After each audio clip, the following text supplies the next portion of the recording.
You're watching NASA TV.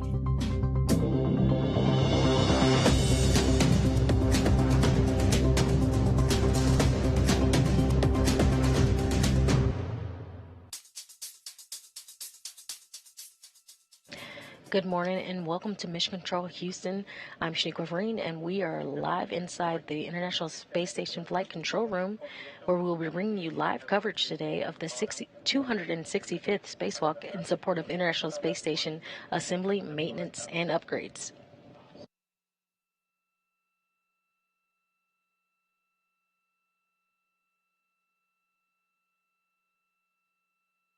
We're currently in a LOS, or a small brief period between our satellites. We'll have imagery back inside the International Space Station for you. Today we'll be seeing two NASA astronauts, Woody Hoburg and Steve Bowen, who will exit the station's Quest airlock to install an upgraded IROSA, or International Space Station Rollout Solar Array, on the 1B power channel today. And that is on the starboard truss of the station.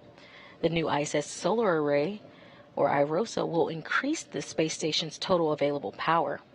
Houston airlock on 1 for step 11. We have the recorded GMT 1130.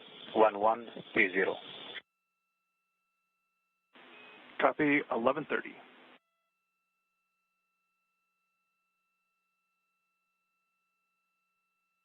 Today's spacewalk will see the sixth IROSA mounted to the existing station solar arrays. The fifth array installed just last week on June 9th by the same duo. The new solar arrays are 60 feet long by 20 feet wide and will shade a little more than half of the original arrays, which are 112 feet by 39 feet wide.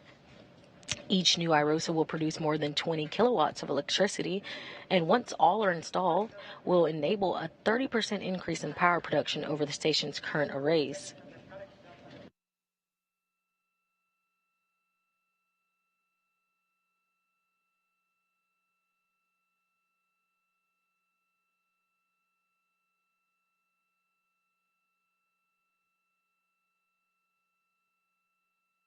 Prior to the start of today's coverage, we did hear that the crew is running about 10 minutes ahead of their schedule.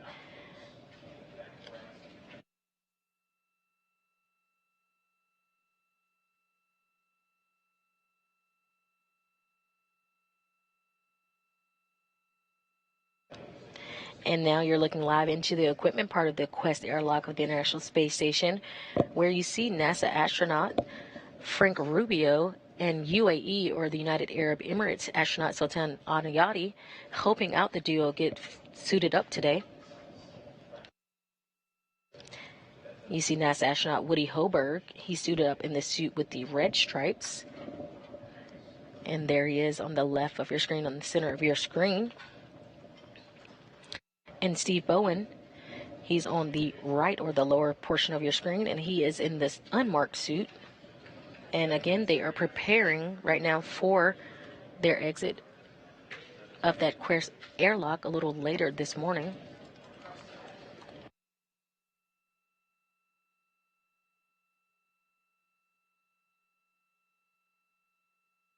Houston airlock for the MEDOX suit numbers. We've got 20 and 22.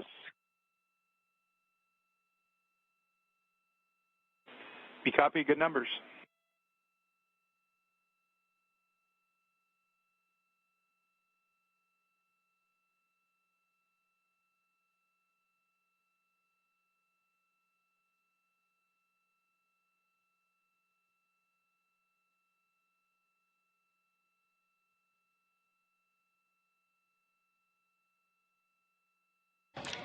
This spacewalk will be the second spacewalk of Hoburg's career, completing his first just a week ago, and this will be the 10th for Bowen. This will tie Bowen with Mike Lopez Alegria, Bob Behnken, Peggy Whitson, and Chris Cassidy for most spacewalks by a U.S. astronaut.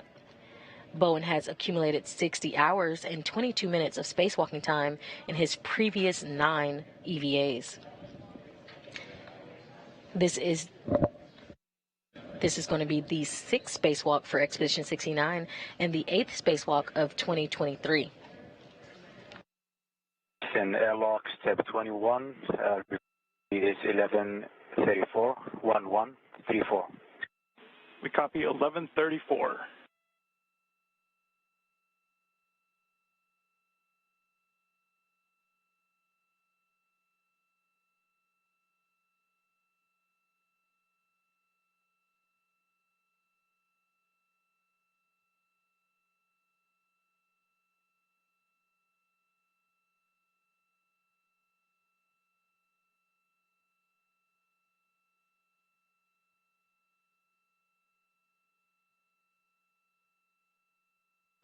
And again, you're looking live inside the equipment lock portion of the Quest airlock.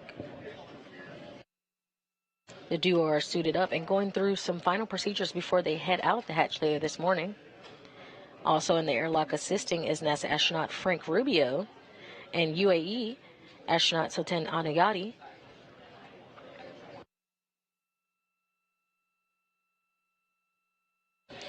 During today's spacewalk, Hoberg and Bowen will focus on the installation of the IROSA on the S6 truss for the 1B power channel, whose array has some degraded power strings. This will complete the third pair of IROSAs for the station.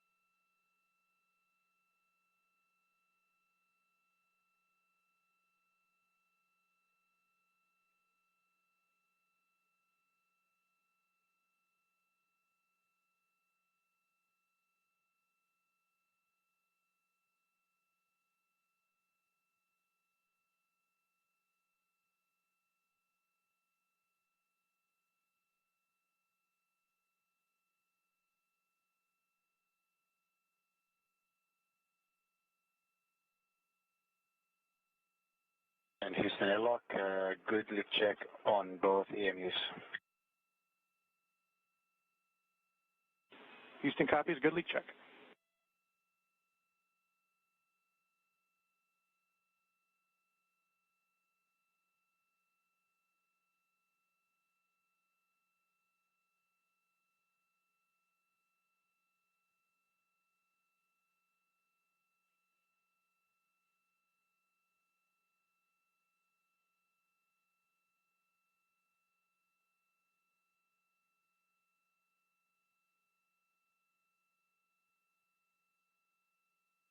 The spacewalking duo arrived to the station, a part of the Crew 6 mission, NASA SpaceX Crew 6 mission, and they arrived to the station after a launch from Kennedy Space Center in Florida.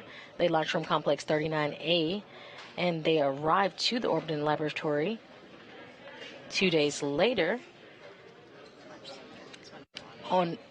They launched on March 2nd and arrived to the station 2 days later. And along with those duo will also be on station is Expedition 69. Also includes astronaut Frank Rubio from your left.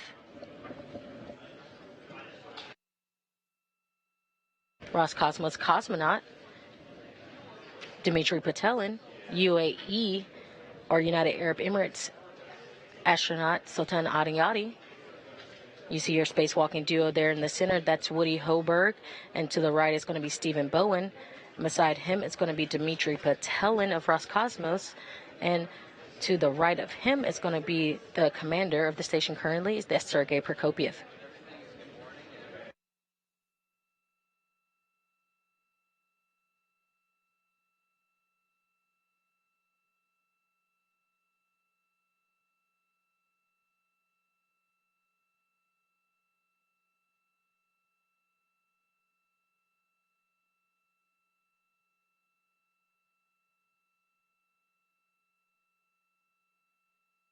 You currently see NASA astronaut Frank Rubio and Sultan Adiyati of the United Arab Emirates currently working on a SAFER.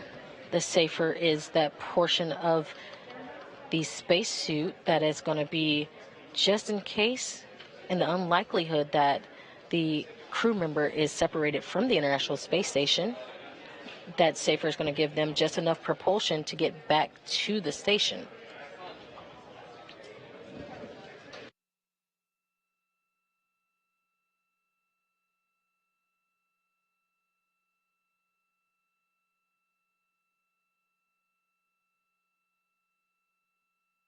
And again, we did say the duo is ahead of their normal schedule. We currently see the suit up leads helping out Stephen Bowen get his safer attached. That safer, or that simplified aid for EVA rescue. Again, that's essentially that jetpack the astronauts wear when they perform spacewalks. And again, this is just a precautionary measure in the unlikely event that an astronaut were to become untethered from the space station. That safer would allow the crew member to safely propel themselves back to station. Again, once the safers are successfully installed on the astronauts, they will be moved through the equipment lock portion of the airlock you see on the top of your screen, and they will go into that next session, the crew lock portion of that Quest airlock. The hatch will then be closed behind them, and final preparations will begin to depressurize the crew lock all the way down to vacuum. They'll then complete suit checks and communication checks with the flight control team here in Houston before venturing outside the hatch.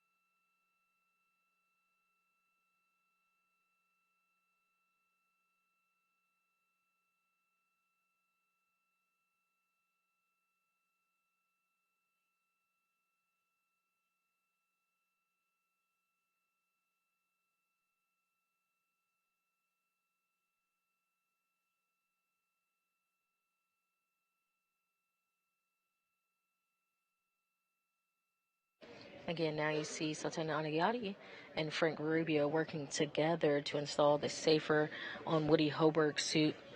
Again, you can tell the difference between the two spacewalkers by their stripes. Woody Hoburg has the suit with the red stripe, or the EV-1, Extravehicular Crew Member 1, and then you see Stephen Bowen to the left, and he has a suit with no stripes. And he is designated EV-2, or Extravehicular Crew Member 2.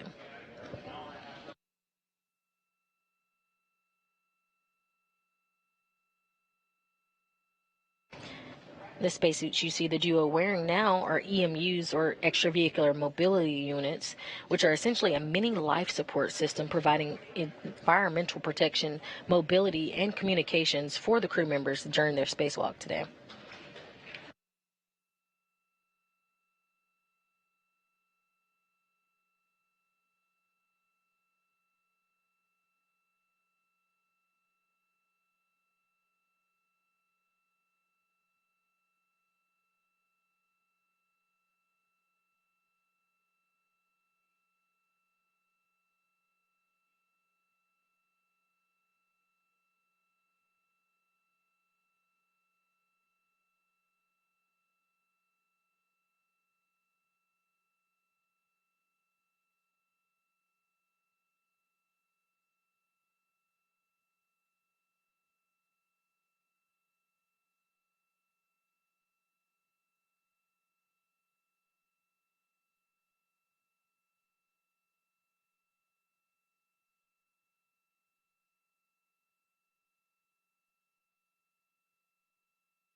If you're just joining us, we're bringing you live coverage today of the 8th spacewalk of 2023 and the 265th spacewalk in support of International Space Station assembly, maintenance, and upgrades.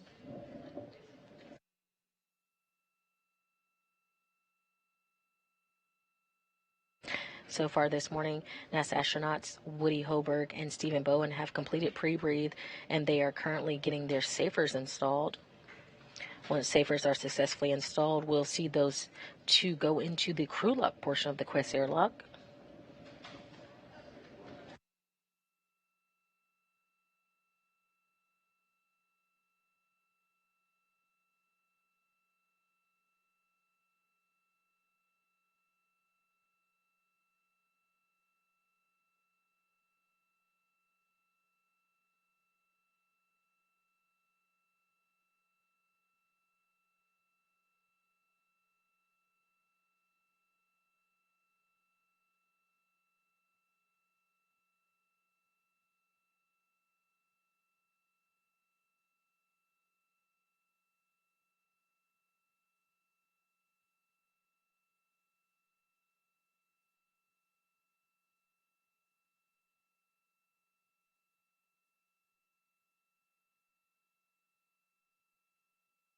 And there we go. We currently see Sultan Anayati and Frank Rubio helping Woody Hoberg into the crew lock portion of that Quest airlock.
And now we see them begin to put the safer on Stephen Bowen.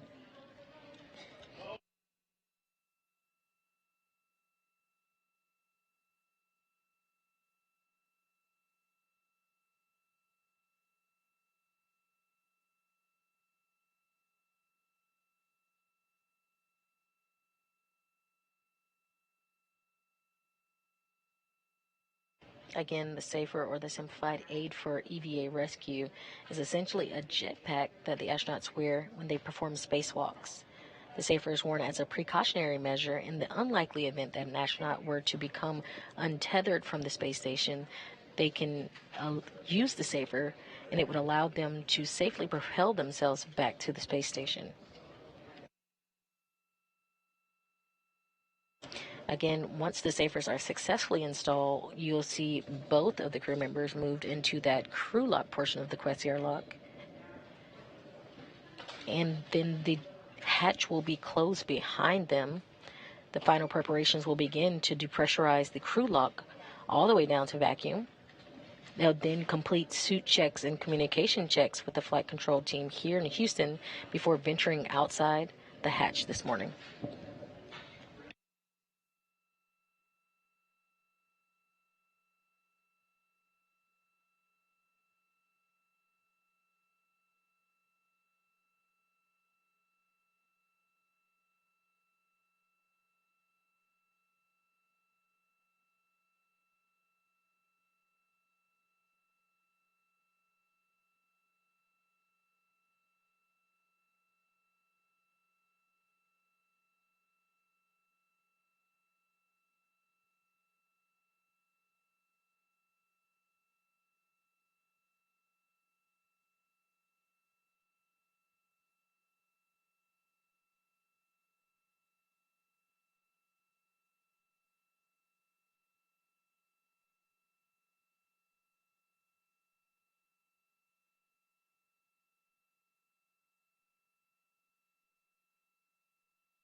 Again, if you're just joining us, we are bringing you live coverage today of the 8th spacewalk out of the ISS this year and the 265th spacewalk in support of International Space Station assembly, maintenance, and upgrades. So far, NASA astronaut Woody Hoberg and Stephen Bowen have completed pre-brief. They've had their safers installed. We have Woody already in the crew lock portion, and we see them finishing up here installation for the safer on Stephen Bowen. Once Stephen has his safer successfully installed, we'll see the duo Frank Rubio, NASA astronaut, and UAE astronaut Sultan Adiyati move Stephen Bowen over into the crew lock portion of the Quest airlock. Once both spacewalkers are over in the crew lock portion, we'll see that hatch between them closed, and we'll begin procedures for depressurization.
And now with his safer successfully installed, we see Stephen Bowen being led into that crew lock portion of the Quest airlock.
Again, once both crew members are in a good configuration inside the crew lock portion, we'll see Sultan Adiyati, UAE astronaut, and NASA astronaut Frank Rubio move back, and we'll see them close that hatch. From there, we'll be looking at the depressurization process beginning.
If you're just joining us, we're bringing you live coverage today of the 8th spacewalk of the ISS out of the ISS this year and the 265th spacewalk in support of International Space Station assembly, maintenance, and upgrades.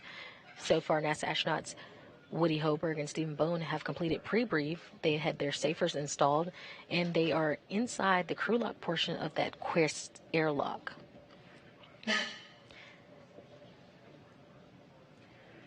Today's spacewalk will be Woody Hoberg's second and Stephen Bowen's 10th spacewalk. Hoberg is EV1 or extravehicular crew member 1. He's wearing the suit with the red stripes. You'll see his helmet cam once he exits the hatch today. He will be helmet cam number 22. Boeing is designated as EV2 or extravehicular crew member number 2. And he has the suit with no stripes, and he will have helmet cam number 20 today. And right now, you see Frank Rubio, who is looking like he is closing the hatch right now between the crew lock and the equipment lock portion of the Quest airlock.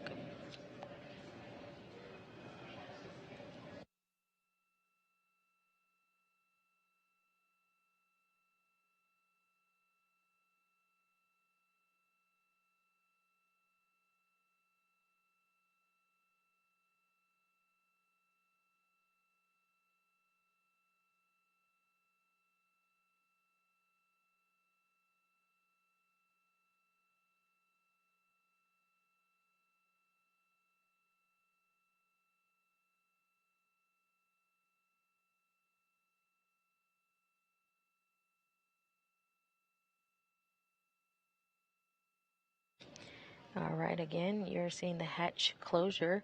This is isolating Hoberg and Boeing in the crew lock section of the Quest airlock. Once the crew gets the go from the team in Houston, depressurization of the crew lock will begin. Depressurization will take the crew lock from its current 14.7 psi all the way down to vacuum. Final suit checks and comm checks will occur, and then the crew will be giving the go to place their suits on internal battery power, which will mark the official start of today's spacewalk.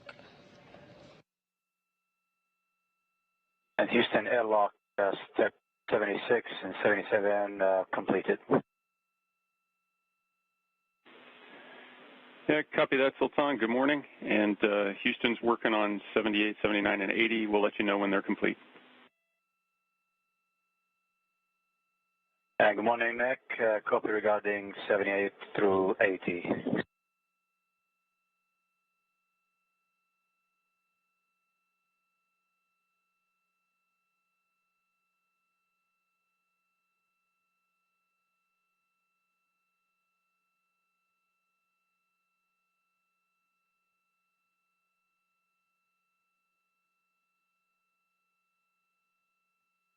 He was talking with it.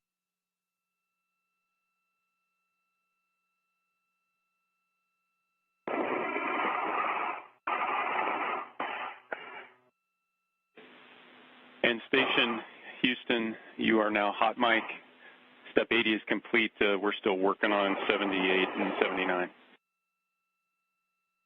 81 copies. Good morning, Nick. 82 copies. Station call.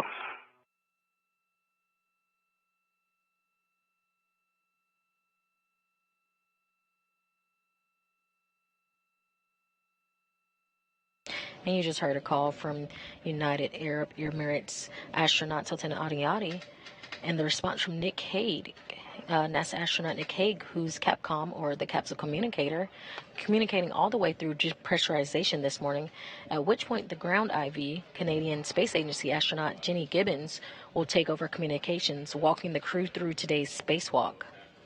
Gibbons was selected by the Canadian Space Agency as one of the 2 members of the 2017 TSA group alongside Joshua Kutrick.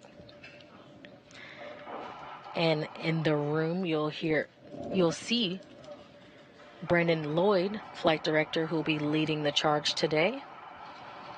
And we have lead spacewalk officer Megan Shutika and Miranda Nelson also helping out with today's EVA. You won't hear them, but they'll be working behind the scenes, helping everything run smoothly. Anton. Want to let you know we're done with step 78, 79. You're go to press in step 81, and when you get to step 84, you are go. We are go for step 81, and in step 84 we are go for the cue card. That's good, read back.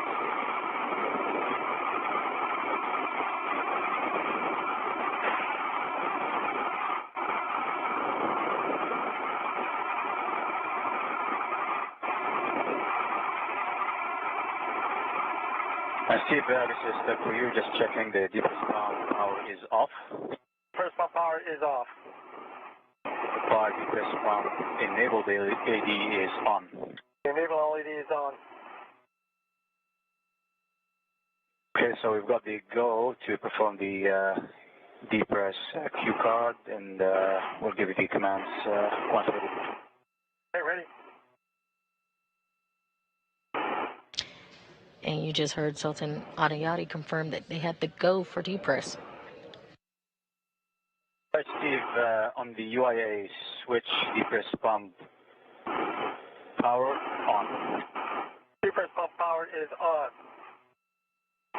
For 10 seconds for completion of startup.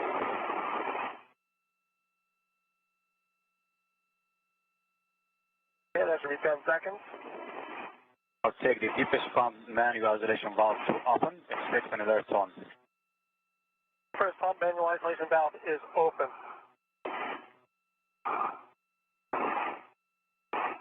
Both of you during this time, monitor suit pressure gauge is always less than 5.5. Copy. Copy. At this time, depressurization will occur in a two-stage fashion. The crew lock will be taken down to about 5.5 pounds per square inch of pressure, and which point they'll pause in depressurization to do a system check. Then depressurization will resume to get the crew lock all the way down to vacuum. Once it gets down to vacuum, Woody Hoberg and Stephen Bowen will conduct suit checks and communication checks with Mission Control Houston before they put their suits on internal battery power. Again, that will mark the official start of today's spacewalk.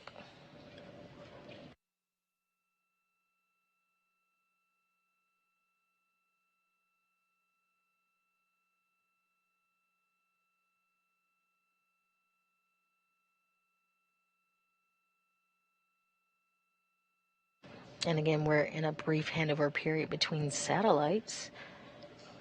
But we're back inside the International Space Station Flight Control Room, where the Orbit 2 team is ready to support today's spacewalk under the direction of Flight Director Brandon Lloyd. To his right at the Capcom console is Ground IV Jenny Gibbons, who serves as spacewalk communicator, who will talk directly with the crew during the spacewalk, helping them to choreograph timelines and procedures.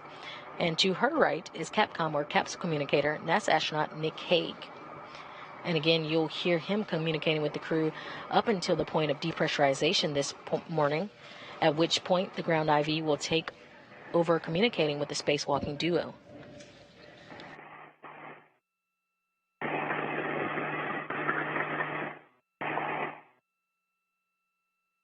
Just a reminder, Woody and Steve, when the crew lock at 6 psi, expect an alert on. Copy. Copy.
And the crew airlock just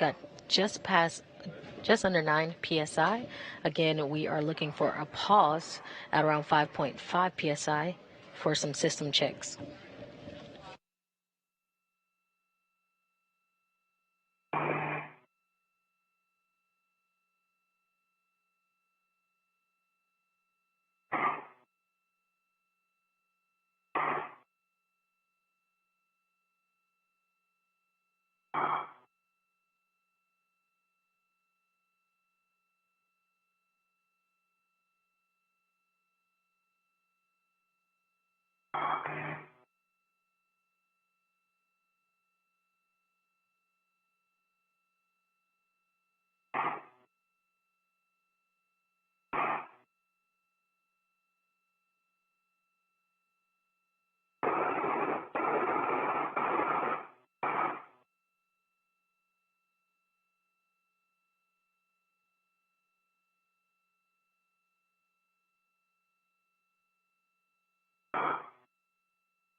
Again, following this depressurization, we'll see the crew do comm and system checks with the ground here in Houston.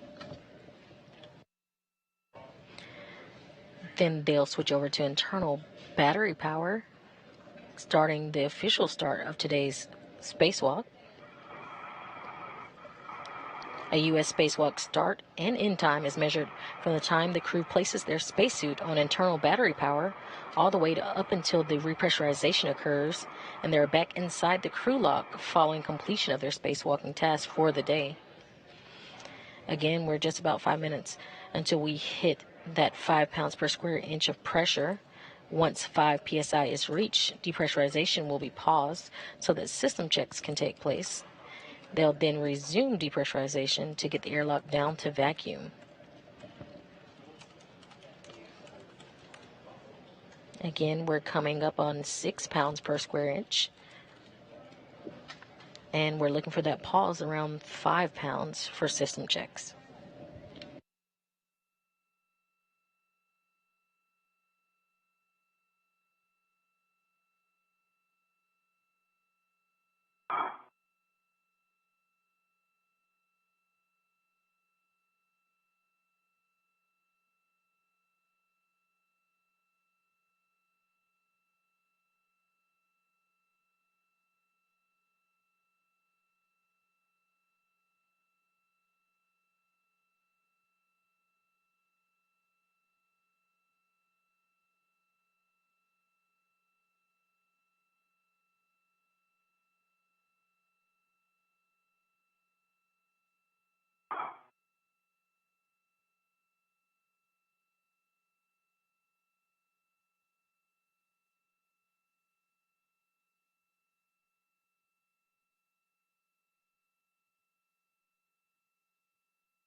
Rubio and NASA astronaut Frank Rubio and UAE astronaut Sultan Adiyati still inside the equipment section, continuing to monitor depressurization on the Quest airlock, where NASA astronauts Woody Hoberg and Stephen Boeing are suited up and undergoing preparations to venture outside of the space station's hatch for today's spacewalk. After about 5 psi is reached and system checks are performed, depress will continue until vacuum is reached.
Okay, Steve, press pump manual isolation valve go to close, please.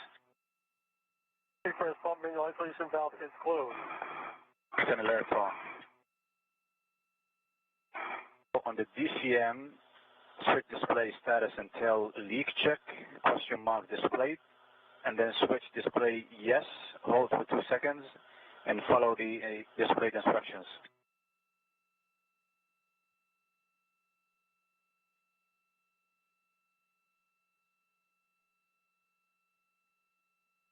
And the crew lock is now down to 5 psi, and we are holding there. Again, we're going to be looking for some leak checks and other system checks before we continue down to vacuum.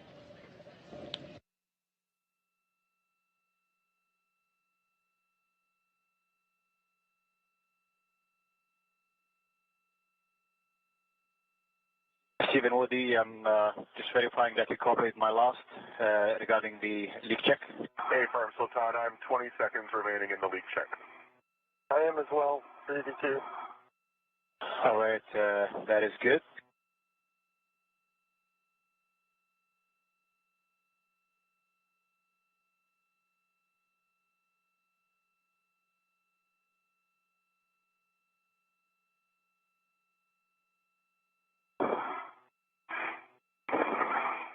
EV1 good leak check, setting O2 actuator to EVA. 81, 82, good leak check, getting O2 actuator to EVA. Okay, guys, that is good. Good leak check on both, and both you have the auto actuator to EVA. Right, yeah. Now, Steve, you're going to go and make the deepest pump man ISO valve open again, and expect an alert on. V2 has O2 position EVA. And I have, let me double check. V1's in EVA as well. Okay. Press pump manual isolation valve to open. It's open.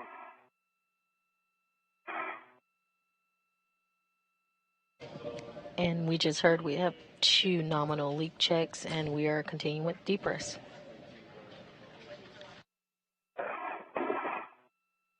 Guys, the emergency MPEV is open. Monitor suit pressure gauge is always less than 5.5. Copy.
And that crew lock portion is now down to about 2.9 psi, and we're looking for it to get down to vacuum.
All right, Steve, we're at 2 psi. Take the depress, man ISO valve to close. Depress pump man isolation valve is closed. And on the UIA, switch depress pump power off. Depress pump power is off. Okay, so I'm going to hand you to the your lovely ground IV, Jenny, and you will report the initial tether configuration to her for Igris. And with that, I'm going to say all the best for this EVA. I'm sure you're going to crush it just like last time. Wish you all the best. We'll be here for support and make us proud. Thank you so much, Sultan. You guys did a great job with suit up, and we look forward to seeing you in a few hours. Eddie, good morning. Houston is with you, ready for your tether checks. All right, Jenny. I'm looking at the airlock D-ring extender. On that, I have Steve's left waist tether. It's closed, locked, black on black. And the small hook of that waist tether is on his left D-ring extender, gate closed, locked, black on black. On Steve's right D-ring extender, we have his red hook, all gate closed, locked, black on black, going to his unlocked red reel. The anchor hook of the red reel, gate closed, locked, black on black, to my left waist tether, also gate closed, locked, black on black. The small hook of my waist tether is on my left D-ring, gate closed, locked, black on black. Also on my left D-ring is my red reel, gate closed, locked, black on black, and that red reel is unlocked with the anchor hook on my mini workstation.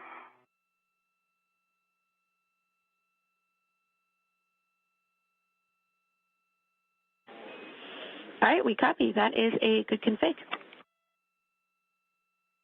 Thanks, Jenny. When the crew lock DPDT is approximately 0, expect an alert tone. We have a little ways to go.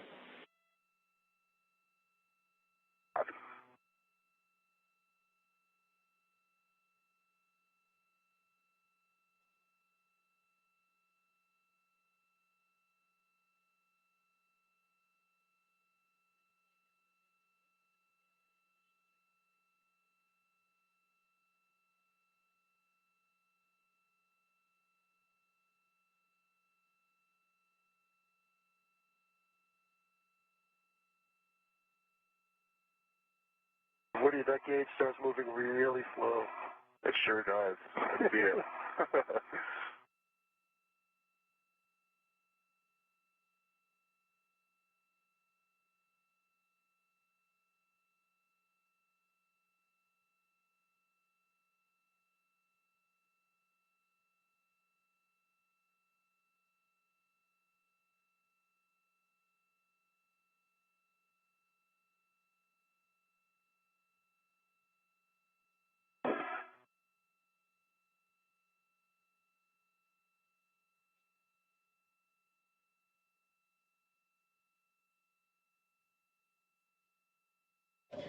If you're just joining us, you're seeing live coverage inside the International Space Station, and we're covering the 265th spacewalk for the International Space Station assembly maintenance and upgrades. We have NASA astronauts Stephen Boeing and Woody Hober going outside the hatch today to install an IROSA or an ISS rollout solar array on the 1B power channel. The crew so far today has gone and got in their suits. They did pre-brief. They had safers installed. They moved into the crew lock portion of the Quest airlock, and they have just finished depressurization. We'll be waiting for the crew to go onto that internal battery power, and from there we'll be starting the official time for today's spacewalk.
Our duo are currently ahead of schedule. We had an estimated start time for today's EVA to be around 7:55 a.m. Central Time. However, again, the duo are ahead of the timeline.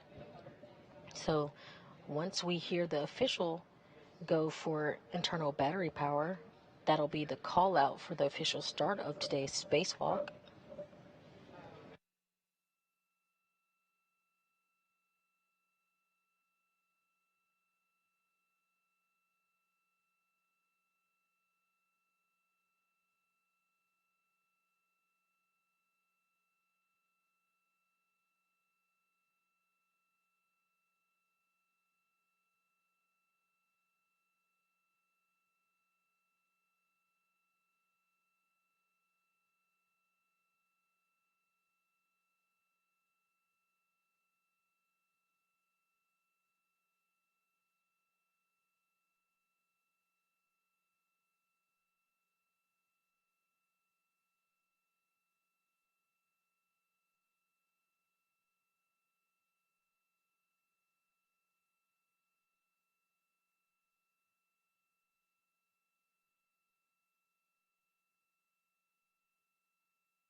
If you're just joining us, we are bringing you live coverage today. You're seeing a live view inside the International Space Station. We have a spacewalking duo of NASA astronauts Stephen Boeing and Woody Hoberg, who will be venturing outside of the International Space Station today in the 265th spacewalk for the International Space Station upgrades, maintenance, and assembly. So far, NASA astronauts Woody Hoberg and Stephen Bowen have completed pre-brief. They've had their safers installed, and they are inside the crew lock portion of the Quest airlock, where they have finished or just about finished their depressurization. Once they get down to complete vacuum, the duo will turn over to internal battery powers for their EMUs, or those mobility units that they're wearing, protecting them as they go outside of the International Space Station this morning.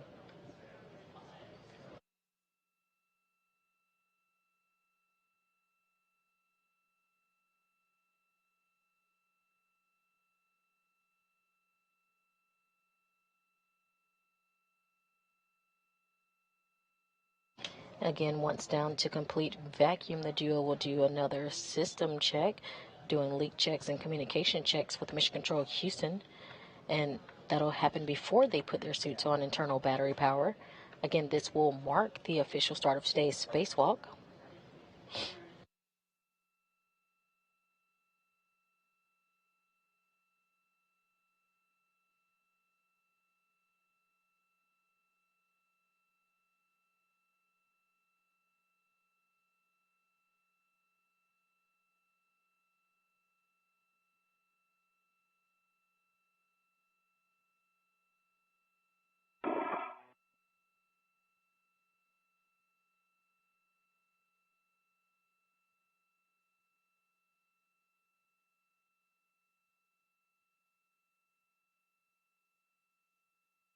And you just had a view of NASA astronaut Frank Rubio and Sultan Anayati of the United Arab Emirates inside the equipment section of the airlock, where they are continuing to monitor depress.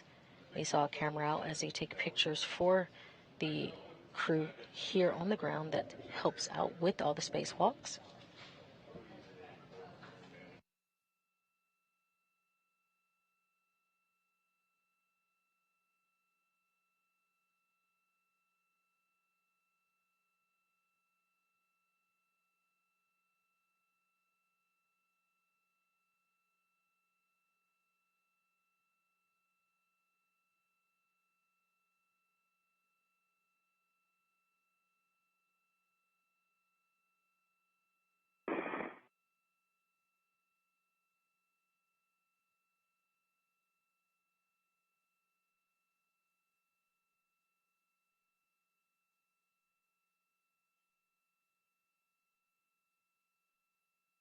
Again, we're in a brief period in between satellites.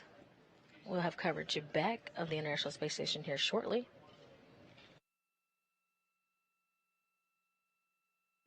And you're seeing the Quest airlock from the outside. Here shortly, we will see our spacewalking duo exit the International Space Station, exiting the Quest airlock.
Again, you're getting a view outside of the International Space Station of the Quest airlock, where our DEW will be exiting soon. The International Space Station is flying 258 statute miles, and they are flying above Italy currently.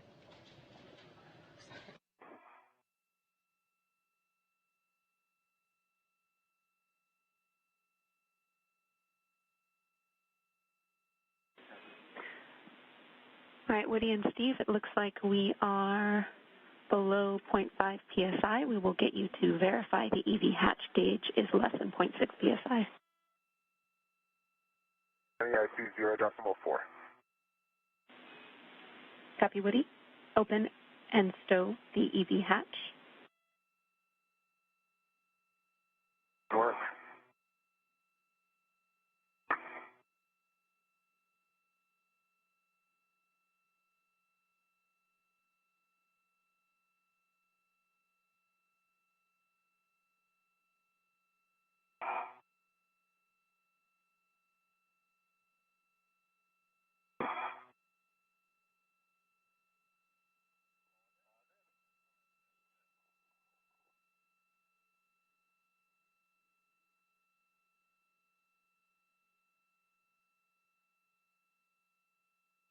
Jenny, just for your awareness, I got the Suit P high nuisance alarm. EV hatch open and stowed. Copy, Woody. And I copy the hatch is open and stowed. Affirm.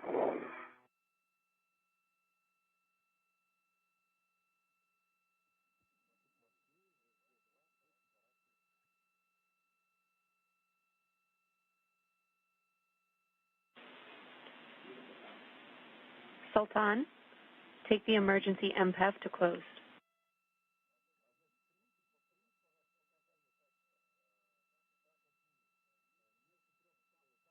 And Jenny, I got the CP high message as well. Copy, Supi high on Steve.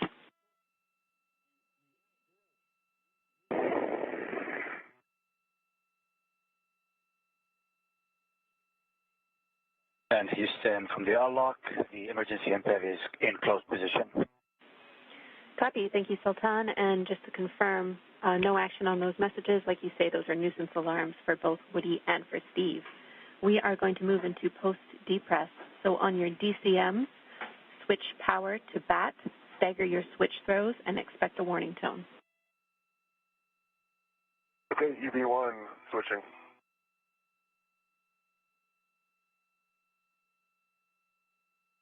EV2 switching the battery.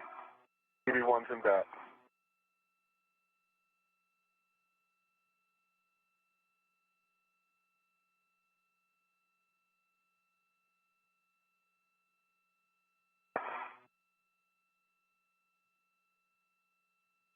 EV2's in bat. Copy, EV1 and EV2 in BAT. Display Pro to verify functional displays. Good display EV1. Good display EV2. On the UIA, switch power EV1 and 2, both to off, OFF. All right, power EV1 is off. Power EV2 is off. Copy, Steve. Check power EV1 and 2 LEDs. All 4 are off. All 4 LEDs on power EV1 and 2 are off. On your DCMs, disconnect your SCUs, install your DCM covers, and stow the SCUs in their pouches. EV1 copy. EV2 copies.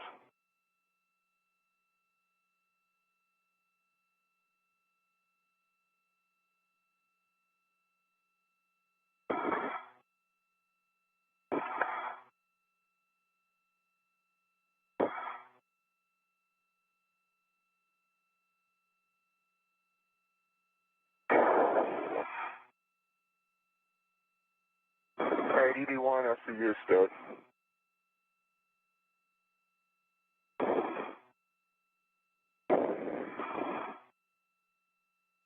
And EV2 SCU is stowed. Copy, 2 stowed SCUs. Check depress pump manual isolation valve closed. First pump manual isolation valve is closed. Set your TCVs to max hot.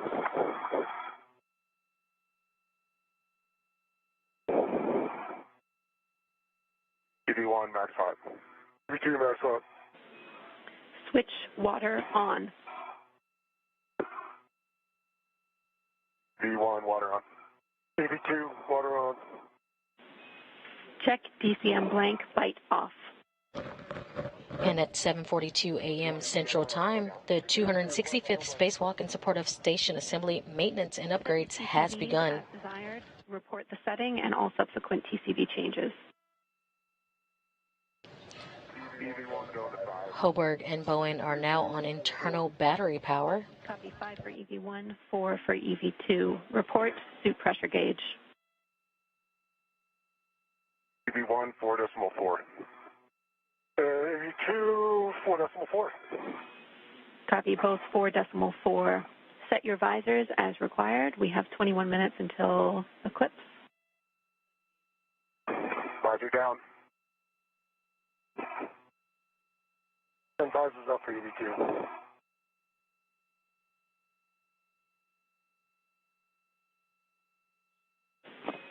All right, copy both. With that, Woody, you can open the thermal cover.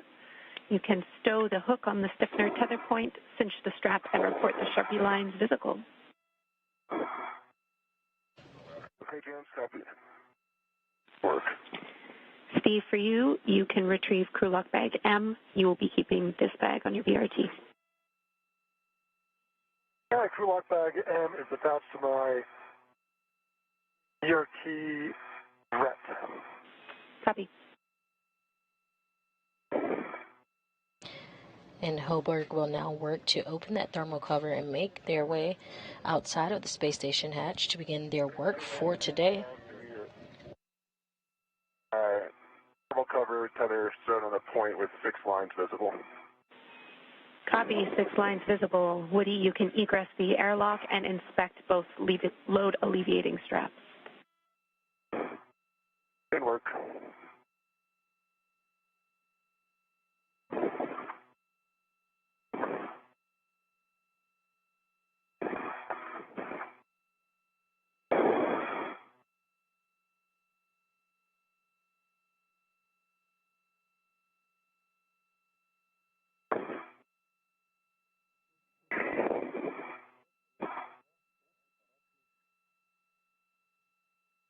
And that was Ground IV Jenny Gibbons to the crew, telling the crew they do have to go to open the thermal covers and exit the Quest airlock this morning.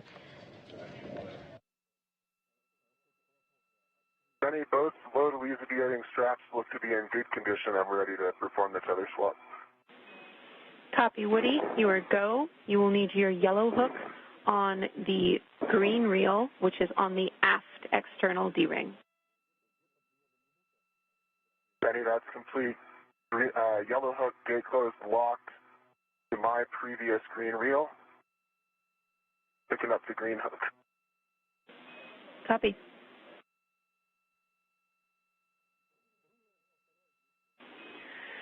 Woody and Steve, for your awareness, we have Green hook is we have a period of ratty calm coming up. We might lose you for about a minute. We're going to treat this like a short handover, so I'm still prime IV. Woody, I'll take your check.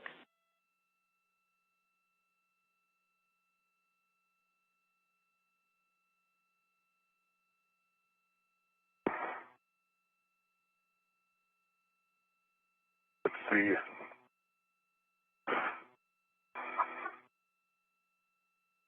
Steve. Come in Hey, here. what do you got? You get it? I just bump it. There it goes. Thank Make sure it's not wrapped around anything. Jenny, as I said, I have a good load path to the airlock. My yellow hook is down, gate closed, locked black on black to my green reel. And the green hook is also attached to my red reel. Gate closed, locked black on black, and that reel's unlocked. I now have Steve's anchor hook. Steve's yellow hook. Gate closed, locked, block on black to Steve's green reel. I'm picking up Steve's green hook.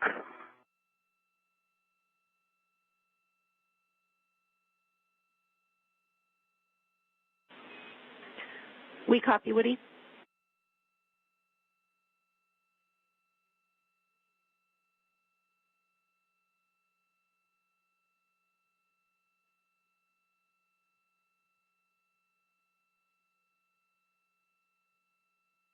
All right, Steve's green hook is gate closed, lock, block on black to his red reel. Both his red and yellow reels are unlocked. I see that as a good tether config. We agree, Woody. That is a good config. You can give Steve a go to release his waist tether. We'll have you positioned on the aft side of the airlock.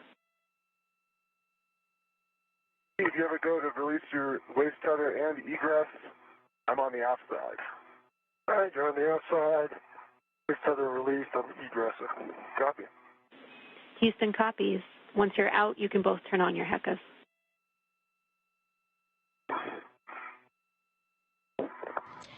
And you just heard it, Ground IB confirming that Woody Hoburg, EV1, has exited the hatch this morning, and we are waiting for Stephen Bowen to join him on the outside of the International Space Station.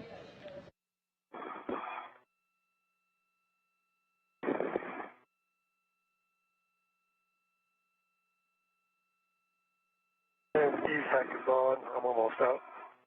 Looking good, Steve. Copy.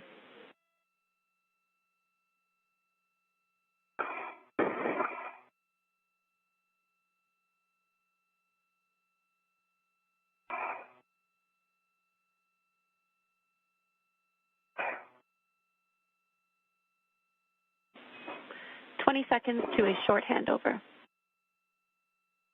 Okay.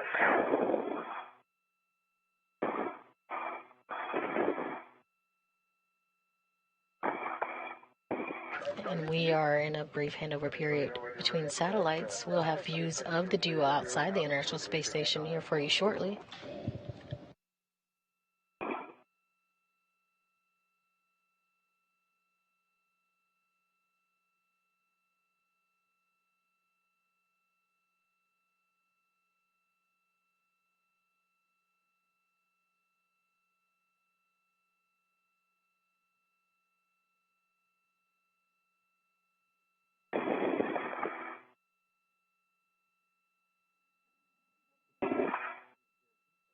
I think this phone might be your key.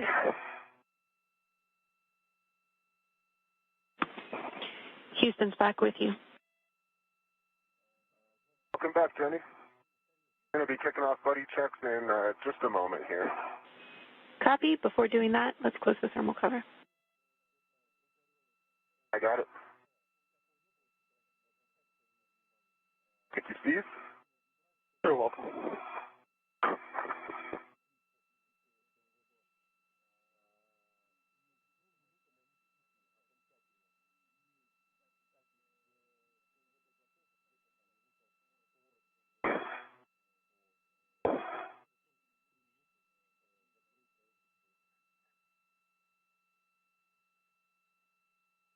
Nice. All right, hopefully it stays there. Someplace close to there. Want it tightened up a little, or? I think I'm okay. Okay. All right. I see.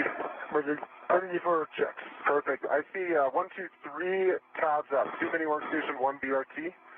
I'm looking at your safer handles. I see 1. And currently no views of the duo, but both are outside the airlock at this point, and we hear them going through some buddy checks. They're making sure their cameras are good, their safer handles are down, and tethers and tools are in a good configuration before they begin their work today. It's right in front of your PGT. I think it's in a good spot, but thank you. We'll watch it as I go. All right. That looks good to me, Steve. All right. What do I see? 1, 2 safer handles down. See 3 tabs up. I see your HECA light, but not your WVS. Okay, checking. And Steve, I can see the WVS light is on. But it's just on. Okay. Up there it is. Yeah, I see it now. All right, and I see the center config as you stated, and you look good. All right. My gloves are good, my half is dry. Yep, gloves are good and half dry on EV1. Jenny, I think we're ready. I copy good buddy checks, dry haps, and good gloves. We are headed into a 8-minute data LOS. We will have voice the whole pass. I'm still Prime IV. You can begin your translation to the work site. Steve, you're leading. Let me know when you're ready for a caution. All right, give me 1 second. Just put my left wave tether on my left-hand side.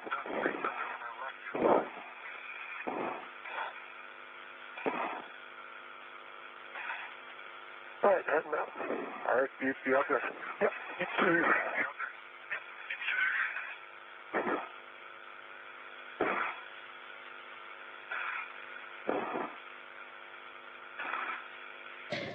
And my wave tethers, or safety tether correction is coming up your right side. Yeah. Try it. And you heard Ground IV Jenny Gibbons give the crew that 8-minute warning. We won't have any views of the duo for about 8 minutes, but we will hear them and they'll hear Jenny from inside the International Space Station Flight Control Room. We heard Jenny give Stephen Bowen the okay to head over to his work site. That work site will be the Flight Support Equipment, or the FSE work site. That is where the pallet is that currently holds the IROSA. Bowen is heading there to release some sea bolts as Woody prepares to get on the Canadarm. That SSRMS, or that remote robotic manipulator system, will be used today to fly Woody around as he carries that IROSA to their work spot at that 1B power channel.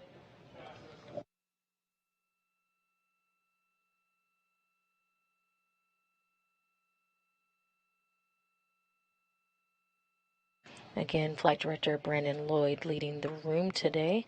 To his right is going to be that ground IV that I was talking about. That's Canadian Space Agency astronaut Jenny Gibbons. And to her right is Nick Hague. Again, we heard Nick earlier as the Capcom for the duo through DPRESS. And now we'll hear Jenny for the rest of the procedures and walkthrough of today's spacewalk.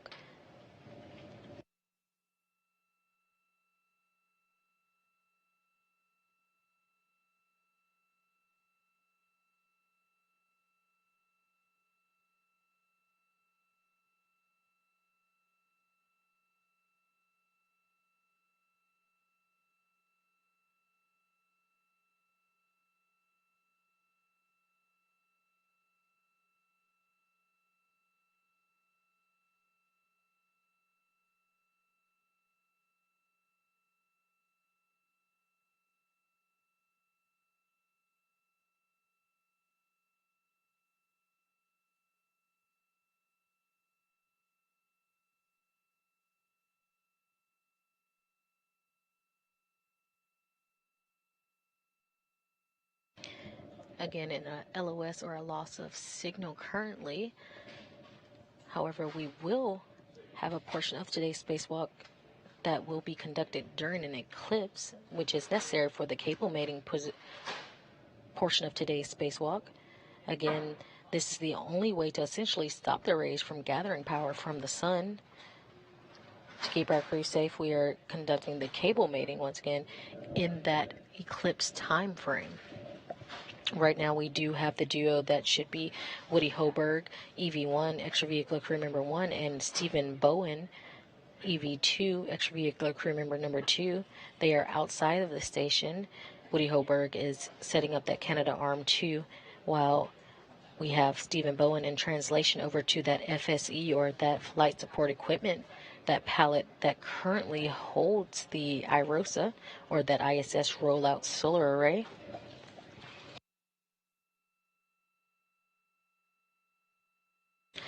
After Woody Hoberg gets in the articulated portable foot restraint that is attached to that Canadarm2, he will head over to the FSE as well, where the duo will then release the IROSA from where it's currently being held.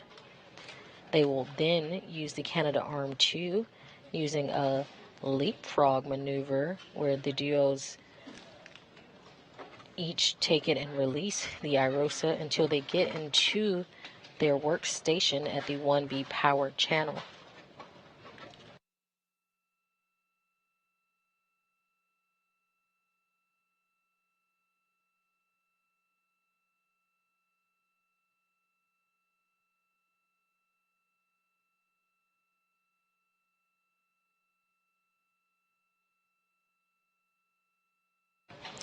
Again, after that IROSA is released from that flight support equipment pad, we'll see them relocate the IROSA from the FSC over to their new work site. That work site will be at the 1B power channel, and that is the opposite. It's still on the starboard truss, but it is the opposite side of where last week's spacewalk took place, on the 1A power side.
If you're just joining us, you're seeing a live view inside the International Space Station Flight Control Room in Mission Control, Houston, where today we're bringing you live coverage of the 265th spacewalk in support of the International Space Station assembly, maintenance, and upgrades. Thus far, we had NASA astronauts Woody Hoberg and Stephen Bowen exit the International Space Station, officially starting today's spacewalk at 7:42 a.m. Central Time. The duo are currently outside of the International Space Station, and they are heading to their first work site, that is the FSE, or the Flight Support Equipment Pad. Again, the FSE is that area where the IROSA is currently being held.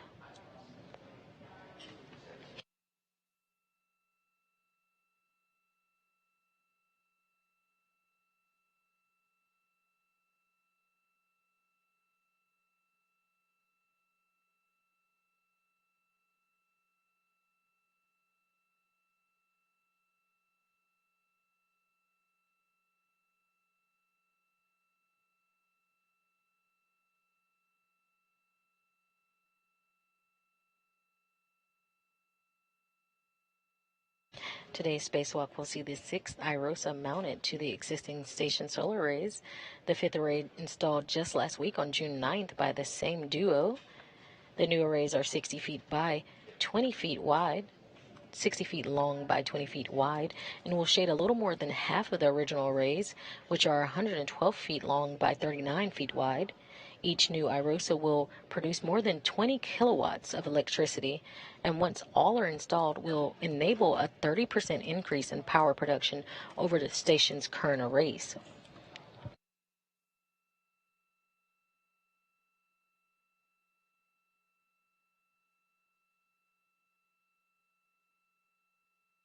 This is the 6th spacewalk for Expedition 69 and the 8th spacewalk of 2023 out of the International Space Station.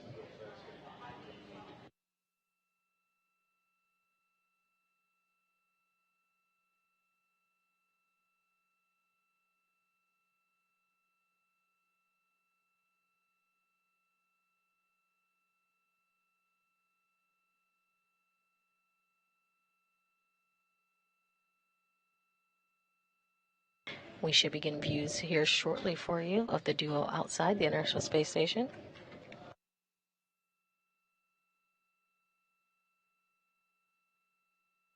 Until we set up the values. Copy, Sultan. Woody, can you ensure your tools and tethers are clear? Tools and tethers well clear, Jams. Green rails unlocked, and Steve's tether is clear. Copy all. All right. Verifying 5/8, 12-inch, going to my PG. Copy, Steve. Next, you'll be braking torque on C12 at stanchion Hold on, I alpha. have to install it. I was just verifying I had the right socket. Let me get it installed.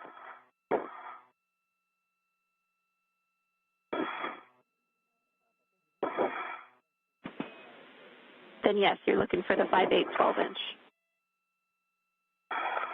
All right, it's installed. Good pull check. Copy, good pull Now I test. am ready. Copy, good pull test, Steve. You can translate to stanchion alpha. We're braking torque on C12.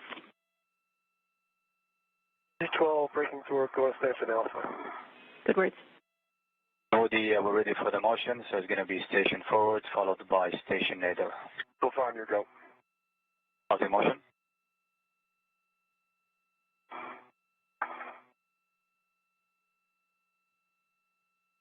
Start your motion. Good motion.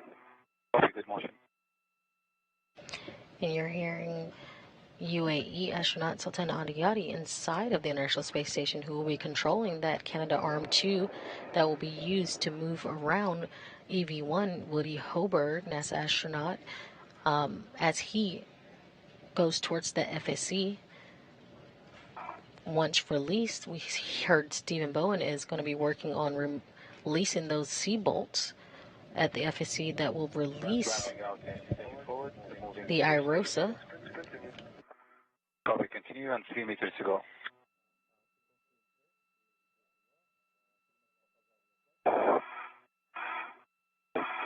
Again, Woody Hoberg is going to be on the end of that SSRMS, or that robotic manipulator system known as the Canadarm2, which we use for today's spacewalk. He will be attaching the APFR, or that articulating portable foot restraint, to the robotic system. This will allow him to get on the end and fly, technically. And Copy, continuing. we have our first views of the outside. Again, we see Woody Hoberg in the suit with the red stripes. He is inside that APFR, or that articulating portable foot restraint, 1 meter to go. on the end of the robotic arm. Copy, continue.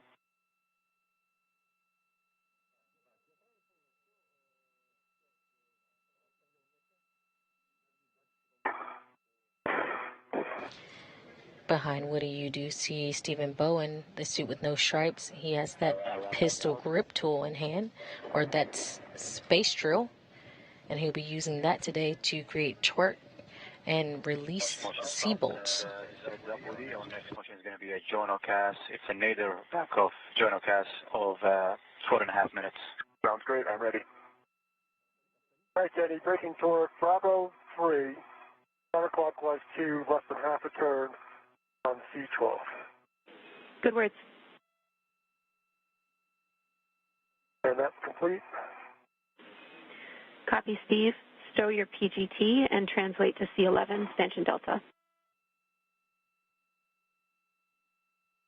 All right, translating to C11.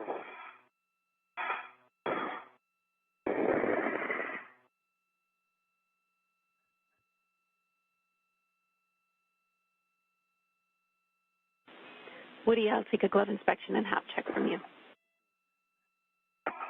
Absolutely. Jams, dry hot. No change to the gloves. Copy. Dry HAP, no change to the gloves, Woody.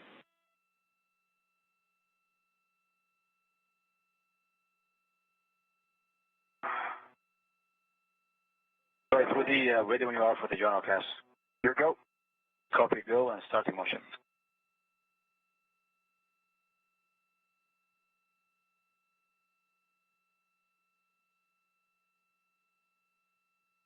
Motion. Copy, good motion. And again, you're hearing from UAE astronaut Sultan Al-Nayati, who's inside of the International Space Station. He is controlling the Canadarm2 today with Woody Hoberg, NASA astronaut, at the end. We currently see Stephen Bowen, NASA astronaut, working to release the remaining bolts holding the IROSA on the FSE, or that flight support equipment. Counterclockwise 2. Correction, Steve. 27 turns, is that correct? Bravo 3, counter Okay. 3. Bravo 3, counter 3, sorry. And I'm looking for 27 turns. Affirm, you'll be releasing C11 halfway. All right, C11 halfway.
All right, 27 turns on C11.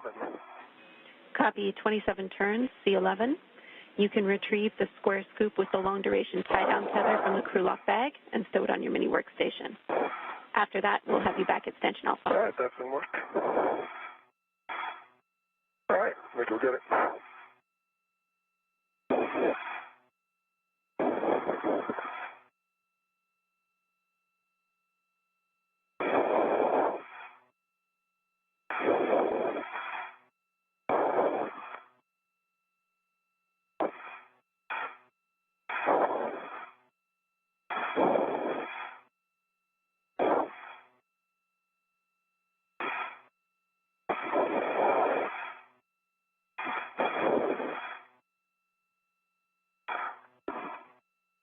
Hey, Steve. Yes? Watch your bag on the left for the blanket. The blanket? Yeah, it's just kind of getting down in there. You're looking good. Oh, okay. It's much better now. Oh, thank you. Yep. Oh, I see what you're talking about. All right, scoop with the LBT. And we did have good confirmation that the bolt was released, and Stephen Bowen is now going for that crew lock bag and removing that square scoop.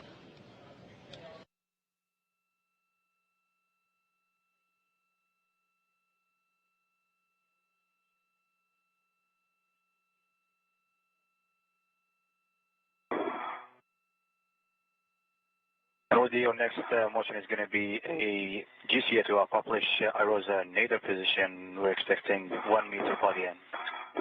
Okay, Sultan, I'm ready for that. Okay, stand by until we set up the values. We'll give you a go. Let me just...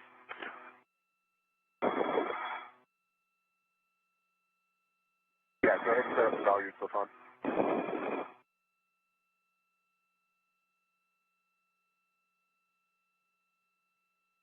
Steve, looks like you're going to beat me there. That looks good. I could probably reach it once I'm in there as well, but I think we're probably faster right now. All right.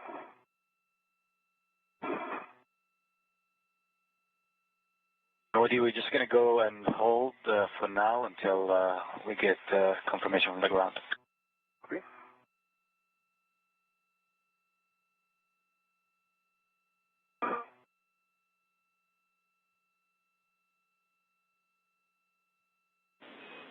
Yeah, and for Steve and Woody, Sultan's right. We're just going to wait on that next maneuver so that we can ensure Steve can translate back to the C11 bolt following the ops he does after installing this scoop here. All right, I'm ready for PGT settings to remove C12. That's what I'm doing. A-firm, you are releasing C12. Your settings are Bravo 3, counter 3.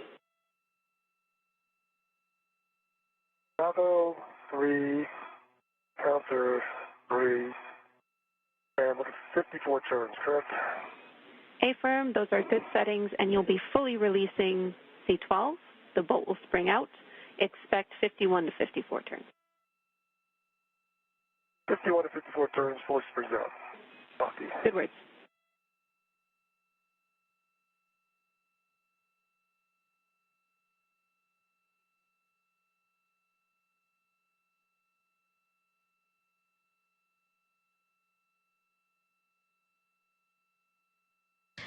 And with that C11 C-bolt released, Stephen Bowen has headed over to the C12 C-bolt, where he'll release that as well.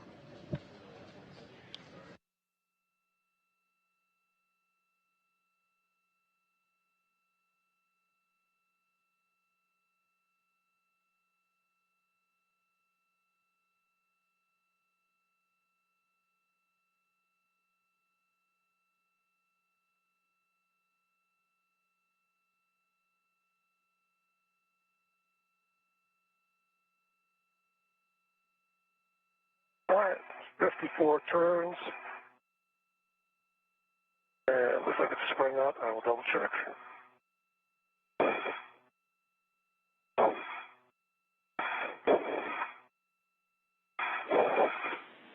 Copy, 54 turns.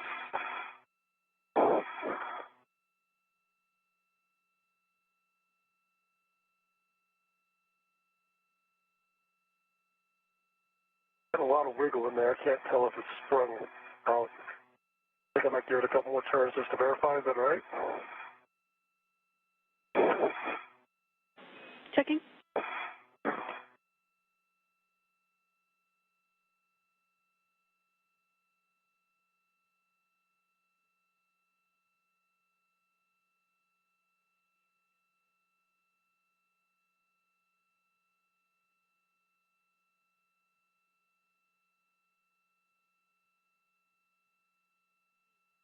It looks pretty far out. It just doesn't spring. Yeah, we're talking that, Steve. It seems like you'll have a hard time depressing it from where it is, just because it's in a tight spot. Oh, there it is. Okay. Yeah, it does move. You could push it with a PGT. Or it just sprung out.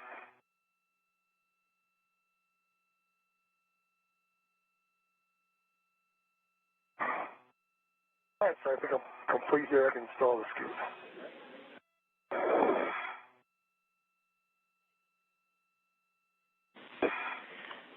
All right, sorry about that, Steve. We can confirm that that is a good bolt, so you can stow your PGT, and then we'll have you install that scoop near C12. Okay. PGT's installed. Or stowed. Copy. Going on. 45.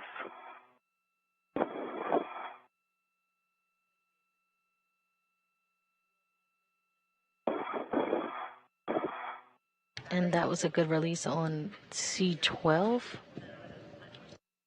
Okay, good pull tech. Locked. Reading room ret from the PGT. Stephen Bowen is now going to stow the Prescript 2 and install the scoop on the root beam micro square near the C12 bolt. That's complete.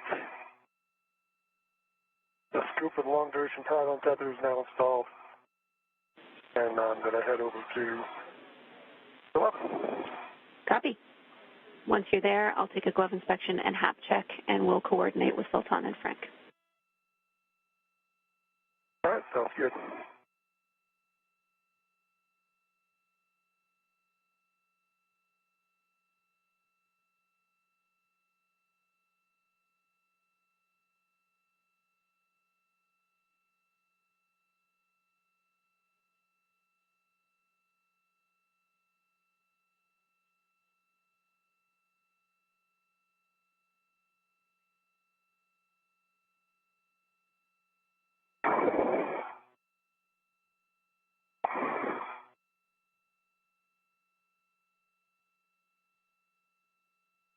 Actually, go get the other scoop and have it ready, all right? Affirm. Sounds good, Steve. We'll bring up the scoop. Sultan and Frank, I'm ready for that GCA. If grounded, go. Woody.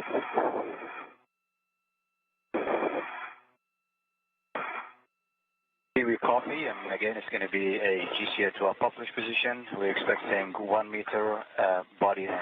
Go. And Houston is ready. You can proceed. Right, starting motion in body in direction.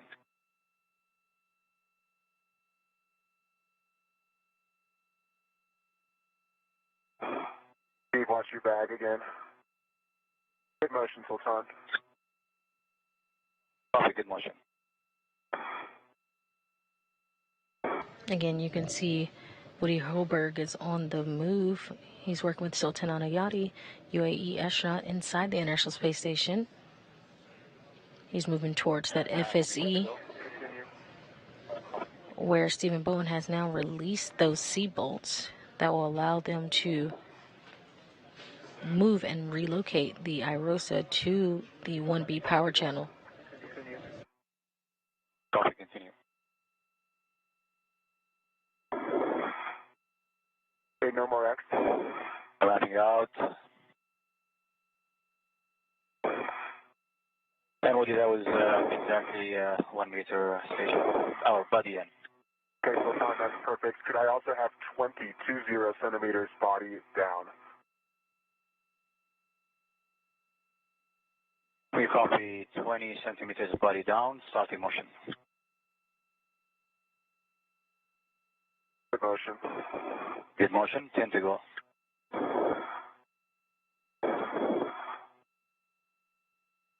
And Woody, that is 20 centimeters body down. Okay, GCA complete. GCA complete, and brakes are coming on. Brakes are on, Woody, we'll go for tethering. I've got a ret on the scoop. My right hand. Annie, I've got some checks to read you when you'd like. Copy, standby 1, Woody. Okay.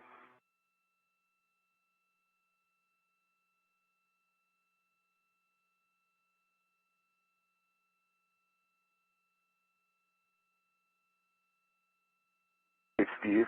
Yeah. Your safety tether is around your left leg. Around my left leg only? Yep. Okay. If you roll toward me, I can probably fix it if you'd like. All right, I can do that. Yep, that's a good direction. That's really nice. Okay, hang on. Stay right here for a minute. I will. Okay, it's looking good. Thank you. Absolutely. That explains a couple things.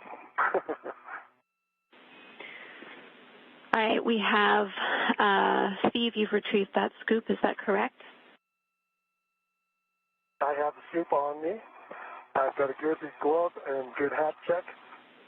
And I'm ready to set up for C11. Copy. Dry hat and good gloves, and we concur that's your next step. You can position for C11. At this point, caution and warnings for both of you. Prior to releasing IROSA, ensure the FSC is not moving. Steve, remain still during IROSA release.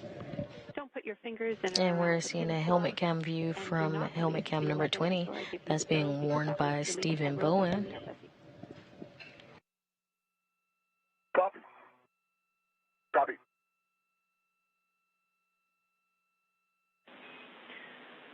Woody, we have 16 minutes until insulation. Ensure your cooling, visor, and glove heaters are set.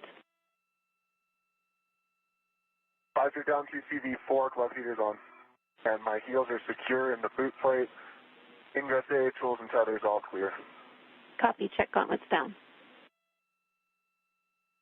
Gauntlets are down. Let's do a buddy check of each other's helmets for any signs of water.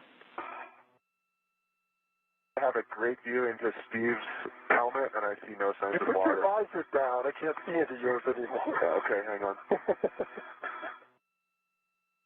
There you go, Steve. Yeah, I don't see any signs of water. Okay. All right. At the end of the EVA when you take your visor off. All right, copy. Those are good checks for everybody. So Woody, maintain control of IROSA while Steve releases this final bolt, and give Steve the go. When you're ready, I have settings. I have IROSA. I am waiting on settings. Bravo 3, counter 3, release C11 fully. This will be an additional 24 to 26 turns. Bravo 3, counter 3, additional 24 to 27 turns and work. Good work. And you just heard a nominal buddy check as the duo moved on.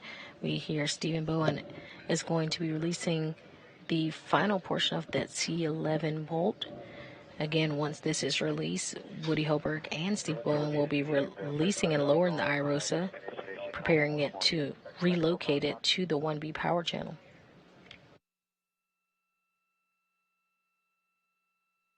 All right, that was 27 turns.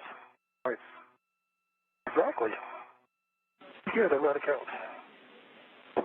Copy. 27 turns, C11 release. I saw some movement there. You took it too loose? Yeah, it definitely feels, I'm trying to keep it on the pins this time, but I can tell it's released. All right, let me get a scoop in there. Sounds good. Good words. And that final bolt has been released.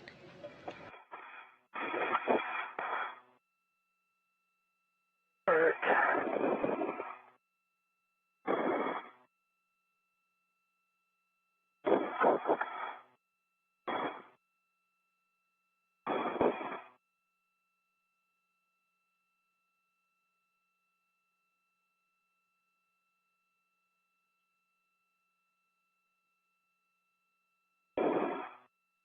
Is it on? It's the lock. Yeah, it's working. It's wiggling so much because it's so loose. All right, I got a good lock on it. I'm going to remove my rat. Copy. Sounds good. And I am clear. Okay, I have IROSA. All right, I'm going to translate to the other end. Sounds good, Steve. Affirm, Steve, we need you at Stanchion Charlie.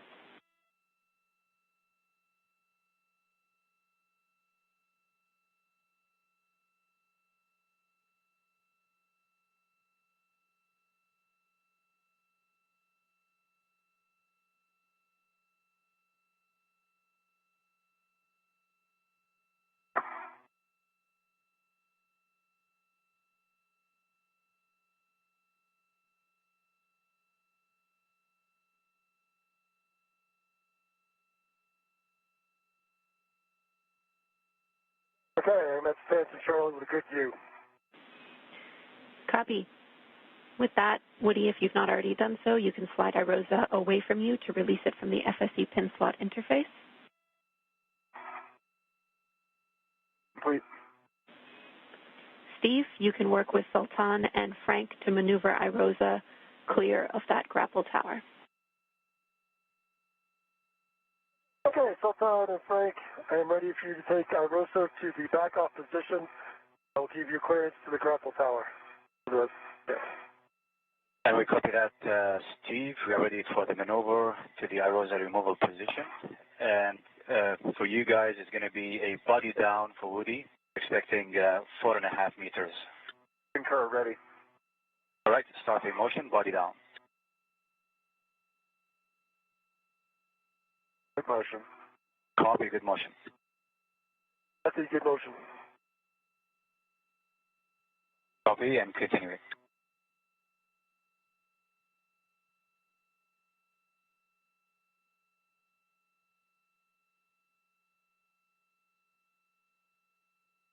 Good clearance to the tower. Continue. Copy, continuing.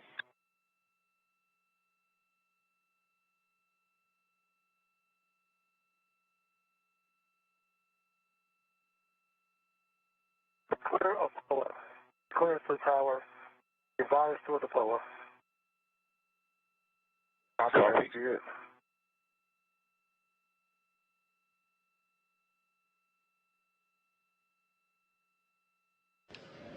And we currently have a great view where NASA astronaut Woody Hoburg has a hold of the iROSA. It has been successfully removed from that FSE, that flight support equipment. Copy, clear of the pen. Motion continues. Houston copies that we are clear of the grapple tower, including the pin. This is now GCA to published position. I'm resuming comm with Steve. Steve, your next step is to perform a socket swap. All right, socket swap to the 2-inch fixed 5/8, correct? A-firm will stow the 5/8 12-inch on the socket caddy and put that 2-inch, like you say, on your PGT. All right, that's good work.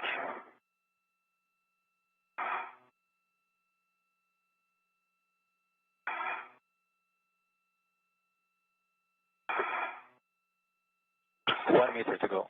Continue. Copy, continue.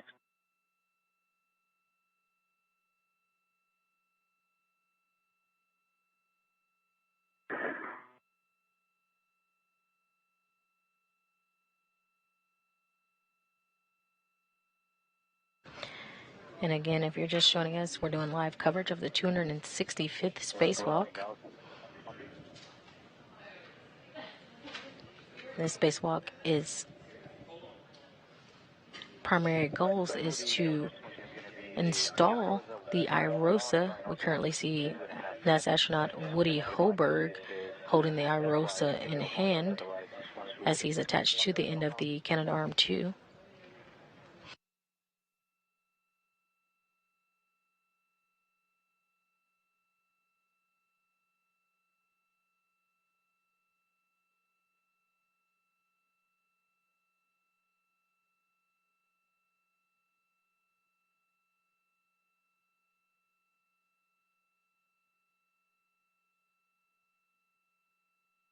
Full test, 12-inch to the socket caddy.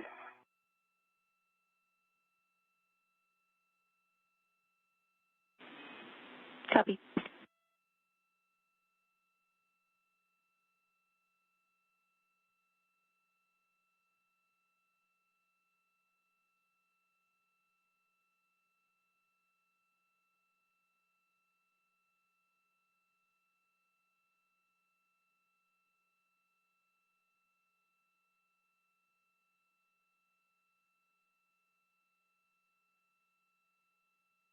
Good pull test, 2-inch to the PGT. Copy. Good pull test on the 2-inch on your PGT. You can stow your PGT.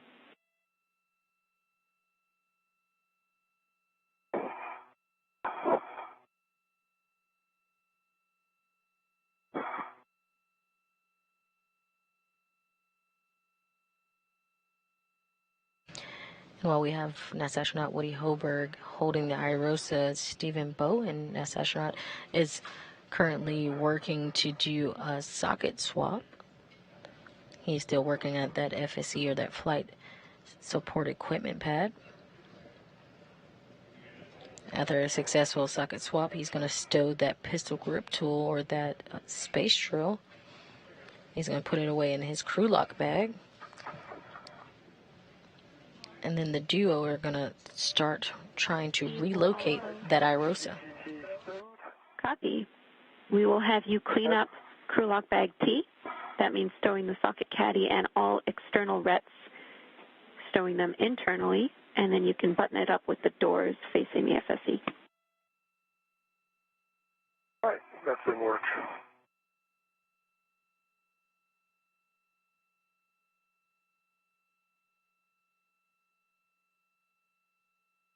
And Woody, we're ready for the IROSA, your join all CAS. Okay, Sultan, I'm ready to yaw. Okay, remember to yaw IROSA right in 3, 2, 1. Starting motion.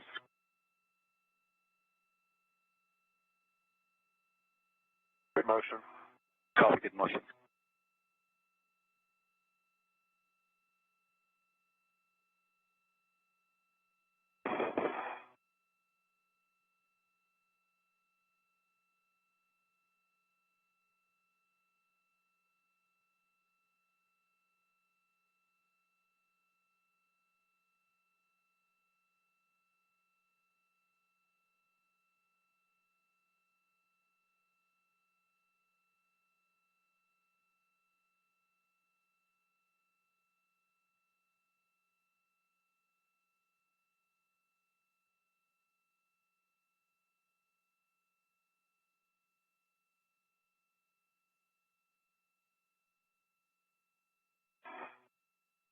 Okay, I have only a adjustable on the outside of crew lock bag T.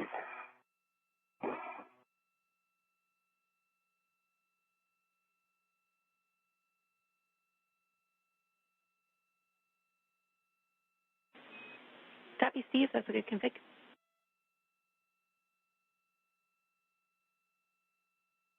All right. I have it facing into the tower, so that should be good. Looks good to us.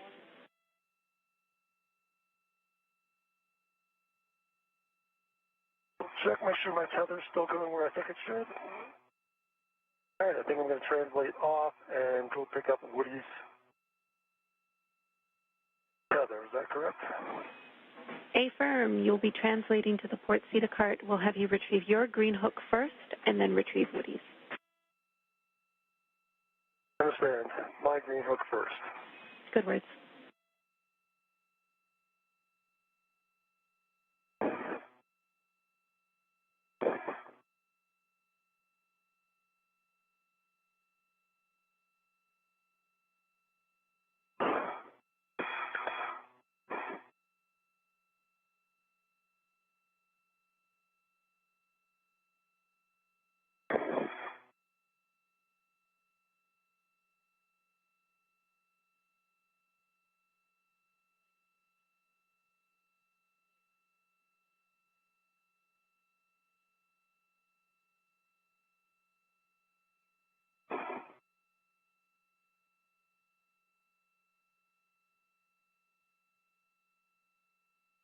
Woody, we're in position hold now for the second journal CAS.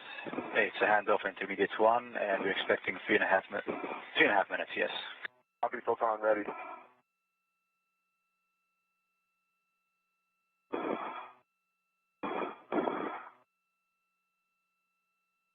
All right, green hook, red reel, get close, side lock. Go to pick up Woody's tether. Good config and Affirm.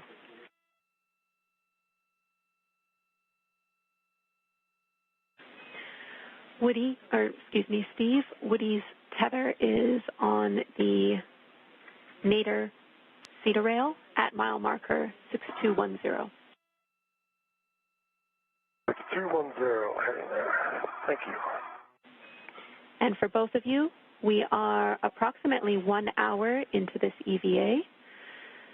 Total EVA time's looking like 7 hours and 30 minutes, with the limiting consumable being Woody's battery. You are 30 minutes up on the timeline. Great job. Copy, thank you, James.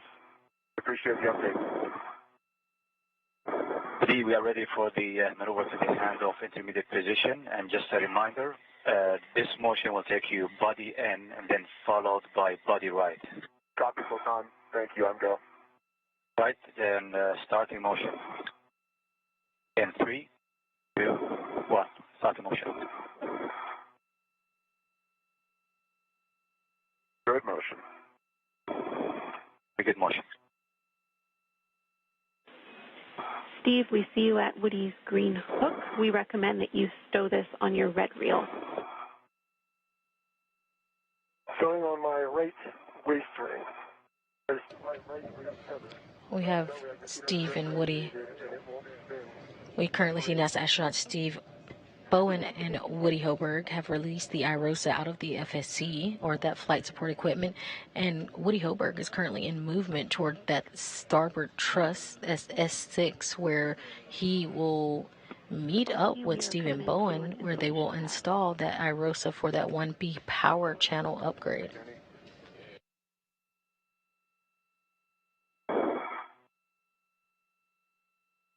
All right, I have Woody's green hook, my right waist tether, and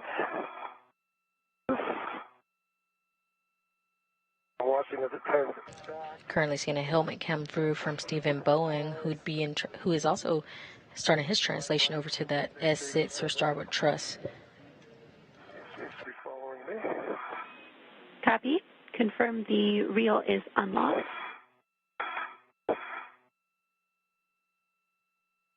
And Woody's reel is unlocked. Actually, my reel is unlocked. Woody's is.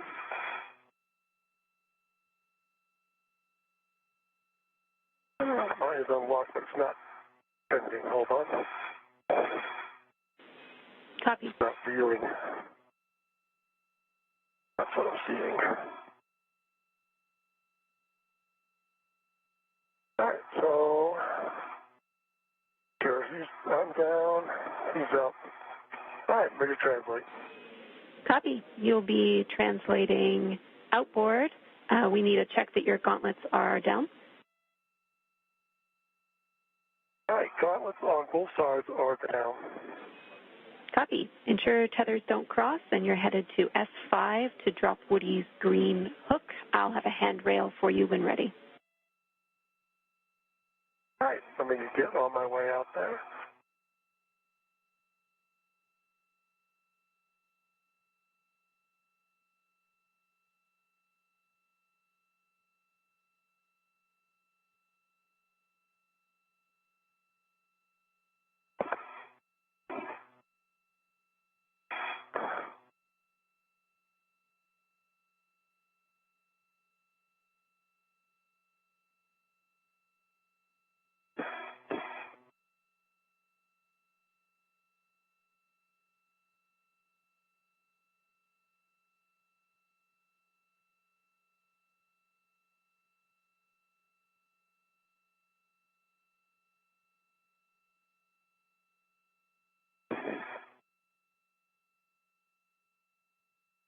And Woody, your next motion is going to be the IROSA roll. Join cast. We're expecting 2 minutes. Sounds great, Sultan. Ready.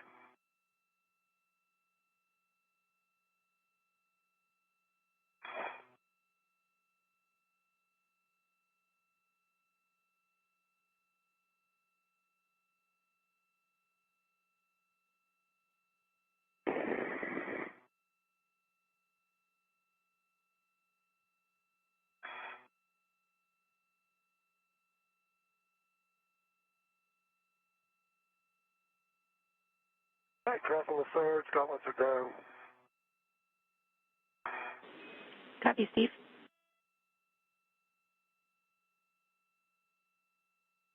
And Woody, we are ready. And just a reminder to roll IROSA left. Copy, roll left. Your go.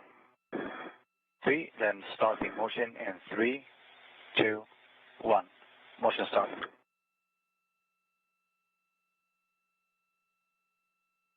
Good motion. Copy, good motion.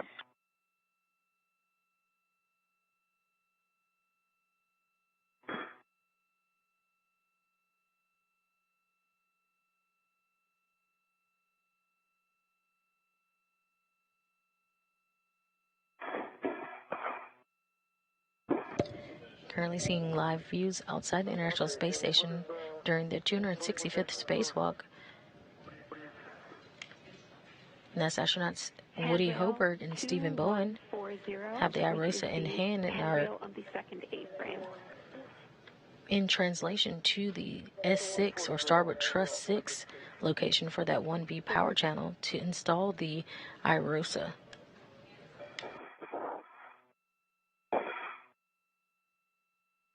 Usually it's my tether that hangs me up. This time it's Woody's. We have Woody Hoberg at the end of the Canadarm2. He's locked in with that articulating portable foot restraint. And we see Stephen Bowen translating or moving towards that same area. Again, that work site will be the 6S truss. That's that Starboard 6 truss where they'll be working to install that IROSA for a 1B power channel upgrade.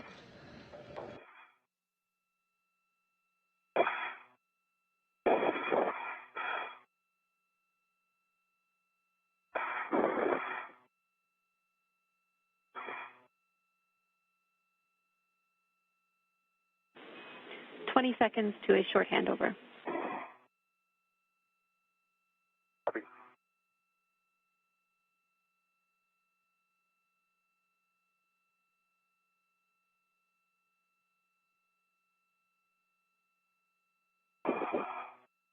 All right, I have Woody's green hook.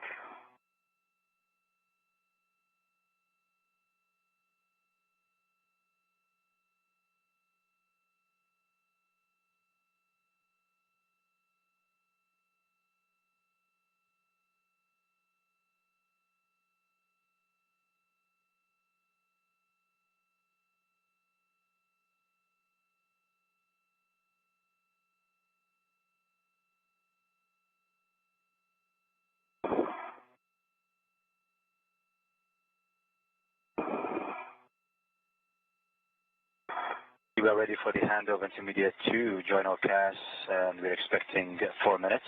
Copy, Sultan, I'm ready. Houston's back with you. This motion is going to take you body in and then body up. That looks right to me. I'm ready, Sultan. Right, then starting motion in 3, 2, 1. Motion start. Okay, Jenny, I'm trying to figure out which angle I'm going to. 2127, is that correct? Affirm, and we have you that you have Woody's green hook down on 2140. I just need to check that his green wheel is unlocked. I do. And the green wheel was unlocked. That is correct. Okay, then Affirm, you are headed to 2127 to place your green hook. All right, getting my green hook ready to install on 2127. Just over an hour and 5 minutes into today's spacewalk, NASA astronauts Woody Hoberg and Stephen Bowen are currently heading to their next work site after releasing the IROSA from the FSE, or that flight support equipment. Get close ladder locked. Copy. All right, and I will continue my translation. Stephen Bowen is translating, and we have Woody Hoberg, who will be waiting to hand off that IROSA over to Stephen Bowen. The duo will be doing a leapfrog maneuver, passing the IROSA off until they get to that Starboard 6 truss area for that 1B power upgrade. Again, this is happening because the robotic arm does not reach all the way over to the Starboard 6 truss. 008, I remember that handrail. Affirm, you'll likely be poor man fair leading your tether around it to keep your tether stowed around the perimeter. I understand, that's one of the overhangs. The new solar array, which was delivered to the space station on the Commercial Resupply Service Mission, or CRS-28, on June 5th, will ultimately increase the station's available power by 30%. This will be the 6th IROSA or third pair to be completed today. Fair lead, 2008.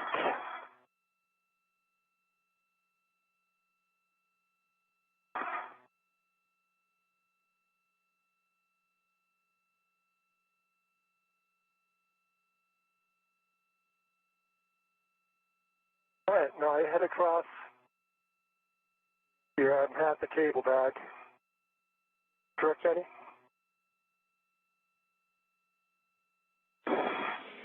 Affirm, Steve. All right. I'm at the width. I'm looking at 12.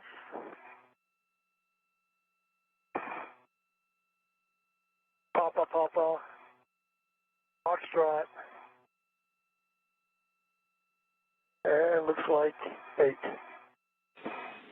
Those are good settings. All right.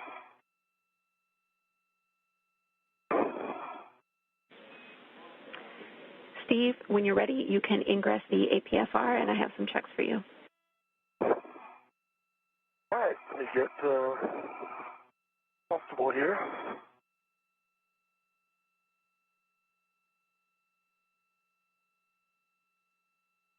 And our next motion is going to be the IROSA handoff back of journal CAS, and we are expecting 2 minutes. I'm ready, Sultan.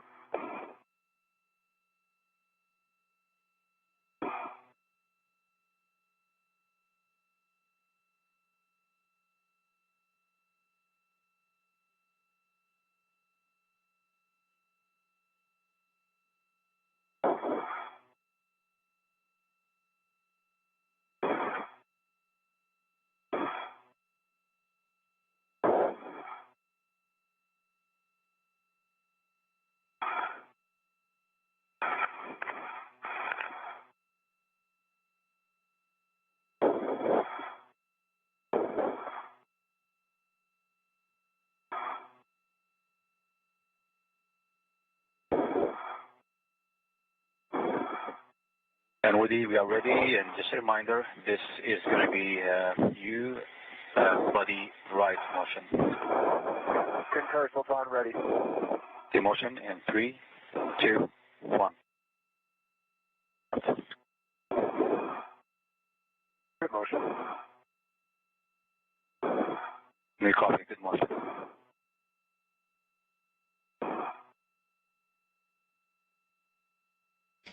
And we see Woody Hoburg in motion at the end of the Canadarm2. He's been flown from the inside of the International Space Station by UAE astronaut Sultan Anayati. And again, Woody Hoburg is being brought over to meet where Stephen Bowen is currently stationed. He's going to hand off that IROSA to Stephen Bowen.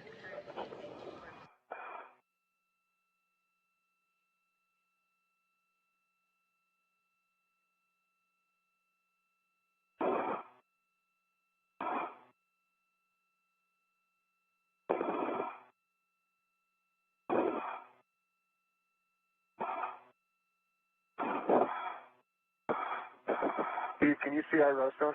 I can. Good clearance. I'm just trying to get my foot in. There's some difficulty. Just let me know if we need to pause. All right, hold on. Oh, yeah, it's looking good. Okay.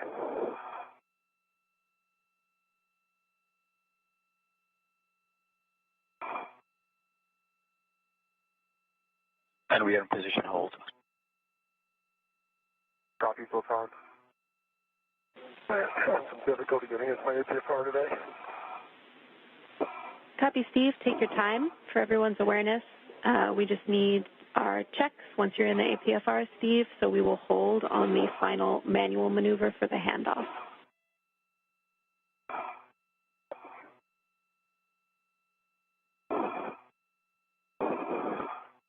Watch your right foot. I'm not sure if it kicked the roll, Steve. And I'll go check. Or I guess that's left. Yeah, let's not make that mistake later, okay? Yep.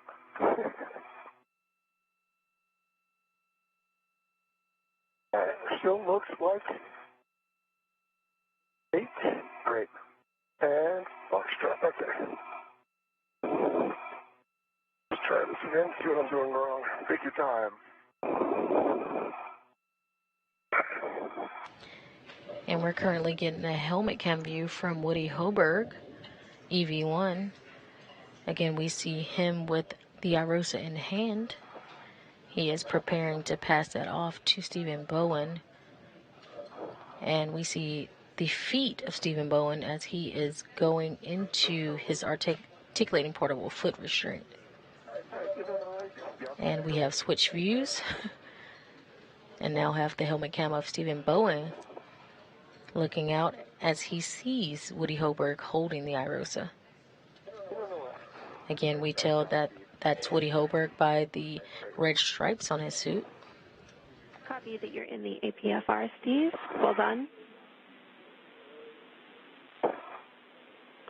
Our checks are to ensure your cooling, visor, and glove heaters are set. We have 45 minutes until eclipse.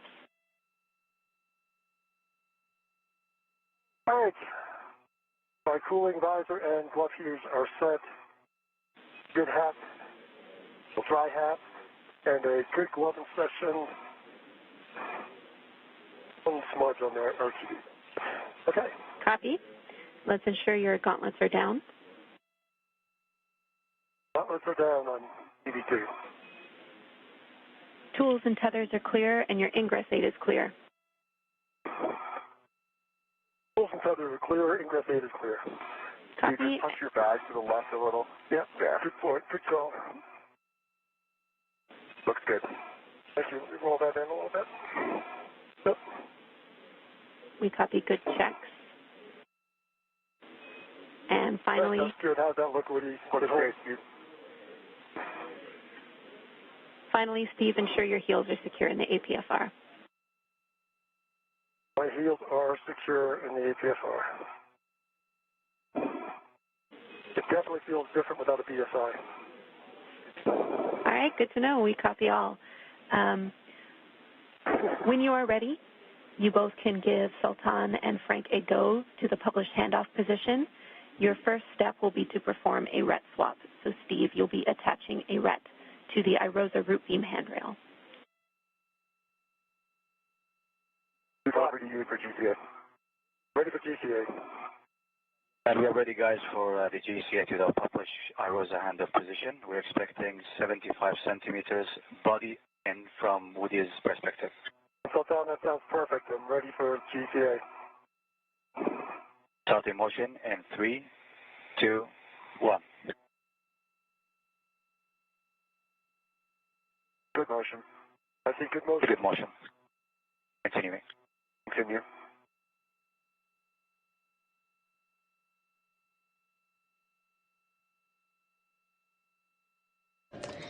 Again, you're seeing a helmet cam view from NASA astronaut Stephen Bowen. We see those IROSAs getting closer to him. Again, once given the go, we're going to see NASA astronaut Woody Hoburg hand off the IROSA to Stephen Bowen.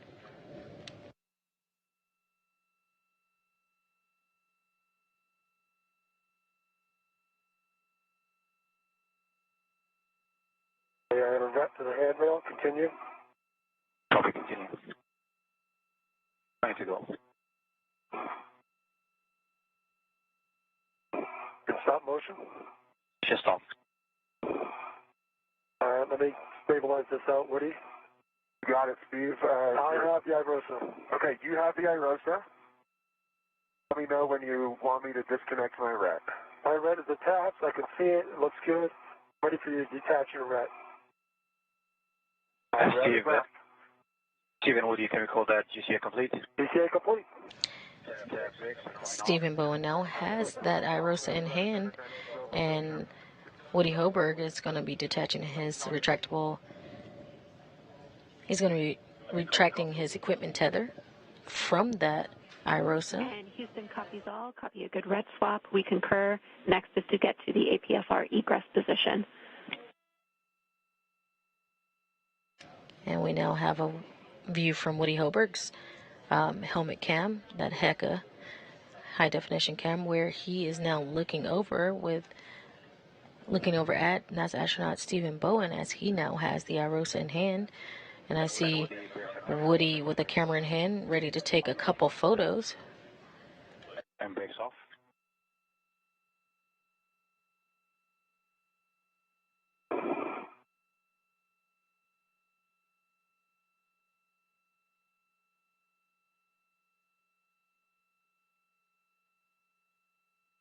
And when you're ready, Woody. I'm ready, Sultan. Right, so this is going to be body out, just reverse the motion that we did, which is 60 centimeters. That sounds great. And stopping motion.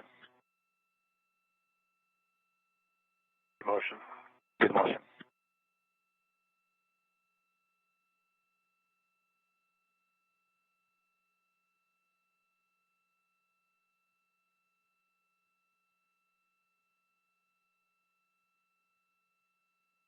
Ramping out.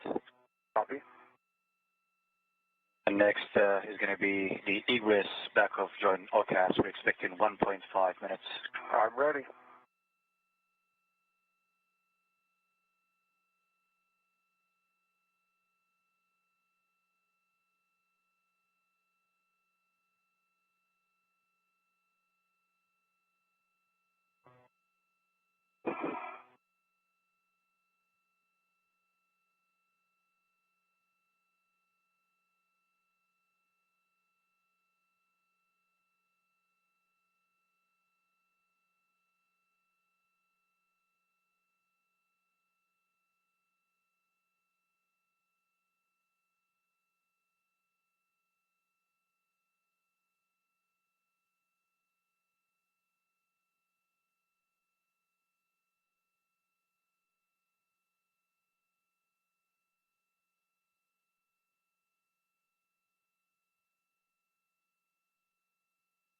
And Woody, we're ready when you are. Ready.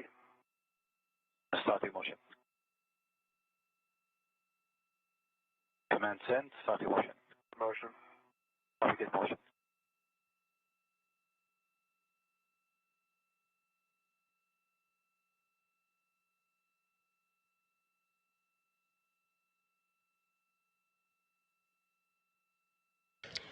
Now 1 hour and 19 minutes into today's spacewalk. We have a few milestones to recap. The duo exited the hatch with the official start time of today's EVA at 7:42 a.m. Central Time. Duo then went over, translated by the Canadarm2. Woody Hoburg met Stephen Bowen over at the FSE, where they released the IROSA from the pallet that held it. The duo then translated over into the furthest point where the Canadarm could reach.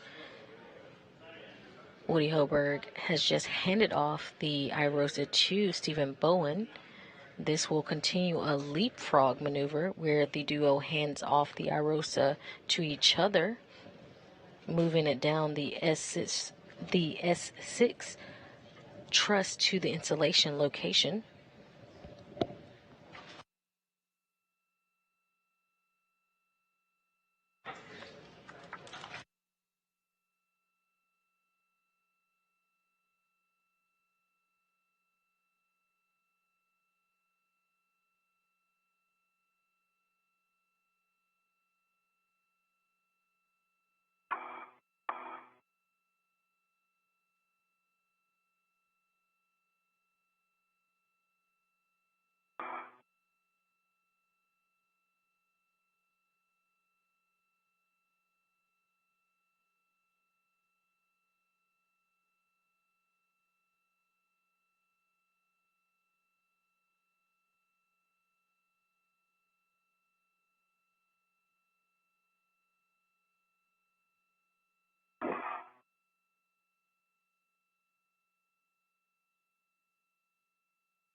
All right, Woody, we are ready for your go for GCA to a published APFR egress position. We're expecting 1 meter body in. That sounds perfect, Sultan. Your go. Copy. Starting motion.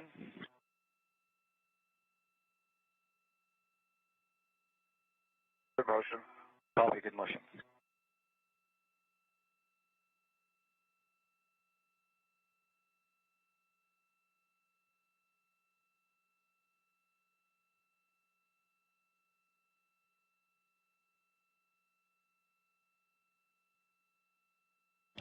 And again, you're seeing helmet cam views from Woody Hoburg, again attached to the end effector of the Canadarm2, where he has situated himself on an articulating portable foot restraint.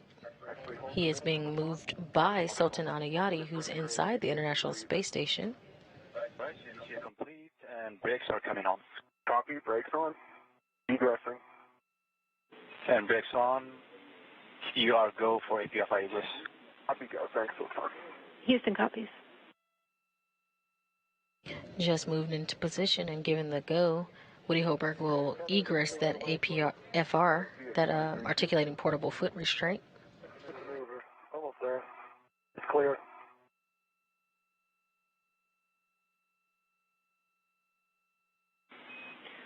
Woody, we need you to stow the APFR ingress aid to the boot plate, and then GCA if you need to perform your tether swap.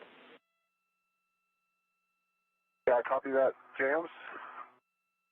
Get the ingress aid in just a moment, so that's all right. Affirm.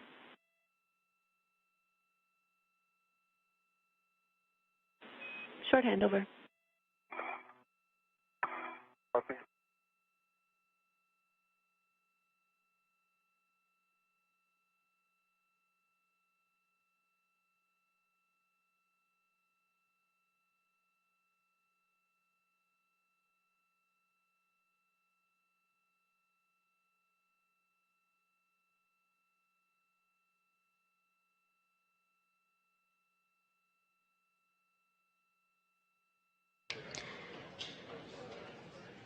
And if you're just joining us, we had a brief handover between satellites, but you're watching the 265th Houston practice. spacewalk for ISS upgrades, maintenance, and assembly. In the middle of your screen, you see EV1 designated with the red stripes. That's NASA astronaut Woody Hoburg.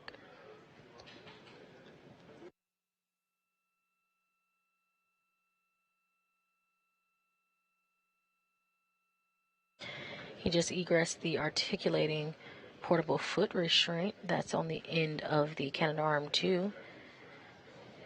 He'll be meeting up with NASA astronaut Stephen Bowen, who currently has the IROSA.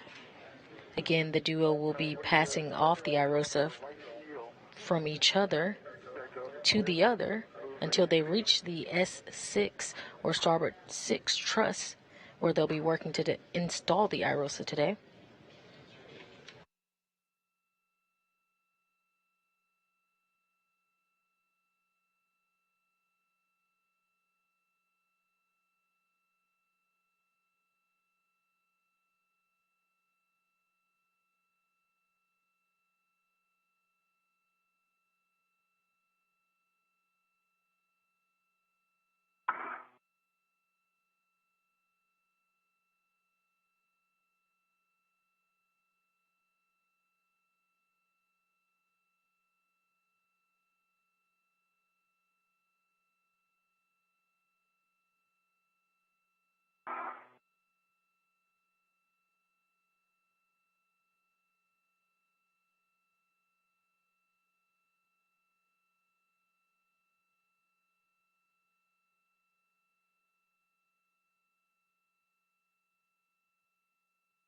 Everybody gets out of your tether config call.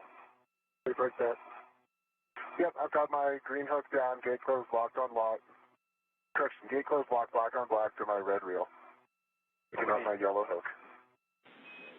Houston's following along. Yellow hook, gate closed, locked, black on black to green rail, both reels unlocked. Good. That completes a good tether path. Good config. Thanks, James. We need that ingress aid stowed to the boot plate, and then you'll be putting your green hook back on handrail 2140. Yep, copy.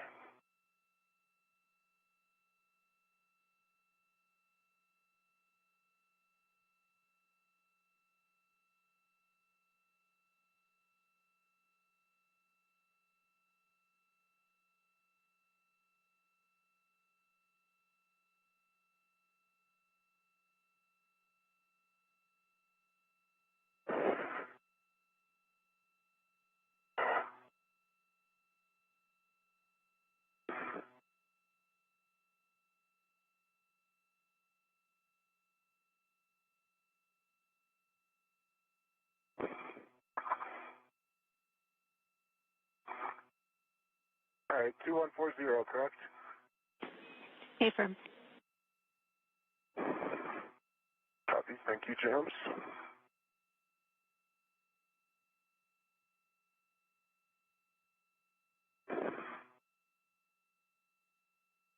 Green hook's down. Green rail's unlocked.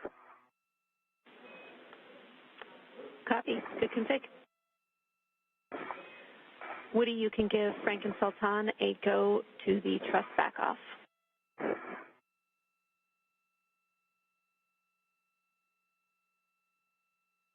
All right, Frank, Sultan, you guys are go for truss back off. Thanks for all your great flying today. And we copy Woody. Great job. Brakes are coming off. Happy brakes off. Woody, you'll translate to Steve's boot plate. Use caution next to the radiator. It will be on your right once you're at the APFR. Thanks, James. Let me get eyes on it. Okay, yep, I see it. After reconfiguring some tethers, Woody Hoberg is now attached back to the International Space Station and began translating to Stephen Bowen. He gave the AOK for Sultan Adiyati, who's controlling the Canadarm, to from inside the International Space Station to do a back-off maneuver. Woody, we see you at the APFR. Caution, during this rotation, keep IROSA clear of the S6 radiator. Copy, James. Thanks. AV2, copy.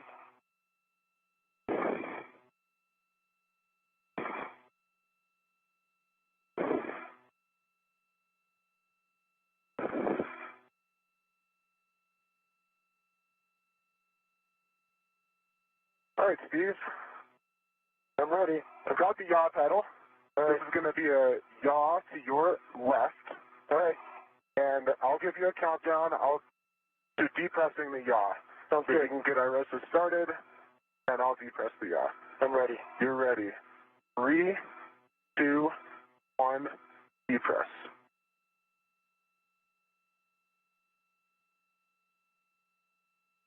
How's that feeling, Steve? Feels nice and smooth. Beautiful. All right, we're going. Currently with a helmet cam view from Woody Hoberg, we see Stephen Bowen in that articulating portable foot restraint where he's been manually turned by Woody Hoberg. All right, very nice.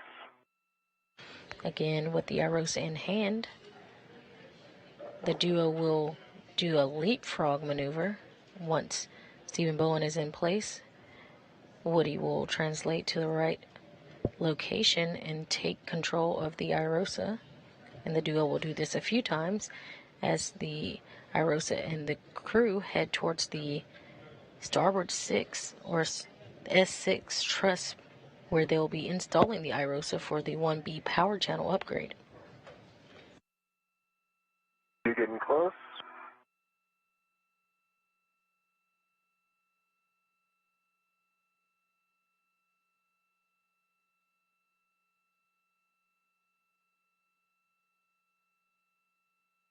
Should be pretty close. Yeah, Steve, that's a yaw of 3. To me, that looks good compared to a yaw of 2. I'll take it. It looks good. Looks like you'll have room over there. Yeah, okay. Great, you're back locked in. Thank you. Yep. All right, Houston copies. We are Woody, the arm will be in motion soon. We copy. We are at a yaw of 3. Woody, we need you to ensure that Steve's safety tether is clear for his eventual APFR egress, and we also need you to poor man's fair lead your tether such that it's under the APFR, so on the base handrail.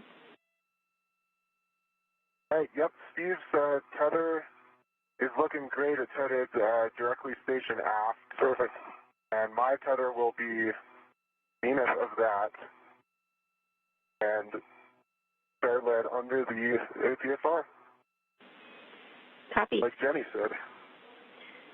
Great job, both of you. Woody, translate outboard. We want you at the at handrail 2060, and you will be placing a rich man's fair lead on the mod kit right lower strut handrail or on S6. We just need it to be clear of the APFR.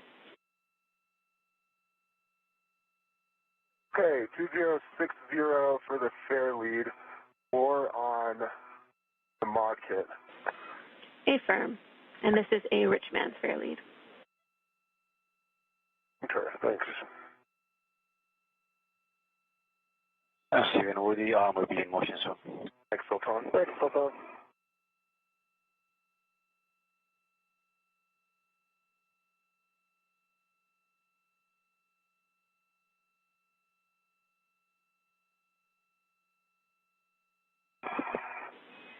Jenny, just confirm 2060 is acceptable for the fair lead. Affirm. S6 2060 is acceptable. Thank you. For both of your awareness, you are still doing great on the timeline. We're about 20 minutes away from a eclipse. That is not our working eclipse, so we are not Russian. Copy, thanks, Dams.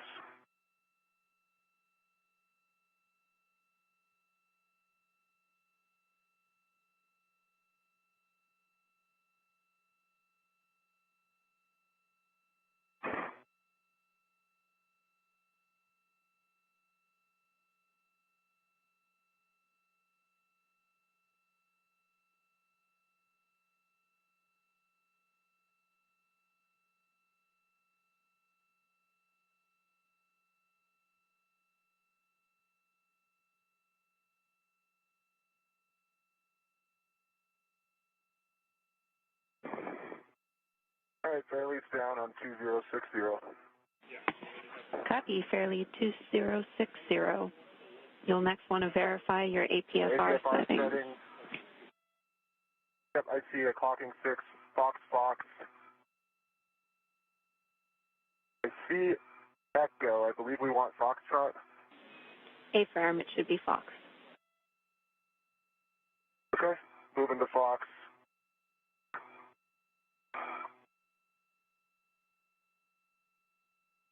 Roll of Fox set. And the yaw is 2. Good settings. You can ingress the APFR. Happy, thanks, Jenny.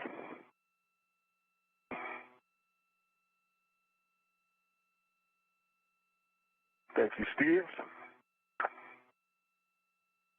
You know if you need more room at your head. Should be good.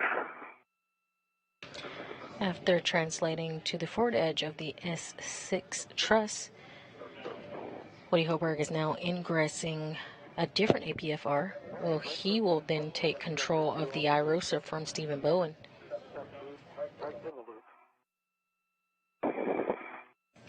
Prior to taking control of the IROSA, they will do another HAP and gauntlet check.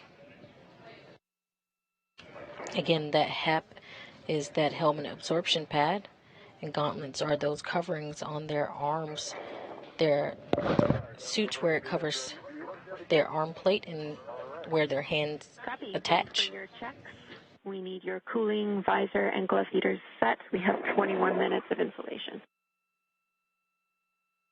All right, Jenny, I'm still at a TCV of 4, visor down, glove heaters on, and gauntlets are down.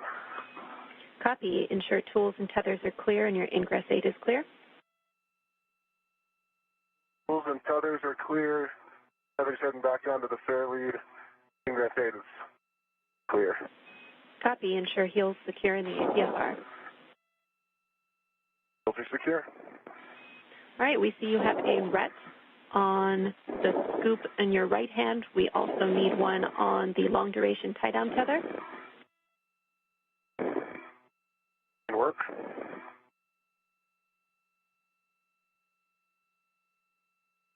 All right, I got 2 rets down, one each side.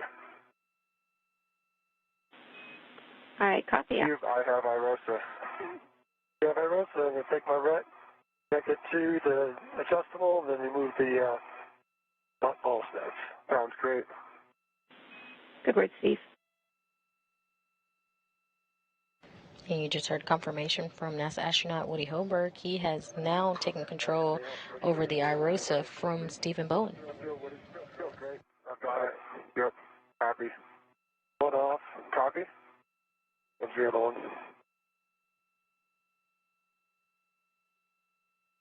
Okay. They are off and clear. Looks great. I've got it. All right, let me... Copy all. Steve, egress the APFR. This didn't work.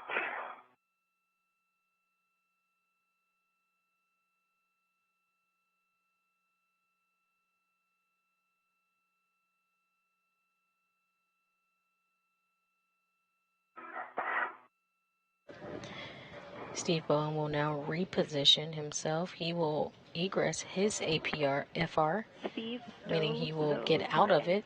He will then translate over to Woody and perform the same task that Woody did to him previously.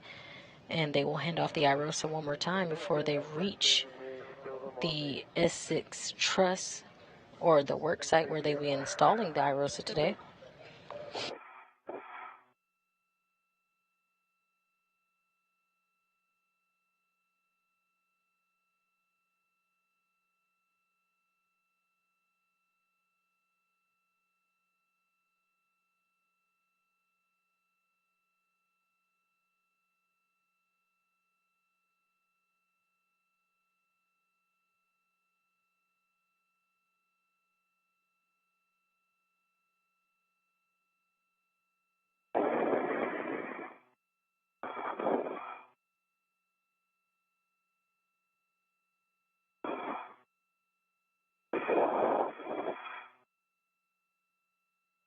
Just make sure my tethers are clearing. Your safety tether looks great on the right side, Steve. Thank you. So what I was looking for... make up these in a good position.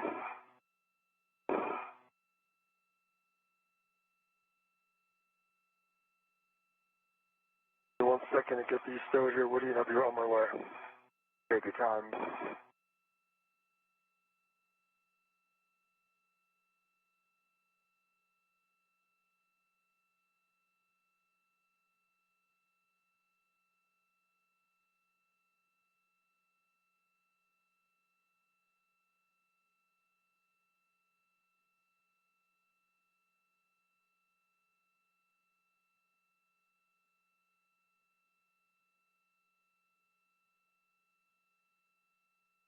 And Jenny, I actually have them to a handrail. I have them to handrail number 2034.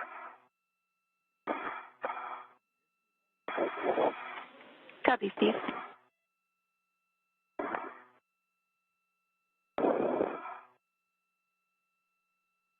All right, and I'm releasing my RET.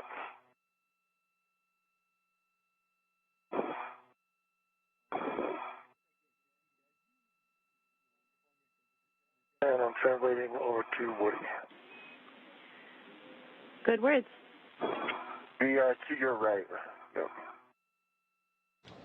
Say that again? Woody, what was that? I wasn't sure if you were going down to follow your safety tether or just coming direct. Nope, coming direct. Okay, copy. Houston Sounds concurs. good, Steve. Steve's headed out to you directly, Woody, and then he will come back inboard and go around the other side of S6 later on. Got it. Hello, Steve. Hello. Just let me get in a good position to do this. Okay. Gonna get my feet above the radiator. Looks I'm going great. to swing it all the way around. I see that. So it went in front of my body, I hope, or did I put my tether behind me? Your safety tether is in front of you on the left side. It is in front of me, so it's in front of my body. Yes. Okay. That's what I wanted. Yep. It's just hard to see with the BRT. Yep, I see that. There it goes. Nice. I agree with you. That's what I wanted. All right, I'm at T060. Let me get stable. Okay.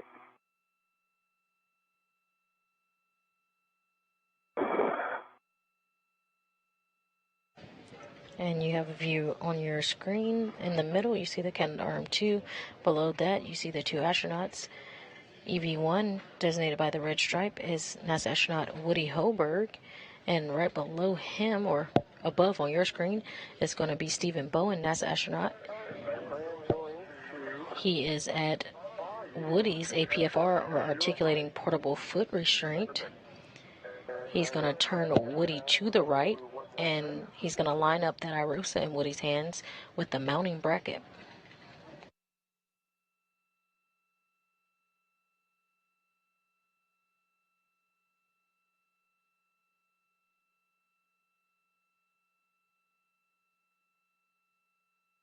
We're currently at 2. And Jenny, I'm going to 6. Is that correct? Good words. Sounds right. And is on your right. Yep. O is on your left. Verifying that. Concur. All right, and I'm ready. 3, 2, going right. Want to start? 3, 2, 1, start. Got good motion. And we're currently seeing a helmet cam view from Stephen Bowen, and he is turning that portable foot restraint with Woody Hoberg attached. IROSA in hand, turning to the right. The IROSA will be lined up with the mounting bracket. Good. One more to go. How's the position? At 6. How's that look? Let's see, looking. Did we... So I'm pretty far from the mounting bracket right now. Right? It looks like the right angle in yaw. I think we need to roll to my right. I agree. Let me So if you're currently Echo, you want to go to Foxtrot. Okay, yeah, I don't know how we got back to Echo, but that sounds great. I am starting that motion, and I'm ready. There it goes. Great. Oh, hold on. Can you get more stable for that? Beautiful. When you think you're there. We're in the zone now. All right, it looks like it's locked in Foxtrot, but sorry we made that mistake before. All right, how stable do you feel? Well, I still feel a little bit far from the mounting bracket. You want to go to golf? I wonder if we should go to golf. Can you do that? Can we try that? Is that all right? And Houston's following, we're okay with going to golf. Okay, go to golf.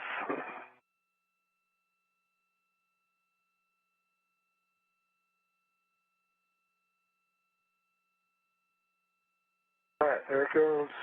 Nice. And keep coming. Almost to golf. You're right in between Foxtrot and golf. Great. Still right in between. Hold on. Okay, gotcha. Okay. Still got to go right a little bit. And you're right. Hang on. You're back at Foxtrot. Gotcha. Okay, let's try going to golf again. Okay, here comes golf.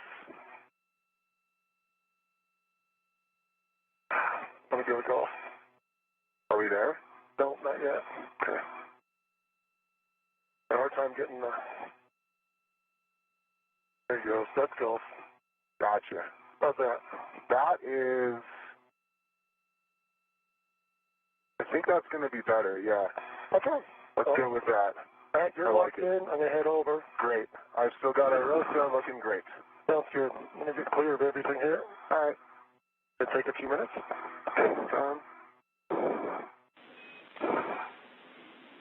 All right, Houston followed all of that and copy our final config. Big picture call for all crew. We are 2 minutes from a 14-minute LOS. We are go to push with the nominal procedure. Frank, we are in Block 6, Step 27 for Steve.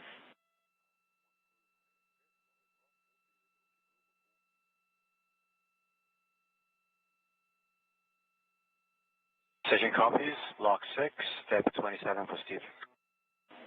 Affirm. Frank, you are Prime Ivy.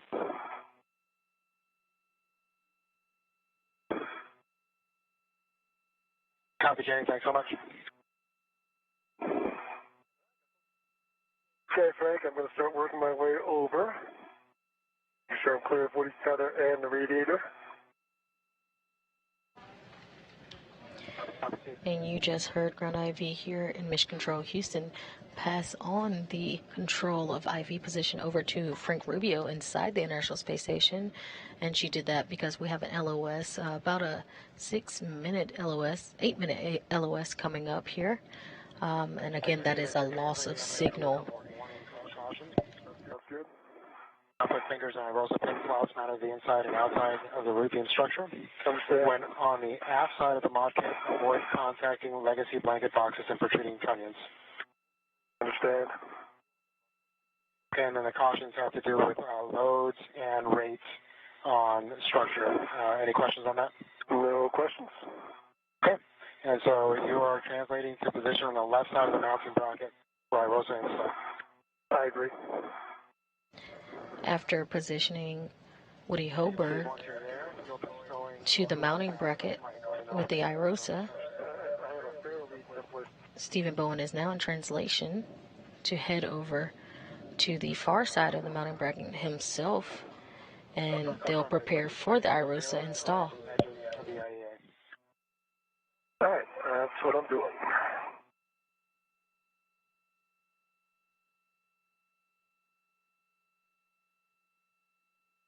And this begins the LOS period. And you're seeing a live view inside the International Flight Station control room.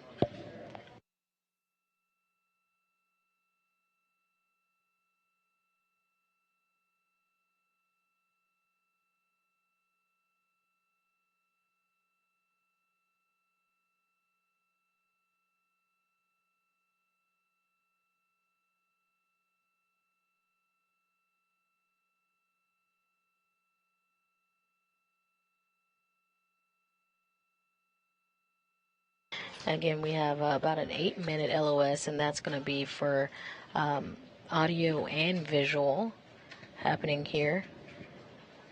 The flight control team here in Mission Control Houston taking the time now to get a restroom break in.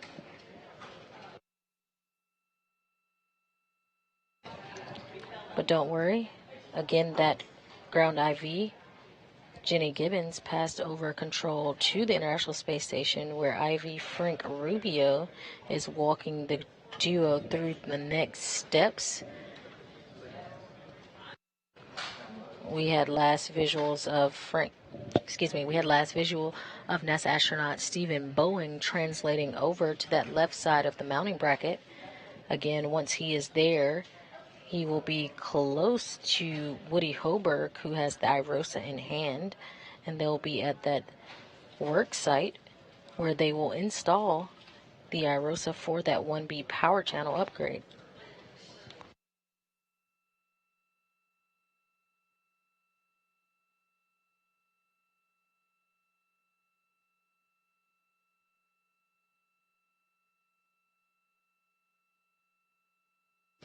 Currently on your screen, you had a view of the International Space Station, and you see that far left of the screen is where we're installing today.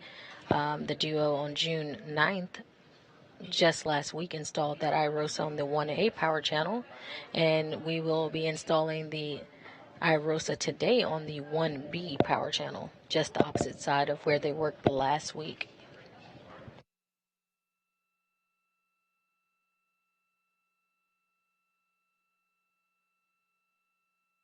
Today's spacewalk is being conducted by Expedition 69 spacewalkers, flight engineers, NASA astronauts Woody Hoberg and Stephen Bowen.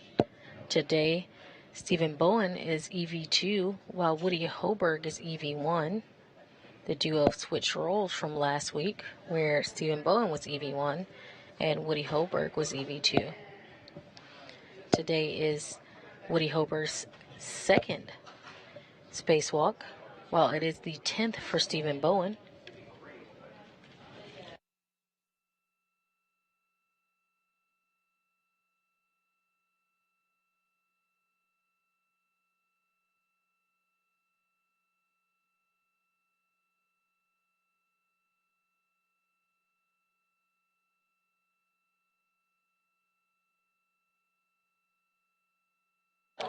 With this spacewalk, Bowen ties most spacewalks by a U.S. astronaut with Michael Lopez Alegria, Bob Behnken, Peggy Whitson, and Chris Cassidy. Bowen has accumulated 60 hours and 22 minutes of spacewalking time in his previous 9 EVAs, or spacewalks. Woody Hoberg has a previous 6 hours and 3 minutes of spacewalking time.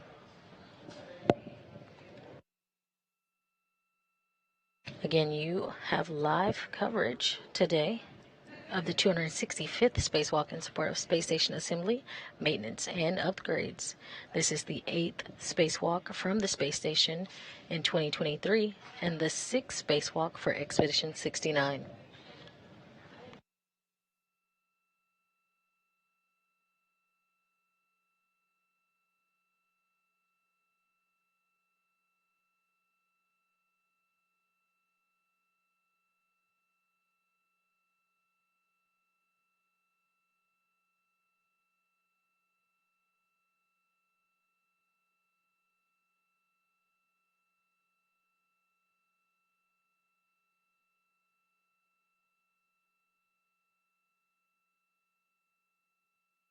Again, you're back inside the International Space Station Flight Control Room. We're about 3.5 minutes into about an 8-minute LOS where we have no audio or visuals of the spacewalk. Again, you see the flight controllers here taking that time to get a break, going to use restrooms and other facilities.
If you're just joining us, you're looking live inside the International Space Station Flight Control Room here at Mission Control Houston.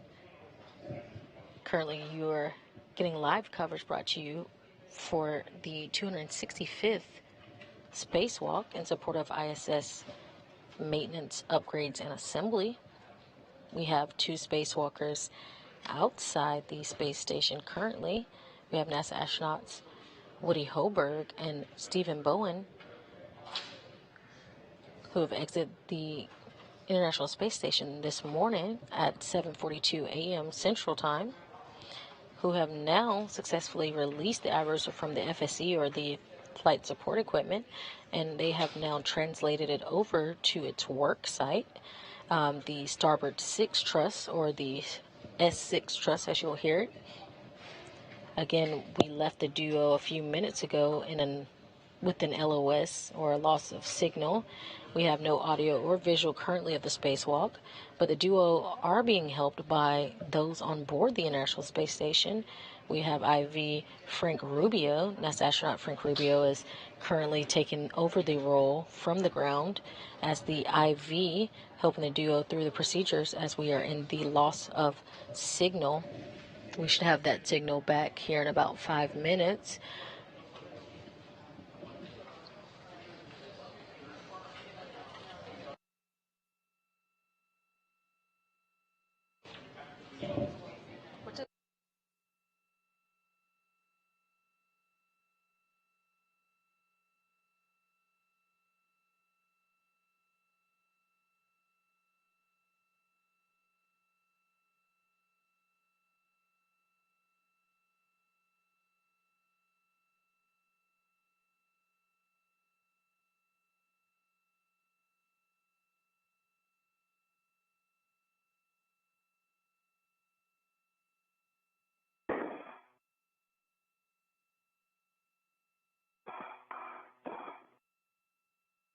That's feeling good.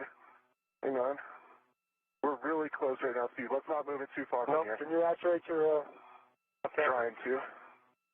Yeah. I don't know if it pops up. Meaning it's engaged? Looks like it. Yeah, looks like it's engaged. And we have audio back. Okay, that's good news. Hang on. How's yours? Mine's not in yet.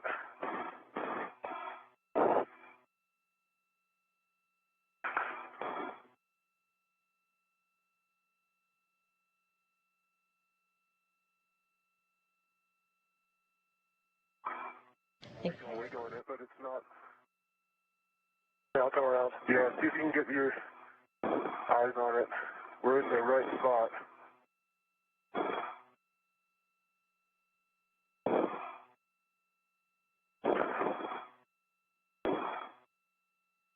There it is. Got it? Yep. Nice. All right, soft capture, 2 pins.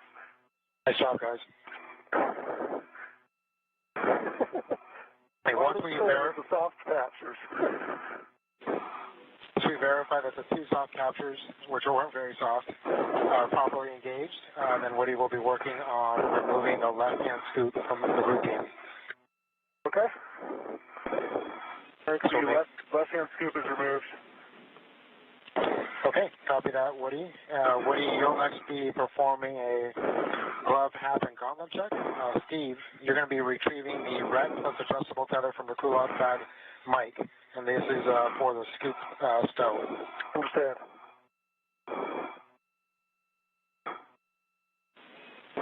Houston is back for with the you. gloves, dry hat, gauntlets down. Copy, Woody, good check. And Jams, welcome back. We are currently in Block 7. Woody just completed Step 5 with a good glove, hat, and gauntlet check.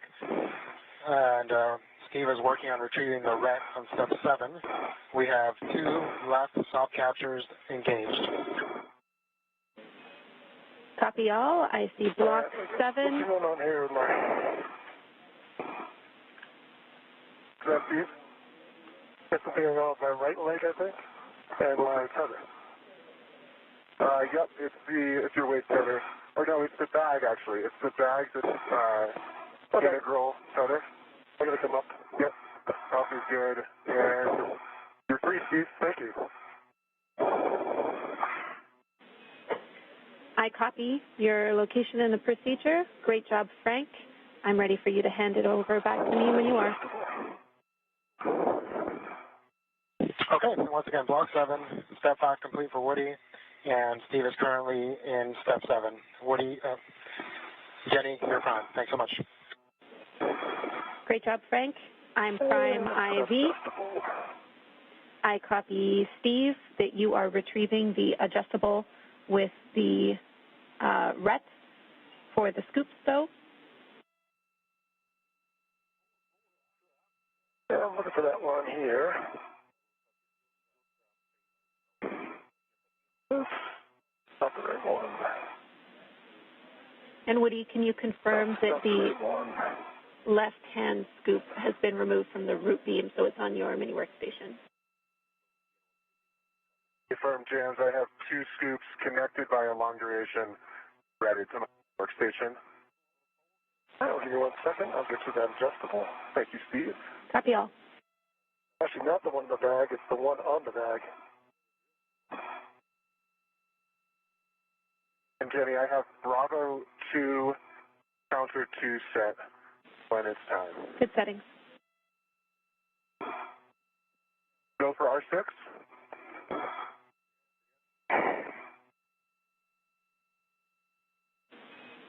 Actually, negative, Jans. Let's wait on that. That way we can wait for Steve to control it. Affirm.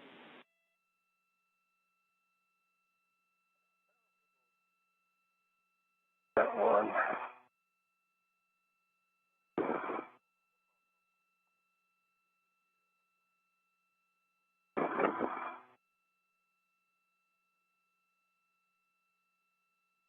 Actually, I don't see another adjustable in there. 1, 2, there it is. You see the cap keeper, Steve? Send it my way. It's the one the other way. What cap keeper too? Yeah. Okay. Here's the other adjustable. Great. Here's scoops for you for that adjustable. And here, I'll trade you 1 second. Give me a second. Copy. Ah, there you are up there.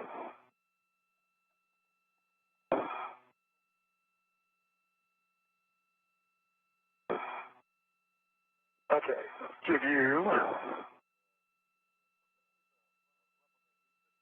Grab the cap keepers. Got it. And I'll take a scoop. Here's 2 scoops for you. Just let me know when you want me to release my ret. Here, 1 second. Take your time. All right, I got adjustable to that one.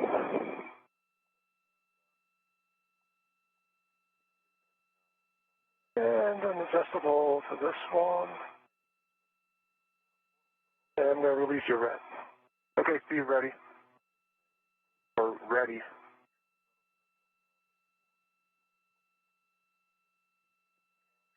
All right, ready for it? Here it comes. I see it. Thanks, Steve. All right, let me stow this. Oops, you got the the cap keeper and the AMS. Yep, and if Jans is okay with it, I'm going to remove the 4 caps from my ROSA.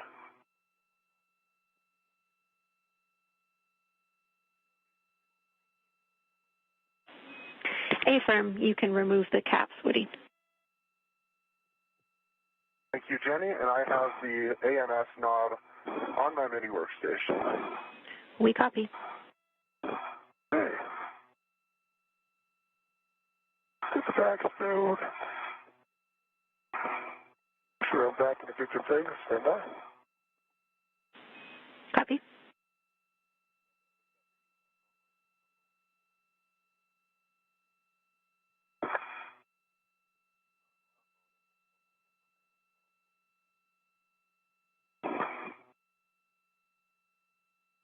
All right, I need to be able to hold this thing closed.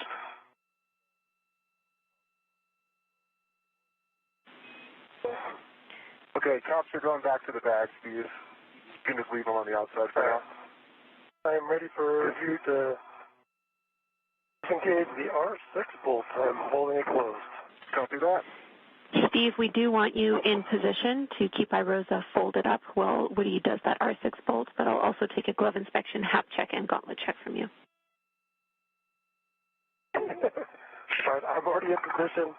If you give me a moment, I'll give you those calls as soon as we get them done at this point. Okay, we copy. That's fine with us. Woody, you'll be releasing R6. The bolt will spring out. We're looking for a white line visible, and you can expect 18 to 20 turns. Copy, James. Counter 2, counter 2 set. Starting turns. Good words.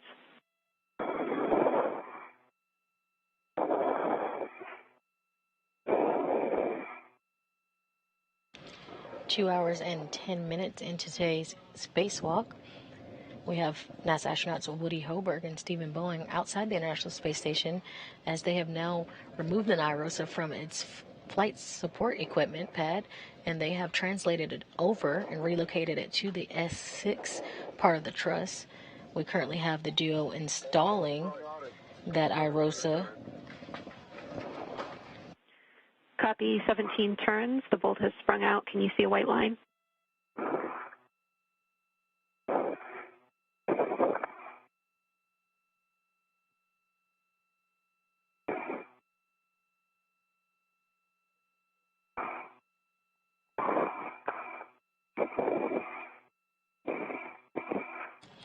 Woody Hoberg is currently releasing a final hinge restraint with the pistol grip tool or that space drill. And then egress the APFR using the ingress aid only. Okay, PGG stowed, egressing, ingress aid only. Jams, what, yeah, all right, sounds good. Okay, good place to do the MDGLs though. I was wondering. Yeah, just because stability is so nice in the APFR, I'm thinking about uncapping these MDGLs that are right beside me.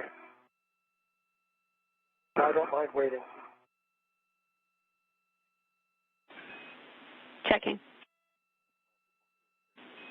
Woody, your go. Thanks, James. While you're doing that, I can give you your PET. We are 2 hours and 10 minutes into a 7-hour, 30-minute EVA, limiting consumable Woody's MEDOX, and you're 45 minutes up on the timeline. Great work.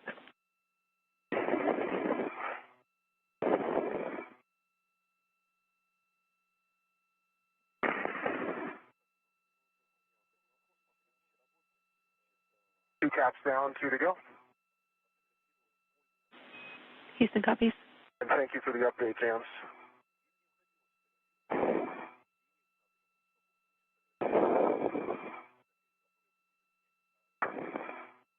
3 down. Nice to be stable. That's pretty cool. Okay, caps removed. We'll make sure that you stay clear for unfold. All right, I'm egressing, Steve. Yep. Copy all. And for both of your awareness, we have our video back. And we now have visuals back of the duo outside the space station today. The ingress aid is low profile and fair lead under the APFR. We'll have you on the right side of the mounting bracket for unfold. Okay, concur with all. Already fair lead.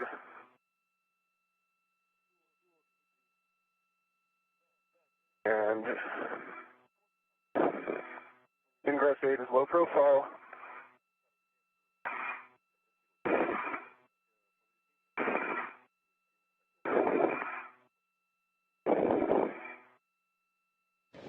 While we had no visuals, we did have the duo begin the install of the IROSA onto the mounting bracket for the 1B power work site.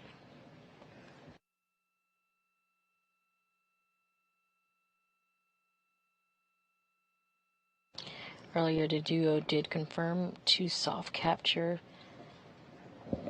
for the IROSA. Right now, we'll see them move around and reposition themselves to the right side of the mounting bracket for the unfolding to begin for the IROSA. Warning, pinch point, keep clear of rotating IROSA. With that, Steve, you can slowly pivot IROSA to the unfolded position, and Woody, engage the right side alignment guide and slot. Copy. Unfolding. See it.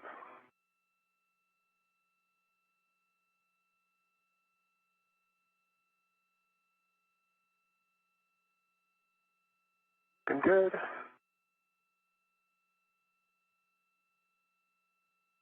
Keeping everything out, looking pretty. Mounting plate is clear. Oh, those caps just got in there. I see them. They're staying on the. Okay, stop, unfold. Let me just make sure these stay out of the way. There we go. Toss them my way, I get them. Okay. Here you go. You're here. They're clear. Copy.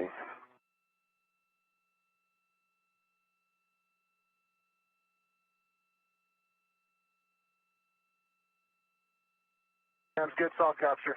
I see it. Copy. You see the soft capture feature engaged. Well done, both of you.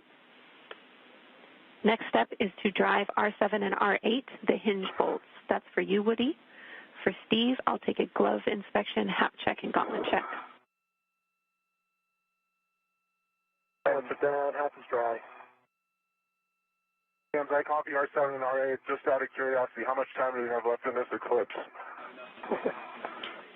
You have 15 minutes left in this eclipse, which is not enough time for our cables, so we'll be working other steps, and our target eclipse is still the next eclipse. Okay. All right, my gloves look good. Same as before. Copy. All good checks on Steve.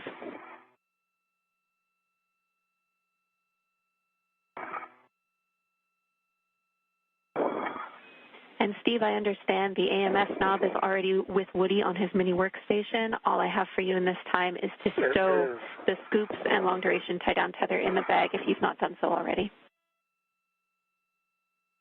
I am working on those things right now. Copy. Are in.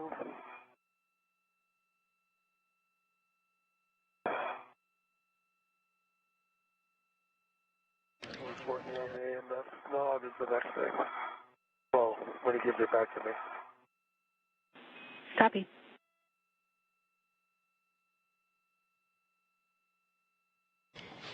Duo working in orbital nighttime. Copy. Your settings are Alpha 1, clockwise 2.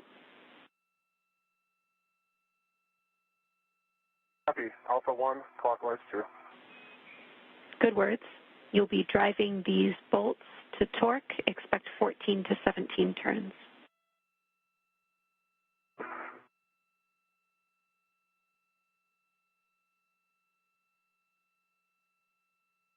Copy. Thank you.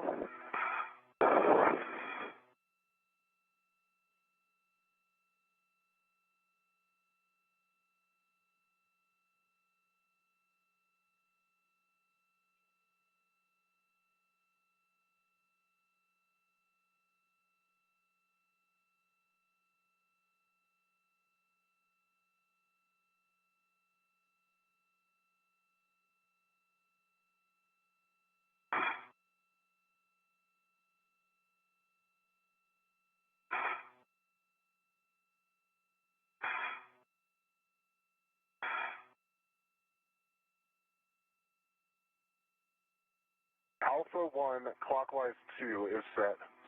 Good words. Starting with R7.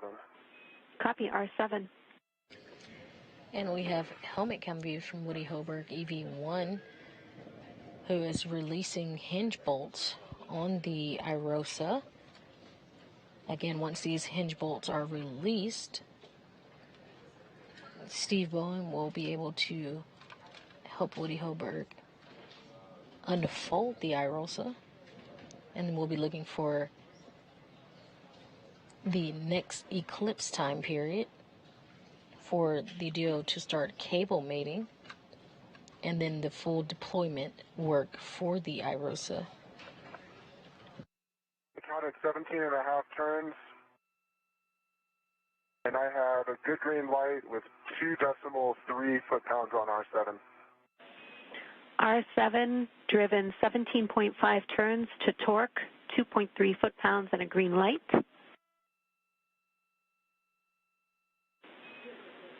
Confirm. Ready for R8? You can move to R8, same settings.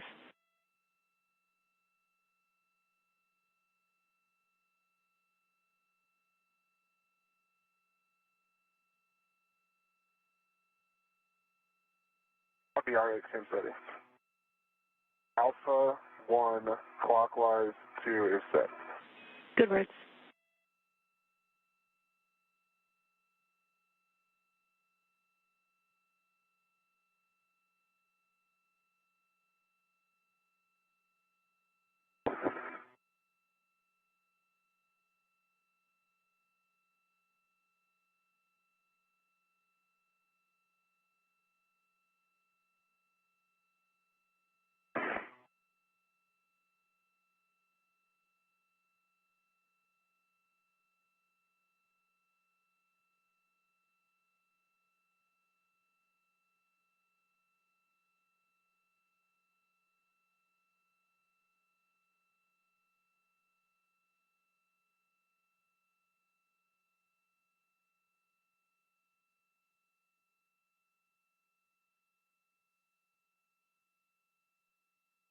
Turns, I counted 17 turns. I have a good green light, 2.4 foot-pounds.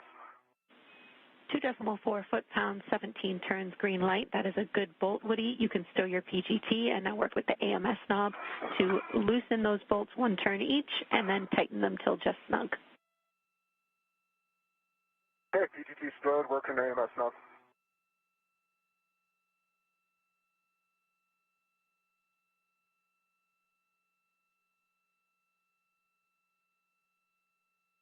R7 reset. I've been a quarter turn off, quarter turn on. Copy, quarter turn off and on R7. R8, same on R8. Copy the same on R8. You can give the AMS knob to Steve to stow in the bag. And with the cap keeper. Yeah. There it is. You just grab it, put on that, and we'll be done. All right, Steve, you have the cap keeper and AMS knob. Thank you. Thank you. I have some big picture words for both of you when ready. Ready. Ready. Okay, our timing has been great so far. We are headed into insulation, so we will push with driving the M bolts and do as much as we can prior to the cable mates. That will involve a bit of a replan. We'll give you information on some cleanup steps that we're going to get ahead on. Those aren't quite ready yet, but when they are, I will get words to you. So next steps for Steve are to get ready for those M bolts. You can divide those up however you want, but the socket for the M bolts is on Steve's PGT. And we copy. We copy jams. Hey, Jenny, I'm right in front of J1 through J4. Is it a good time to get those mated?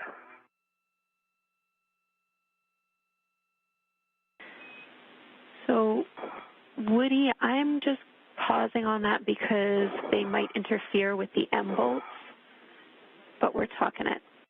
Okay, gotcha. Okay, just a reminder, we did those first on the last one. Copy.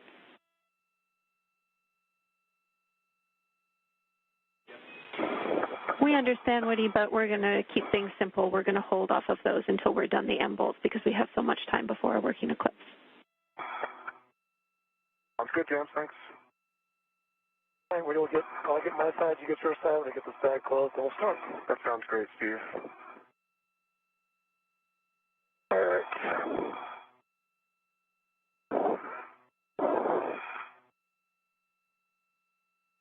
All right. Good. The Bravo 5, clockwise 2, and how many turns is it, Jenny? Those are good settings, and we're driving to torque. Expect 11 to 14 turns. Give us a heads up on hand starts. Okay. So this is 31. I've got a full turn of the hand start. Copy M31, 1 turn of hand start. Drive to torque and black line flush.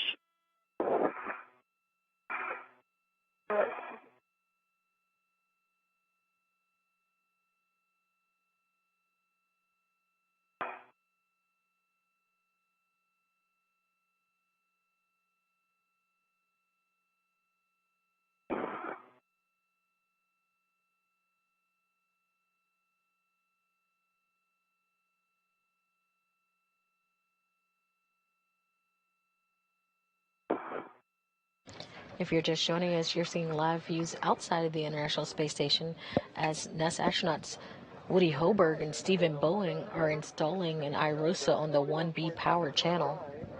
Big green light for torch. Copy M31, 11 turns, 21.9 foot-pounds, and a green light.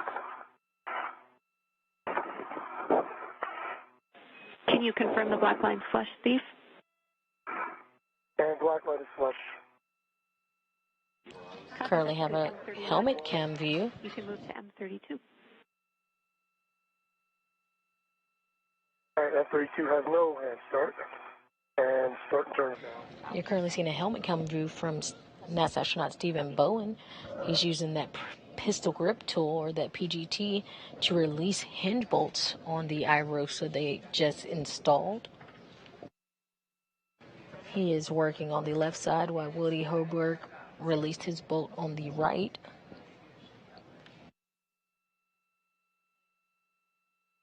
Again, you can tell who is who by the stripe designation on the suits. Red stripe is the EV1 worn today by Woody Hoburg. You got a good pull test on the socket. Here you go. Copy, go. Thanks, James. All right, just going to get you the right torque here.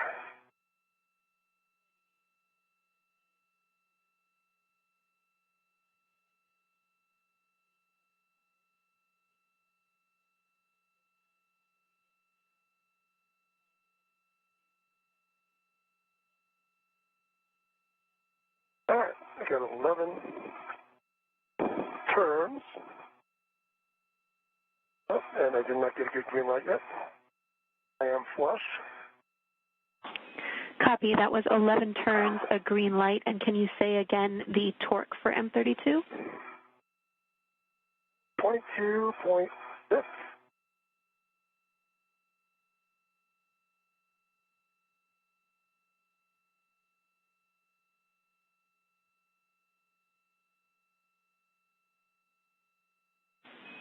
We're checking on that bolt, Steve. Jenny on M37.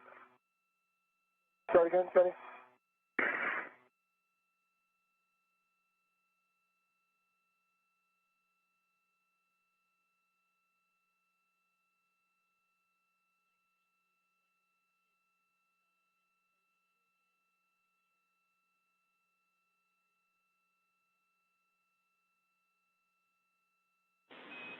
And Steve, we're going to have you go back to M32 again. We're just looking for an additional quarter turn on that bolt to reach our minimum. Okay, I got a good black line. And now I got a turn.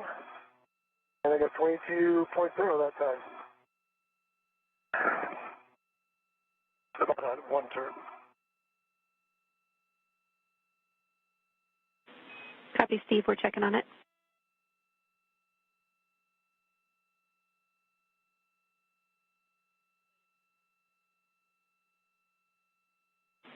All right, Steve, good bolt. You can move on. All right, let me get myself around to a better position. All right. Hey, Jenny, on M37, I had 11 turns, good green light, 22.0 foot-pounds. Copy, that's a good bolt. And M35, 11 turns, good green light, 21.9 foot-pounds. Copy, and those are both good bolts. We track a hand start on both of those. Copy. Yep. 34. We had a hand start, and I've got 11.4 turns and 22.6 foot-pounds. 33 left to go for me. Copy, Steve. Can we verify black line flush? And black line flush on 34. Copy, that's a good bolt.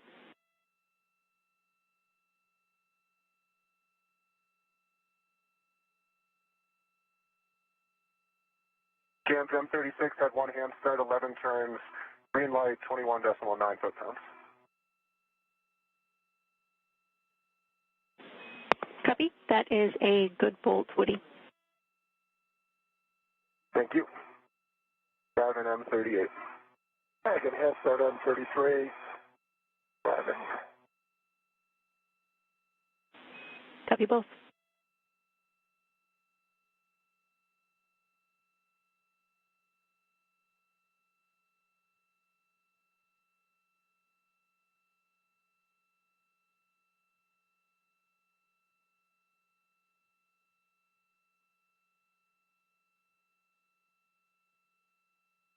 All right. Hey, Jams, got a report on M38. Ready. I'm 10 turns down. It was not hand started. Unfortunately, I don't think the thread's engaged for approximately the first 8 turns. I think I'm about 2 turns of threads in on M38. Copy, Woody, we're talking it. All right. 33, 11, well, 12 turns by my count, 11.86 on the thing with a good green light at 22.2 foot-pounds. Steve, that is a good bolt. And for Woody, we appreciate the report. Let's keep driving that bolt, and we'll do the math on the ground, so just report the new number of turns you get. Starting from what I'm guessing is 2 turns engaged, starting turns.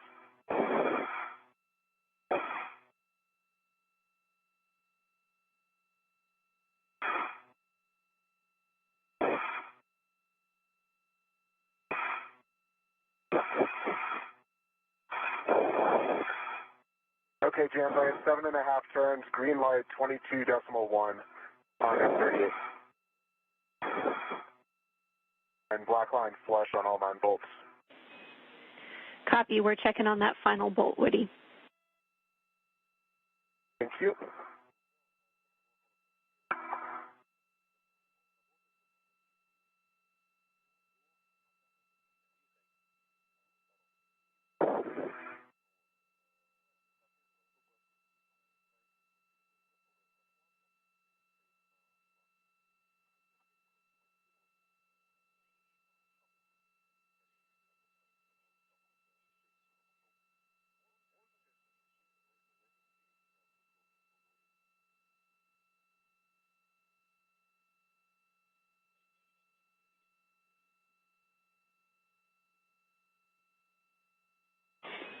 All right, Woody, we're going to go back and have you do that bolt again for some additional turns, same settings. You got it.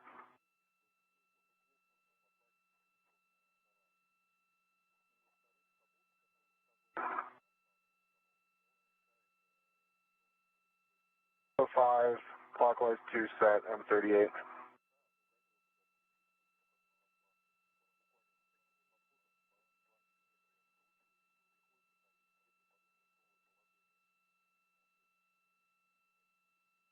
Big green light, no turns, 21.9 foot-pounds.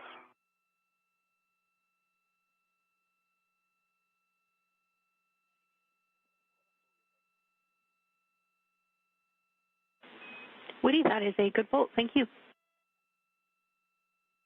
Copy, good bolt. Thank you, Jams. I'll have more words for both of you in a minute. Okay.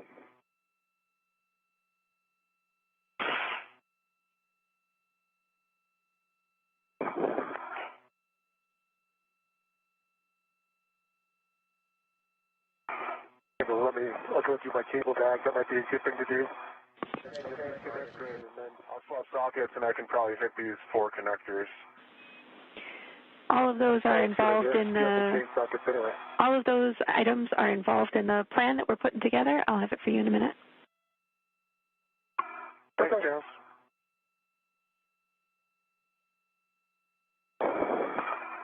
All right, must be time for more pictures of Woody. Sounds great to us. Entering into an orbital daytime, the International Space Station is flying 256 statute miles above the South Pacific Ocean off the west coast of the United States. And we just saw Woody Hoburg and Steve Bowen complete some bolts, releasing some bolts on the hinge joint of the IROSA that they just installed. Carrying us through the next set of procedures is my colleague Rebecca Wicks, who will continue coverage today.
All right, Woody and Steve, thanks for your patience.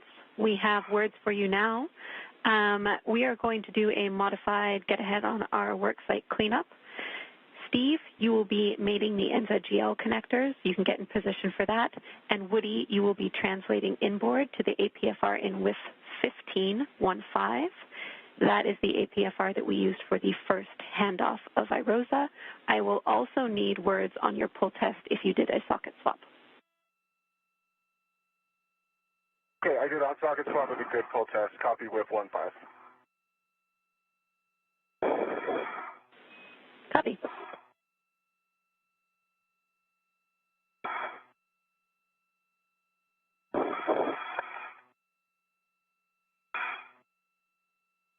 I may need to clean up my tether when you come back, Woody. Okay. You want me to take a look at it? Let me do a quick look. Get it around me right now, I think. Yes, you sure do.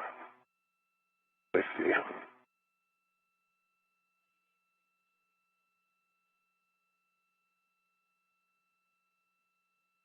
There you go. Thank you. It's behind me, right? No, now it's in, I put it in front of you. Oh, perfect, thank you. So now it's right side crossing toward your left. Okay. And then clear.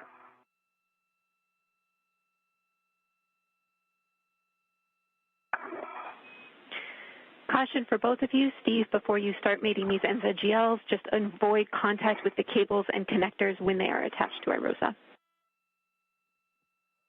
Copy that.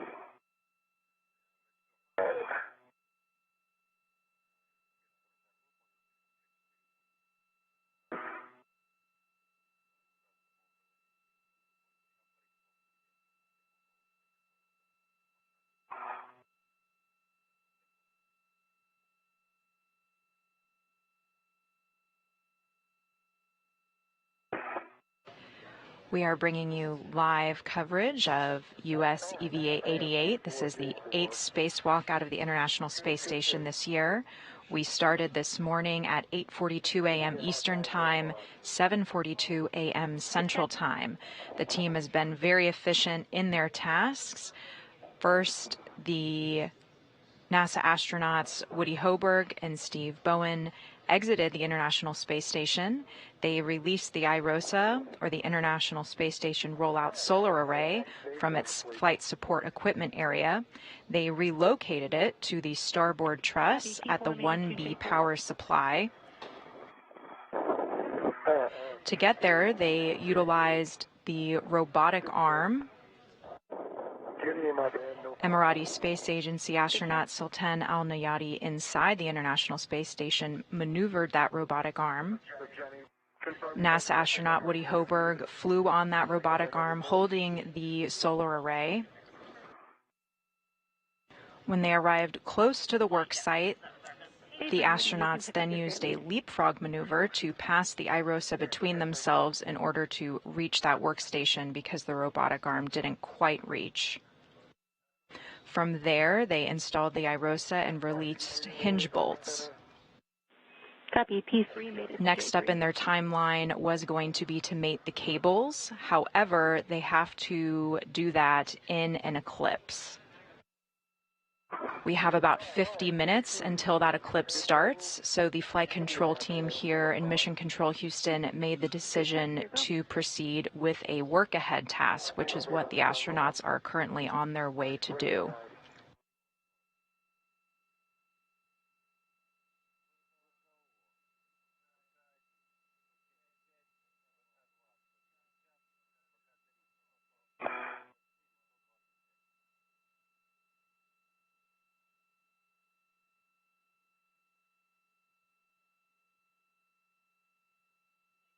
Yeah, P2 with a good mate. Over center. Copy. P2 made it to J2. All right, P1, J1. Just good pins. Be in my band, no fraud. Good checks. Your go. Woody, you will be stowing this APFR on your BRT and then translating to the port CETA cart to drop it off. Okay. Pick up this APFR, take it to the port CETA cart. Thanks, James. Affirm, I have instructions on your green hook along the way. Okay. I will plan to pick it up. Okay, any other instructions? You'll be picking it up, then installing the APFR and the port CETA cart. I'll give you the WIF and the settings when you're closer to it, and then you'll be translating back outboard, dropping your green hook in the same spot. Okay, thanks, James.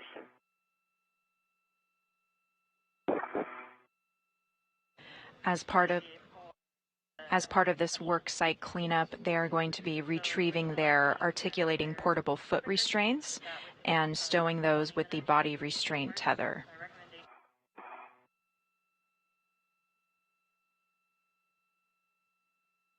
All right, P1, J1 bands, over center with good connection.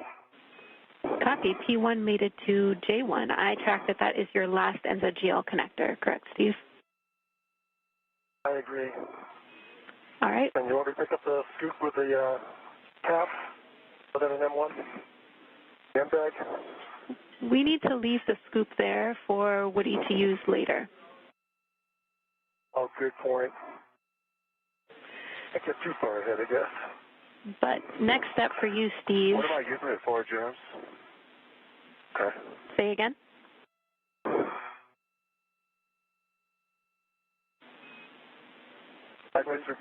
Disregard.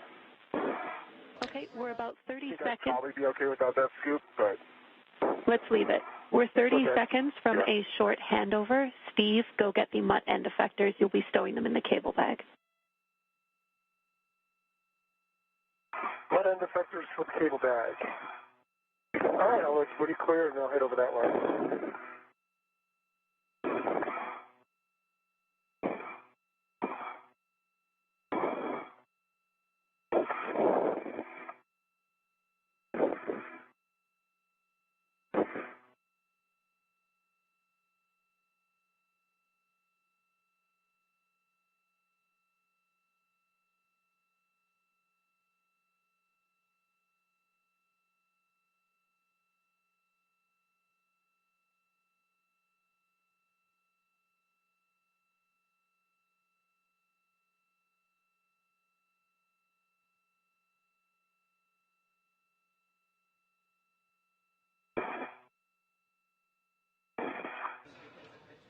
We have an expected loss of signal on our video views as the International Space Station flies around the Earth. Those data links transfer between satellites.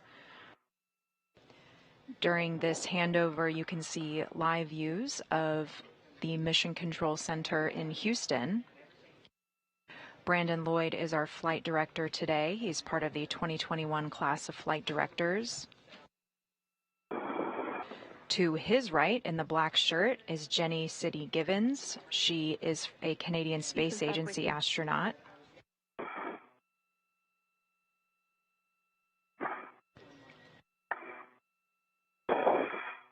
She is the main voice you are hearing speaking with the crew. She is the ground IV.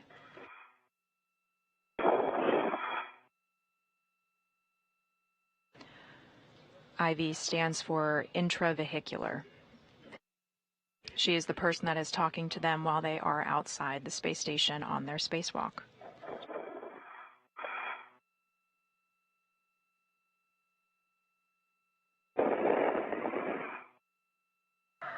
The crew is performing some cleanup tasks as they are ahead of schedule. We are waiting on that eclipse to start so that they can safely mate those cables in the dark. Hey, Jenny, I picked up my green hook. Copy, Woody.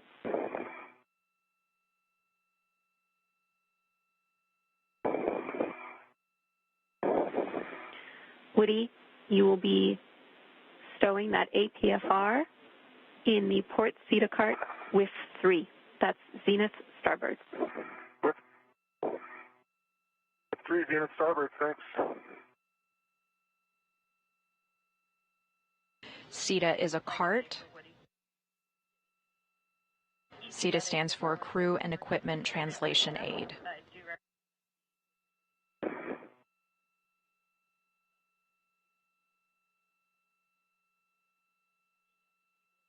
He is going to be storing his portable foot restraint on that cart.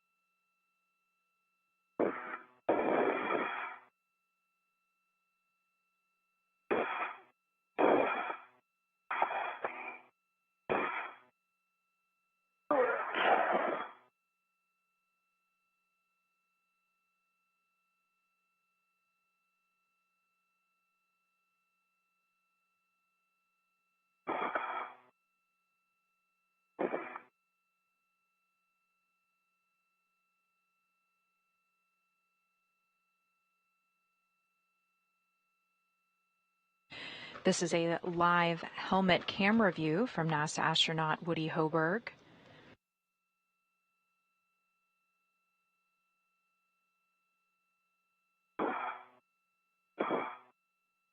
He is translating back to the IROSA worksite.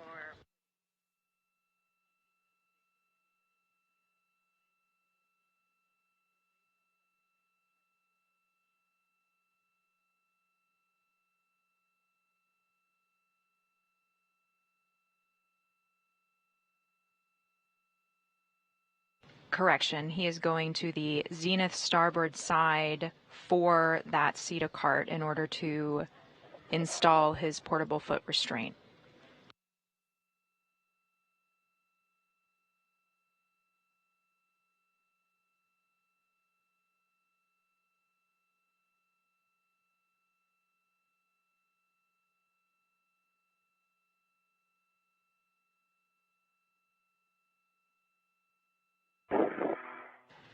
This is a view of that S6 starboard worksite where the IROSA solar array is installed and waiting to be. Copy, Steve.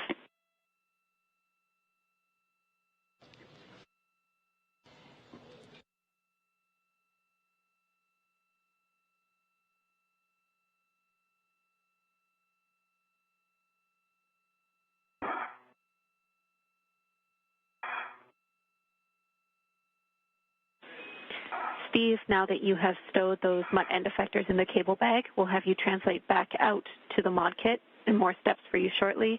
Woody, I have more big picture words for you as well.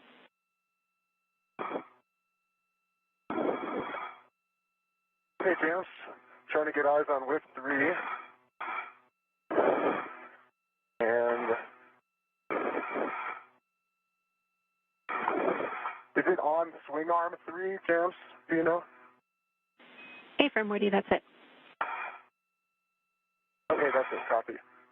All right, James, I'm ready for APFR clocking and big picture words. Clocking of 12. And when you install this APFR, we'll take your checks and we'll also have you adjust the MLI on the ingress aid. Best effort. We know that these are tough, but try and get the metal covered up as best you can, please. MLI stands for multi-layer insulation. And Woody, just let me know when you get back out here. I'm gonna need you to move my safety tether back to the other side again. Okay, no problem, Steve. Thanks. Yep.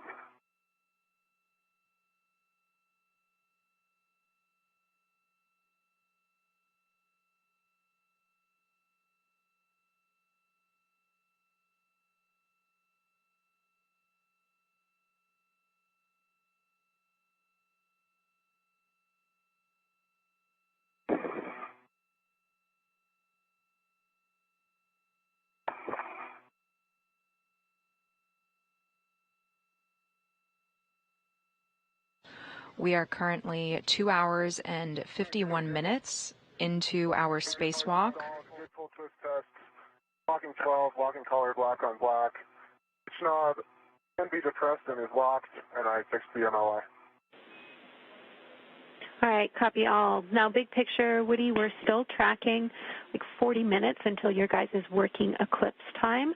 So that means that we do have time for you to get onto the FSE and get that beam stowed. So at this time, we'll have you translate onto the FSE. You do not need to place any rich man's fair lead on the FSE.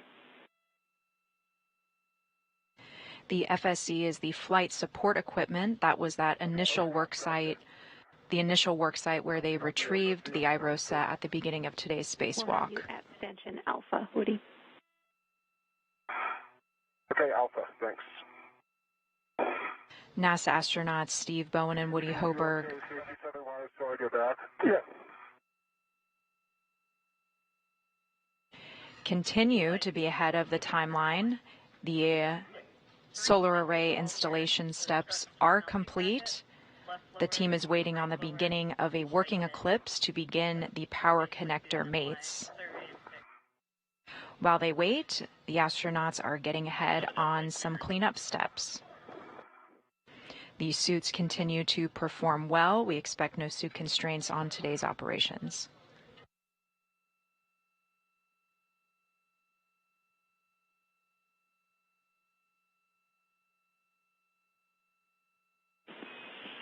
All right, Steve, we see you back at the mounting bracket. For you, we don't have much to do while Woody does these FSE beam ops, but we would like you to check and replace the MLI, which is on the mounting bracket. I have 3 locations for you to do that when you're ready to copy. Okay, ready to copy. We want you to check the right lower strut, left lower strut, and right mid strut MLI.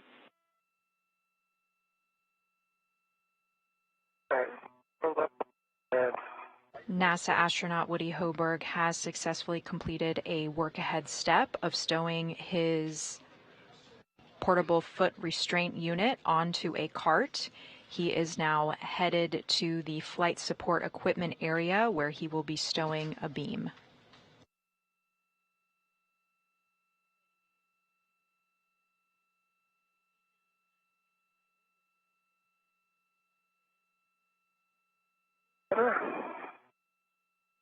That one's off the bolt.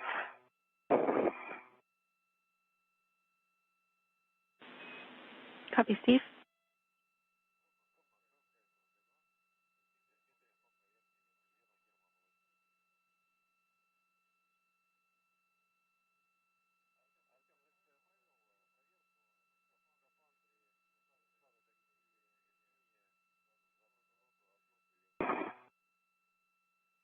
one's better. It's on the bolt now. Ground looks like it's in. Copy, Steve. Right. Mark. Do you have video? We do have video. Affirm. Okay, that should look a lot better than it did. It does, thank you. Is there something lower on the lower strut, or just it on the right lower?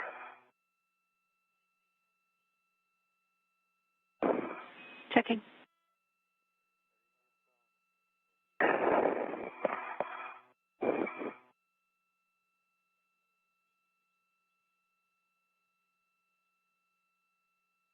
This is a view of NASA astronaut Woody Hoburg. Lower strut looks really He good, is Steve. EV1 today, and that is designated by the red stripe on his spacesuit. Okay, right mid strut 5 mounting bracket. I'm back.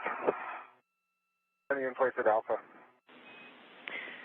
Copy. Woody, you are going to have to relocate the adjustable equipment tether from the lower stanchion of the FSC handrail to the top stanchion of the FSC handrail, and we'll also need to socket swap before we start bolt-ups.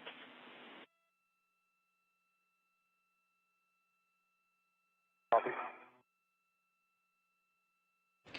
When the astronauts are conducting spacewalks, they have two tethers. Woody, a reminder for you, when you're on the FSC, no sudden movements, quick grabs, or sudden stops, and we'll wait till FSC motion dampens out before imparting any loads.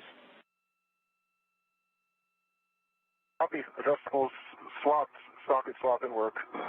Copy.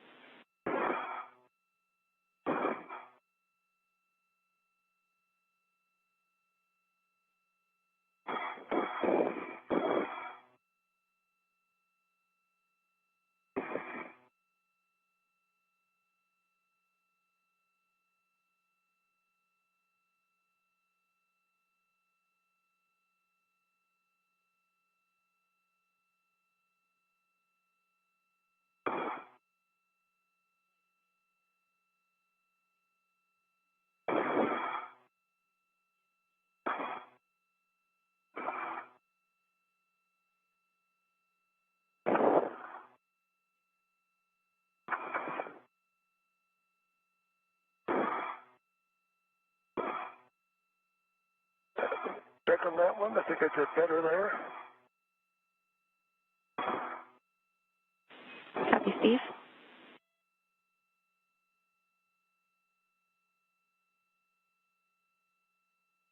Okay, Jenny, socket swap with a good pull test. That should look a lot better. Is that all right, Jenny? Or do you want me to go back and get more? Copy, Steve. We're checking, and I copy the good pull test for Woody. Woody, you can hand start C3 one turn. C3 one turn, hand start. Work. Just that there a little bit more.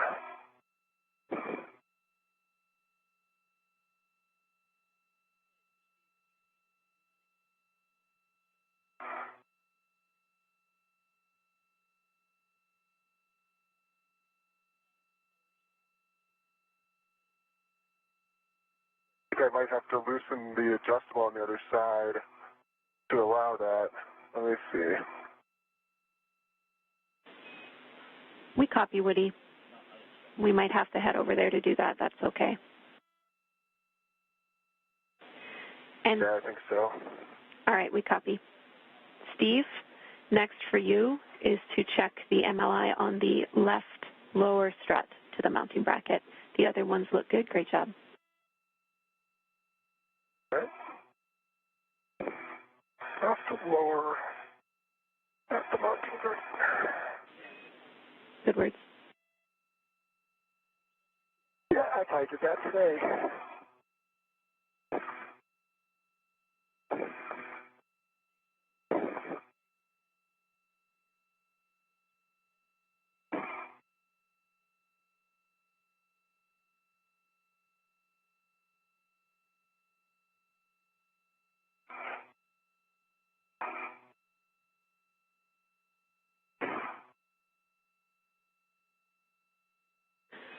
I have an updated PET for both of you.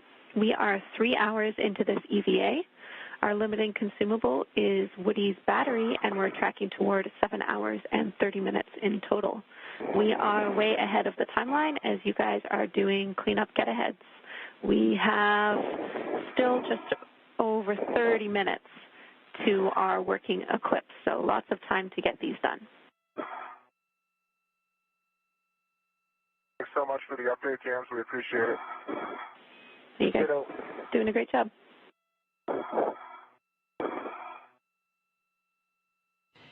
Jenny City Gibbons from Mission Control Houston, the spacewalk communicator today for the crew, just gave an update on our timeline. We have just reached 3 hours in the spacewalk, and we are running well ahead of schedule. The crew is currently working on some get-ahead tasks. Right now, we are waiting in about 30 minutes for an eclipse to start. Okay, I got 2, maybe 3 turns of hand start on C3. Copy. 2 to 3 turns hand started on C3. You can translate to Stanchion Bravo. We'll be relocating that adjustable equipment tether from the lower to the upper stanchion like you did at Stanchion Alpha. I already completed that actually, James. I had to go do that in order to give myself enough slack. Okay, copy. Great work. Standby 1. And Woody, did you hand start C5 as well while you were over there? I did not. Okay. C3. We need to hand start. C5 is, okay. A-firm, we need to hand start both bolts before we drive any of them. Okay, head in the back.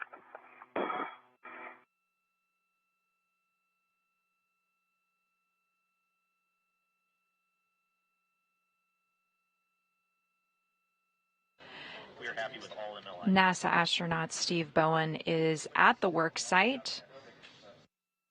He is closing up some MLI, or multi-layer insulation. All right, sorry, I hope that MLI is a little bit better there at the Copy, Steve. That looks really good. corner. This MLI is on the mounting bracket.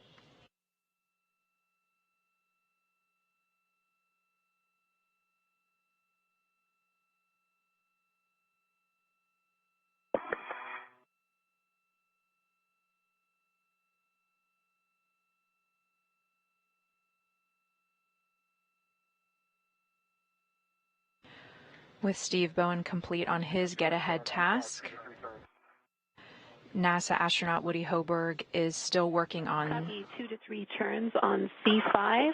You can get your PGT ready. We'll be driving C5 first, and you'll be at a setting of Bravo 7. He is attaching a beam. Clockwise 2 set.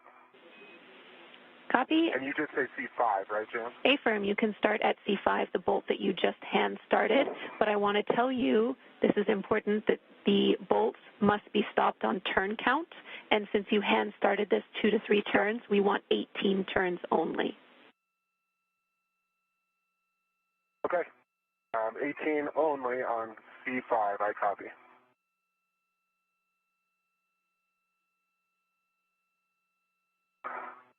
You ready for me to start those turns? A-firm, your go. Thanks, Jim. Starting turns.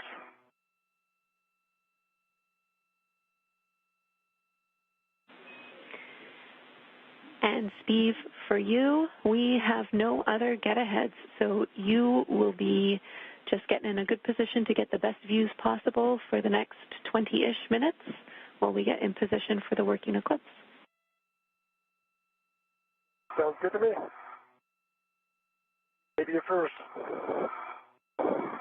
While NASA astronaut Steve Bowen hangs out at the work site while we are waiting on that eclipse to start, NASA astronaut Woody Hoburg is securing a beam to the flight support equipment area. Copy. 17 turns on C5. He is utilizing a PGT, or pistol grip tool, to secure those bolts in place. And it felt pretty torquey to me. I did not torque out, but I could tell there was significant torque. That sounds good to us. You can stow your PGT and retrieve the adjustable equipment tether. Work. The pistol grip tool is essentially a space drill. It is used to apply torque to those bolts.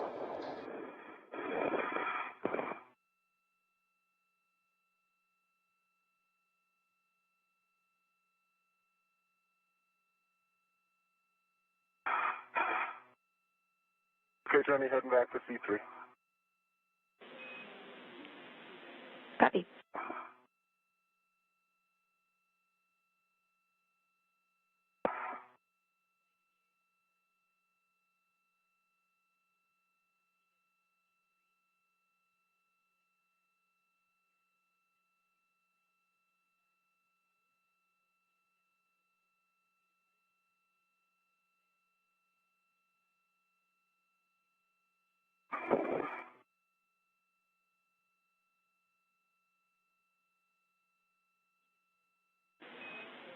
Woody, your settings here for driving C3 are the same.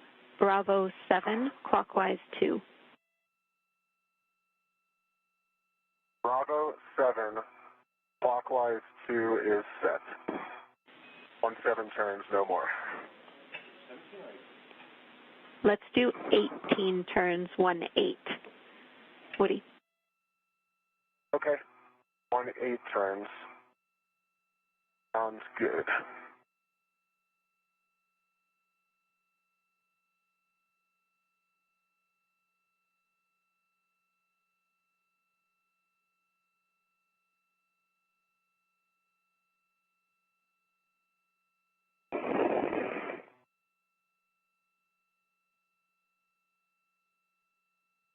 All right, just because I'm hanging out here, where are we?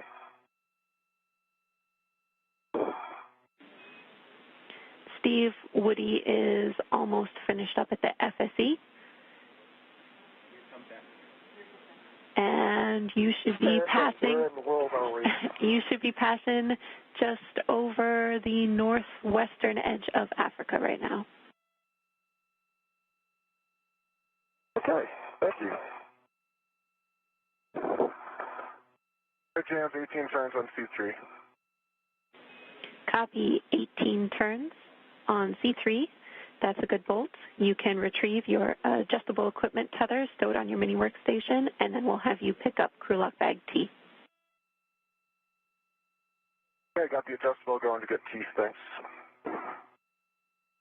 Woody has successfully installed that beam on the flight support equipment area, and he is now headed to retrieve a tool bag.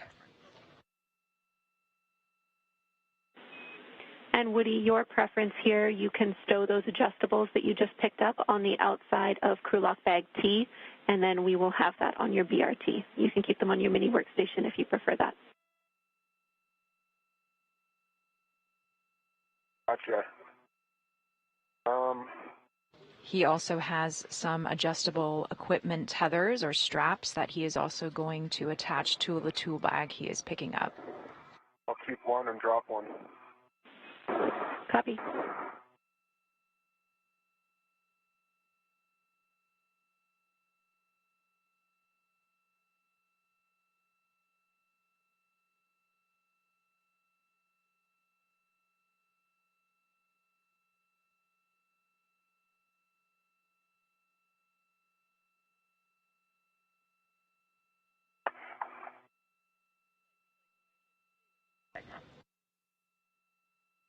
You can see a view of that tool bag right now with NASA astronaut Woody Hoburg. He just attached one of those equipment tethers to it.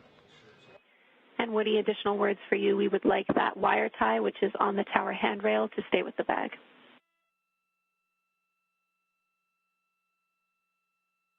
Copy.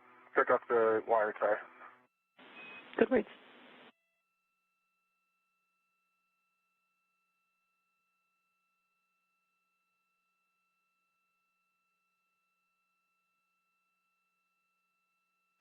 This is yet another get-ahead task. We are a little over 20 minutes from our eclipse, where we can start mating the cables on the solar array. These solar arrays cannot be powered off, so that's why we have to plug them in during an eclipse, so that there is no power running through the solar array when the astronauts go to actually connect those cables.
Woody, that was your last action on the FSE.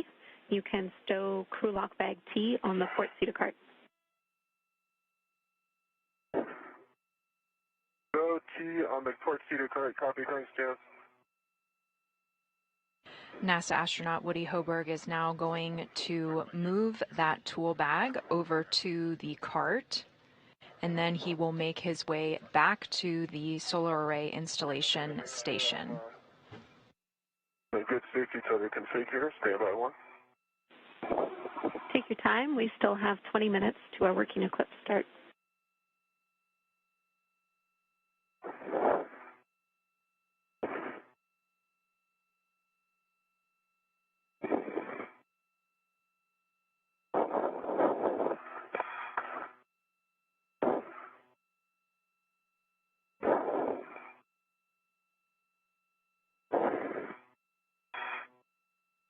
All right, Jenny, confirm you said port Cedar cart?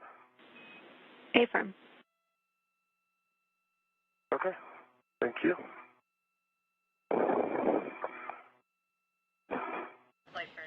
He is heading to the cart on the port side. CETA stands for the Crew and Equipment Translation Aid.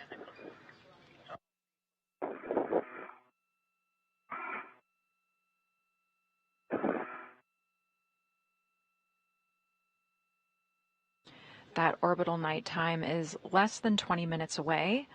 It occurs when the Earth is shadowing the International Space Station. The International Space Station orbits the Earth every 90 minutes. 45 of those are in sunlight and 45 are in dark.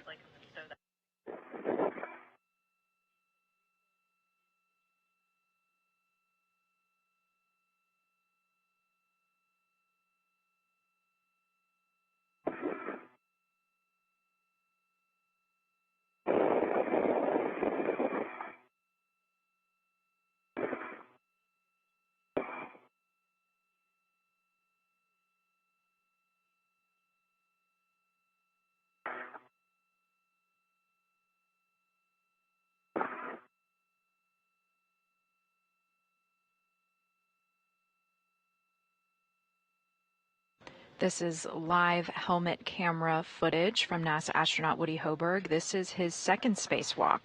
Today he is installing the solar array on the 1B power channel.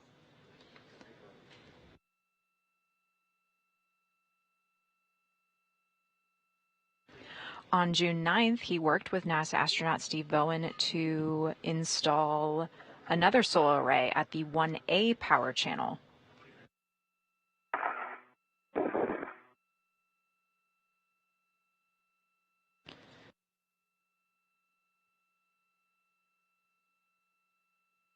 The crew exited the airlock this morning. They switched to battery power prior to that with our official spacewalk start time of 8:42 a.m. Eastern Time, 7:42 a.m. Central Time.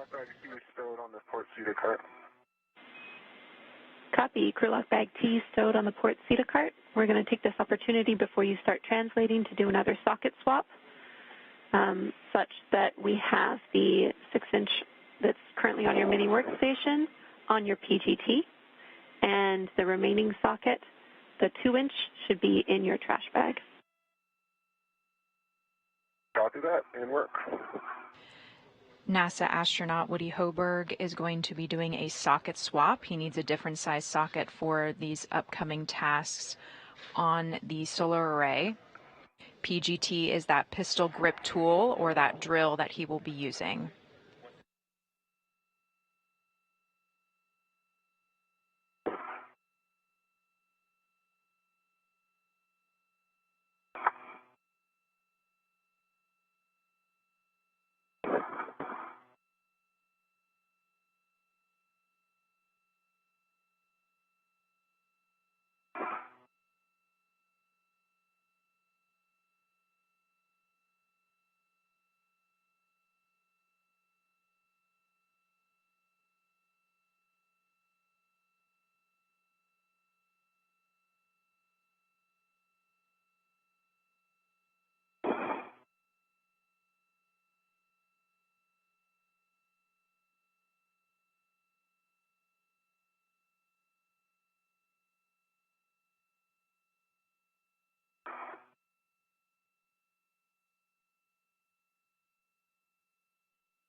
Socket swap with a good pull test, James. Copy. Good pull test on the socket swap.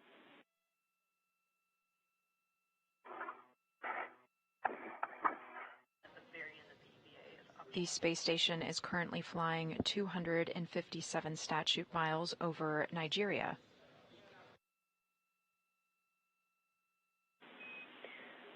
Would you verify your gauntlets are down? Gauntlets down. Copy. You are translating back out to S6. On the way, drop your green hook on S5 handrail 2140. That's the same place where you picked it up. The gauntlet is that covering of material just above his glove. 2140. Good words. And we have about 15 minutes until our working eclipse starts. Great.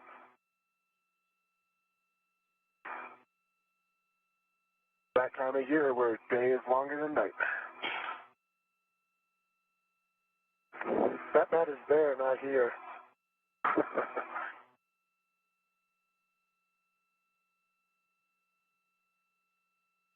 NASA astronaut Woody Hoburg is now heading back. Stand by.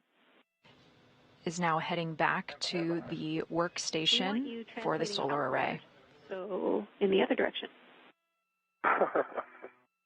Sorry, James. Oh, boy. Do not worry about it. Oh, boy. You're in great shape. We got plenty of time. It's good practice. Thought I could tag the E6, you know, why not? Yeah, well, you're here. It'll only take another minute or two. Yeah, if it wasn't clear, don't actually do that. We want you going to S6. I'm already headed that way. We see it.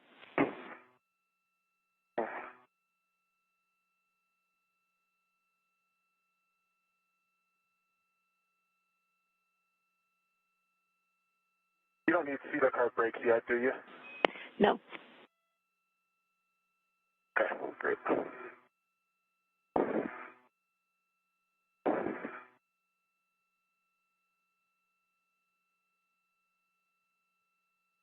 NASA astronaut Woody Hoburg is translating the sides of the International Space Station, heading back to the workstation where the International Space Station Rollout Solar Array is awaiting for its cables to be mated during our upcoming solar eclipse, starting in about 12 minutes.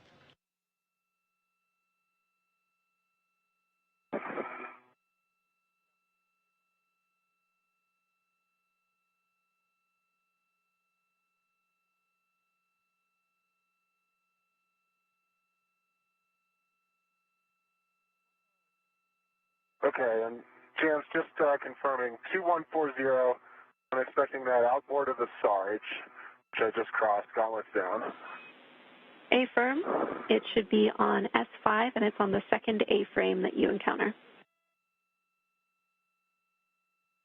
The mirror you're seeing on his right arm is used for him to be able to look at the controls on his spacesuit. Because he's in the helmet, he can't look down physically, so the astronauts utilize these mirrors in order to see on their chest.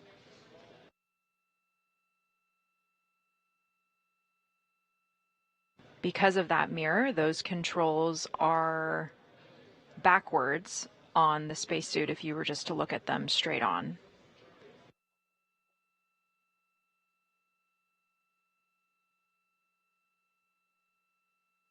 All right, I'm at 2117 on with 5, now 2128. He is confirming his... With 11. You've just passed the first A-frame. The handrail's on the second A-frame. Okay. He is confirming his location to flight control team members here in Mission Control. They know the location of all of these different grab bars for the astronauts to use to get around the International Space Station.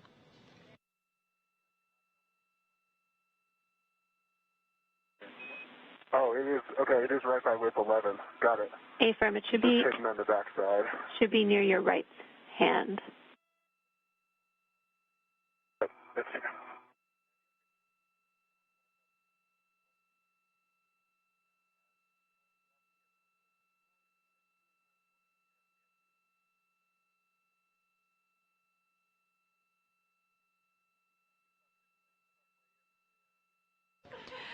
As Woody moves from area to area, he relocates his tethers. He has both a safety tether and also an additional local tether.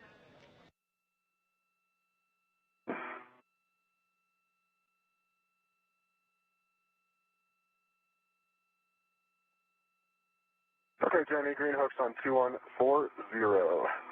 He is confirming where he has placed his tether. Copy, Woody. That's a good config. You can translate outboard to the mod kit. Work.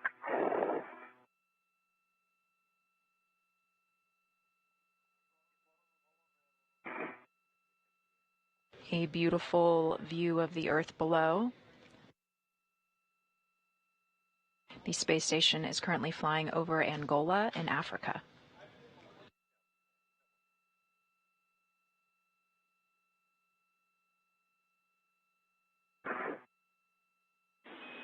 Woody, as you continue your translation outboard, you're a straight shot for this translation, but if you can get eyes on Steve's tether, make sure that it's still fair lead around the perimeter of S6. We'd appreciate it. That's in my field of view, and it is. It's fair lead. It looks beautiful. So, up until it gets to me. I got to do the corner again when you get this. Oh, you want to get that corner again? Well, when you get me straightened out, because I think it's coming on my back. Okay. Yeah, I see that. S6 is the starboard 6 truss.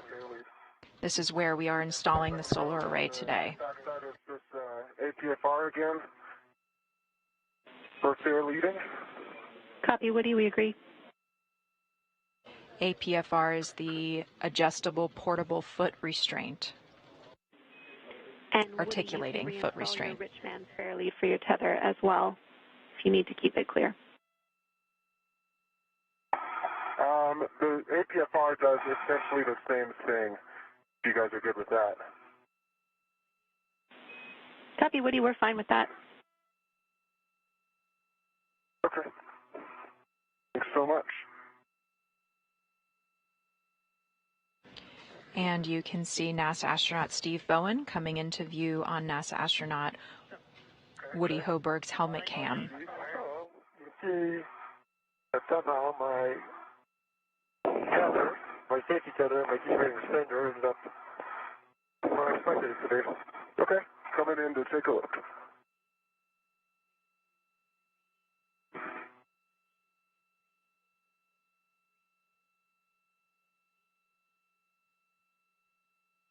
Going low. I can get a 5 speed.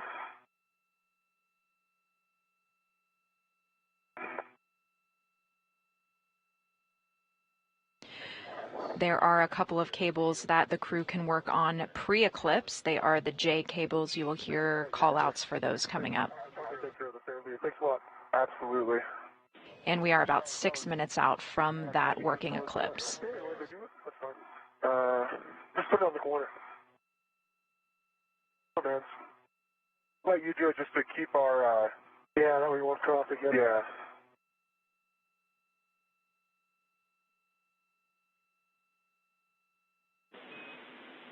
Woody and Steve, now that we are both in position at the mod kit, I have big picture words for both of you. Sounds great, James.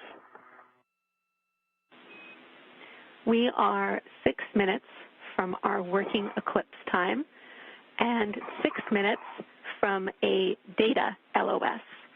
We'll have voice for all but the last 2 minutes of that 8-minute data LOS. Depending where we are in the procedure, we'll treat that potentially like a handover. If not, I'll be very clear if I'm handing off to Frank. We will, before we go LOS for data, do our best to confirm safing from the ground, but if we need to, we'll loop in onboard IV to do that for us. Copy, James. Great overview. And I copy you as well. All right, so with that, we can have Woody translate to the right blanket box, and Steve, you can get in position to the left blanket box. We will have you demate the new cable wing tab connectors, which are on the mid-strut, from one another. Copy.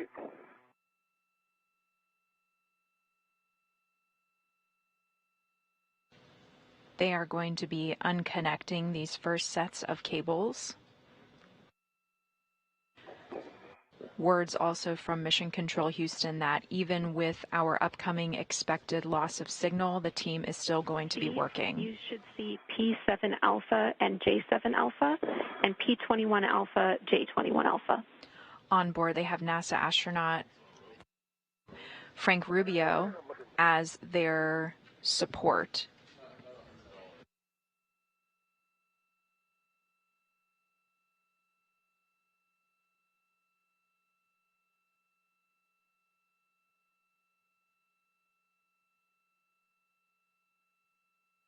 I do. I see J7 Alpha and T7.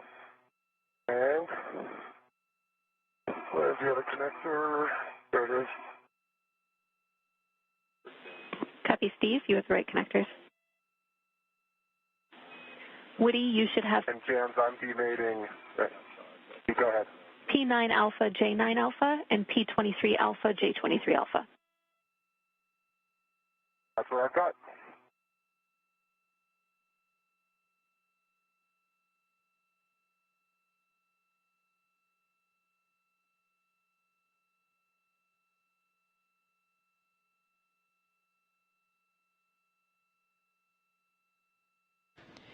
You can see the lighting begin to change as we head into that eclipse. We are about 3 minutes away from that orbital nighttime.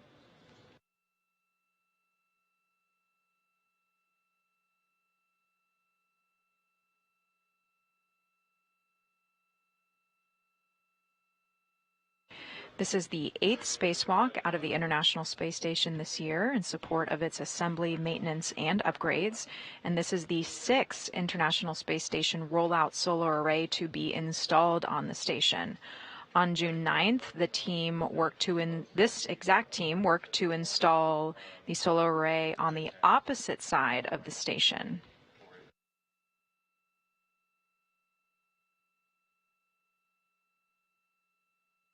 The solar array installed on June 9th and the one being installed today were delivered on the SpaceX Cargo Resupply Service mission, number 28, on June 5th.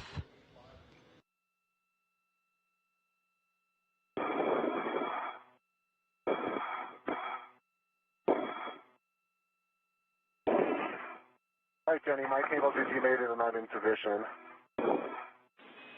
Copy, Woody. All right, I'm still working on it. Got to get that wire tied up. Copy, Steve.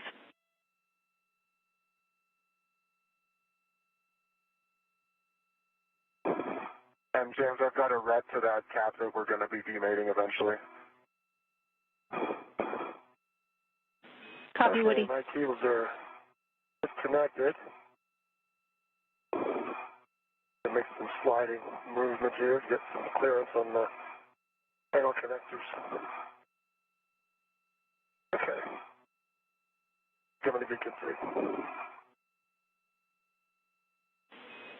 Copy. We are about a minute from our 8-minute data LOS. Again, we have voice in all but the last 2 minutes. I'm Prime IV, and we have just over a minute to our working eclipse start. Warning, you must not demate SAW connectors until eclipse plus 2 minutes. I'll tell you when that is. And you must maintain a 1-foot keep-out zone from any demated connectors starting 2 minutes prior to and during installation. We should not be in that situation, but again, I will give you warning if we are.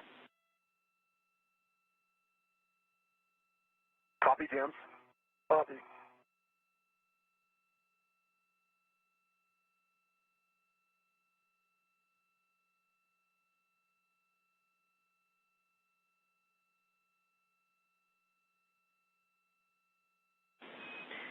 We are waiting for our working eclipse to start in about 30 seconds and then safing.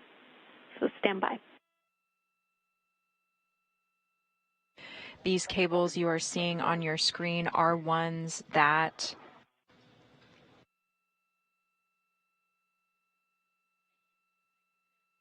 cannot be mated until we are in that working eclipse. Again, this is a safety measure to give all the arrays enough time to discharge power while the astronauts are handling electrical cables. Just as we've entered that working eclipse, our video data stream is being handed over to satellites, but we do still have audio connection with the astronauts outside.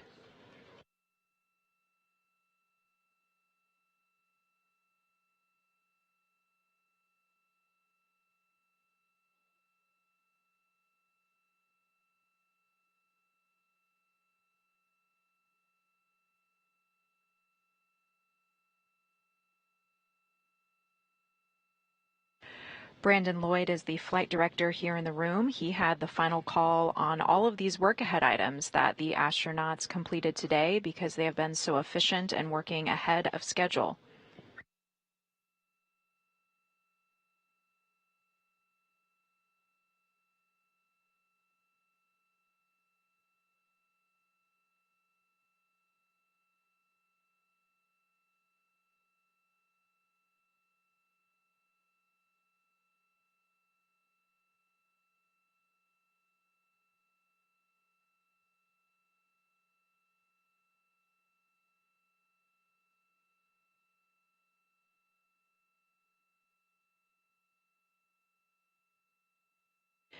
Today's EVA or spacewalk is 1 day shy of the 2-year anniversary of the first IROSA or International Space Station Rollout Solar Array.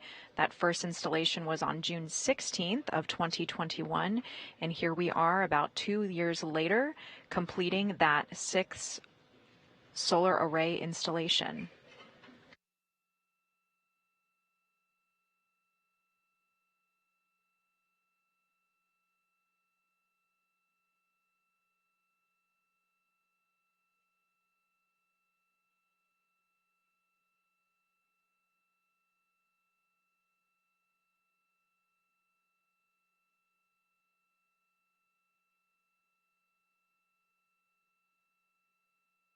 With this spacewalk, we will have installed 6 International Space Station rollout solar arrays onto the space station. We are expecting a 30% increase in power output.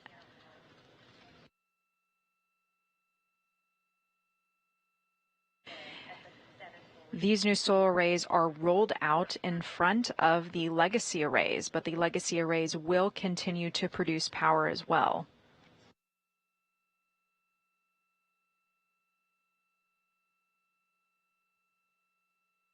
Each of the new arrays are about half the size, but thanks to advances in technology, they are much more powerful.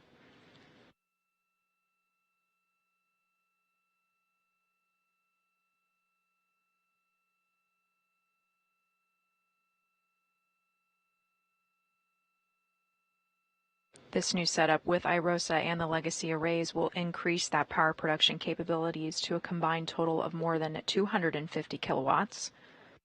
For comparison, the average American home uses around 2 kilowatts at any given time, and the space station currently consumes about 75 to 90 kilowatts.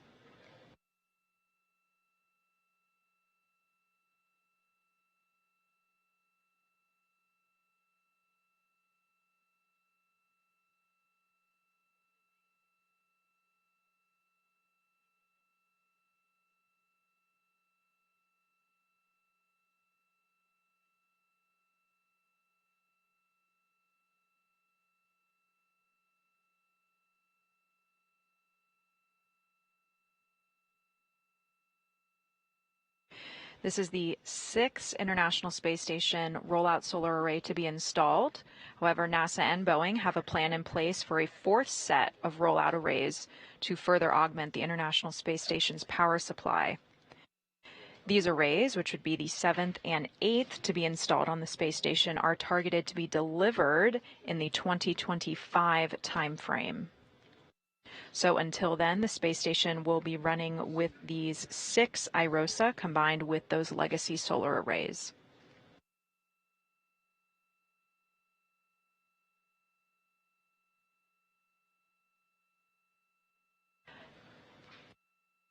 A recap of where we are at in the spacewalk during this expected loss of signal as our data is transferred between satellites. Our spacewalk started this morning at 8:42 a.m. Eastern Time, 7:42 a.m. Central Time. NASA astronauts Woody Hoburg and Steve Bowen exited the airlock.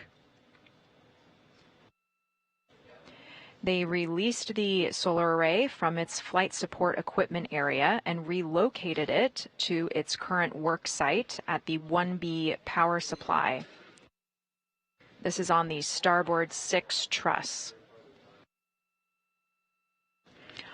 On board Emirati Space Agency, astronaut Sultan Al-Nayati controlled a robotic arm that carried NASA astronaut Woody Hoburg and the IROSA over to the starboard 6 truss area. The robotic arm was not long enough to reach exactly where they needed to be, so together NASA astronaut Woody Hoburg and NASA astronaut Steve Bowen conducted a leapfrog maneuver, passing the solar array between themselves to reach its final work site.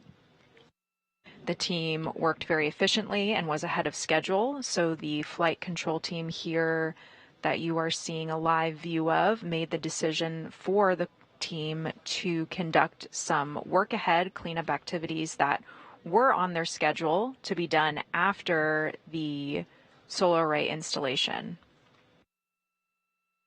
With a couple of those items completed, then we have entered into our orbital nighttime, where the astronauts are now able to safely mate the cables and connect the solar array to the space station's power supply.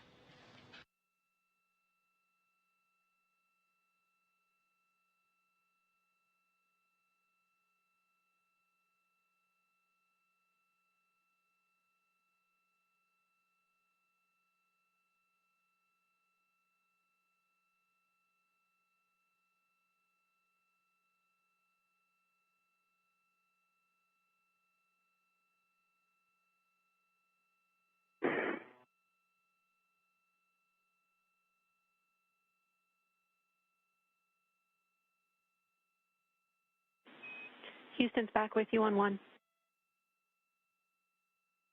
Hi, Jenny. Hey, Woody, we'll take a status from you. We are standing by, awaiting further instructions. All right. We have not started. All right, copy, no problem. We have plenty of time left in our working eclipse. We have just over 20 minutes.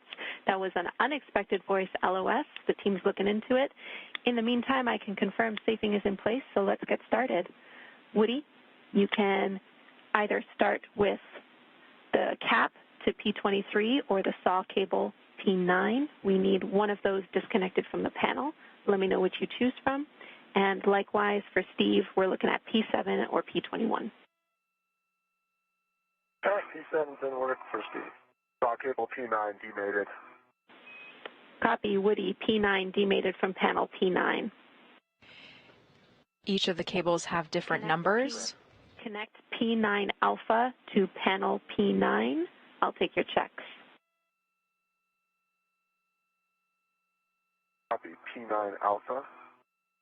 The spacewalk communicator here in Mission Control Houston is instructing the astronauts on which cable to attach where in the panel. Jenny Seide-Gibbons is the... No fog, no bent pins. She's there in the black shirt. She is also a Canadian Space Agency astronaut. To connect her hard stop. Copy. Together, she is working with spacewalk officers. Copy, Woody. Mate J9 alpha to SAW cable P9. Who are tracking their procedures. J9 alpha to SAW cable P9. I'll take your checks. Megan Shutika is the lead spacewalk officer today, and Miranda Nelson is the spacewalk task officer. However, it is Jenny who is the one who is communicating directly with the crew, and that is the voice that you hear. Brandon Lloyd is the flight director. As in the Apollo days, the flight director has the utmost authority and responsibility for the success of the mission and the safety of the astronauts. Woody, you are go. Wing top connector hard stop. Copy. The astronauts are working through mating those cables during our orbital nighttime. And Steve, I heard a good connection, P7 alpha to panel P7. Is that correct? We should be getting video views back in about 6 minutes.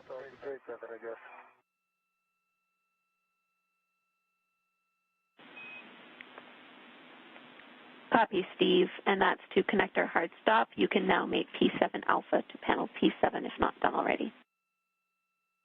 All right, working the panel. And Jenny, I'm ready to move my cap. A-firm, disconnect the wing tap connector cap from panel P23. You will be putting that connector cap on J23 alpha. Okay, it's disconnected. We're moving it to J23 alpha. A-firm, and I'll take checks on J23 alpha. Okay.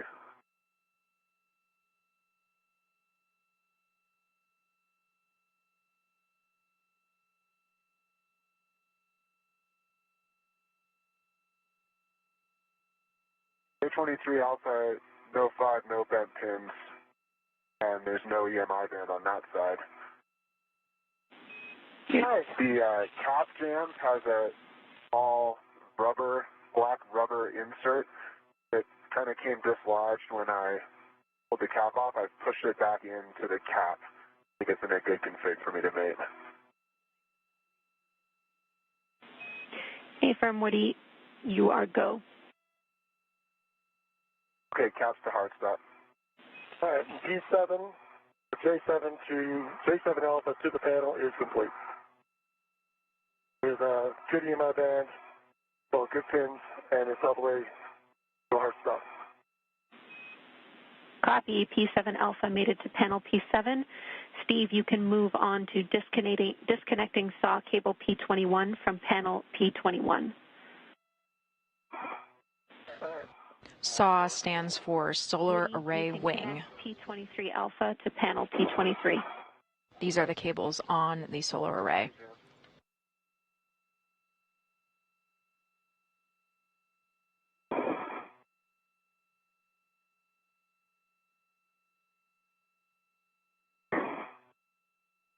P21 connected from the panel. FOD, good pins, and looks like a good AMI band. Copy, Steve. You can mate J21 Alpha to SAW cable P21. Didn't work. And on P23 Alpha, no FOD, no bent pins, good EMI band. Copy, Woody. Wing tab connector, hard stop on panel 23. Copy. And I've checked all 4 wing tabs on the panel. Hard stop. Copy. I'm tracking that is your last connection, Woody. All connectors are to hard stop. You can clean up any remaining cable slack as required. Work. NASA astronaut Woody Hoburg has completed connecting all of his cables. P21 Alpha to P21 is complete. Work in the panel. Copy, J21 Alpha mated to SAW cable P21. Good checks and to connector hard stop. You can move on to connecting P21 Alpha to panel P21. Jenny Gibbons is following along a very detailed set of procedures for all of these tasks.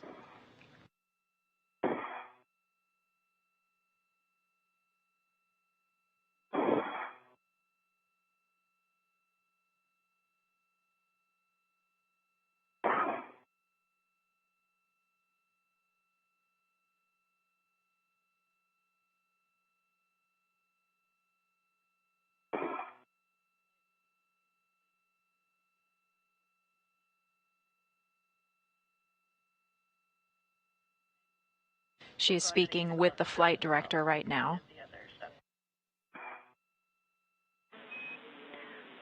Woody, you can translate to the ISS inboard side of the mod kit, and when you're ready, we'll take a glove inspection, hab check, and gauntlet check. Copy all jams. Just cleaning up one bit, and then that'll be in work. Copy. With those cables successfully mated. Getting the wire tie off of the connector here.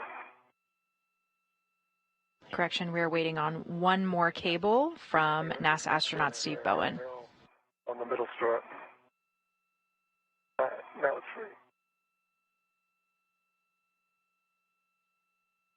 All right, see good pins, be my bed, no FOD. Your go to mate, Steve. Steve Bowen is working on his final cable while Woody Hoburg is translating to the next area of the work site.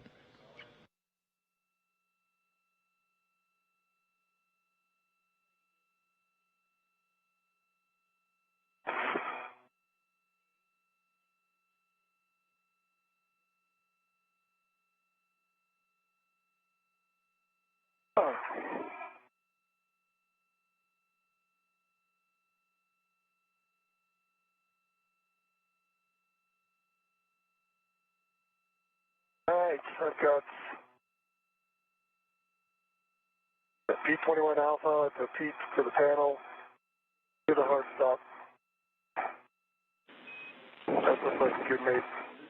Copy, Steve. I am tracking that is your last connector and the last connector that we need to complete during this eclipse. So well done, both of you. We still have 13 minutes of that working eclipse. You both did great. Steve, you can clean up the remaining slack in the cable as required. Yep. To get my stuff disentangled from it. NASA astronaut Steve Bowen will now tidy up any additional cable slack. Side of the mod kit. And in terms of my gloves, no change and a dry hat. Gauntlets are down. Copy, Woody. Good checks. And for you both, we just got video back. Welcome back.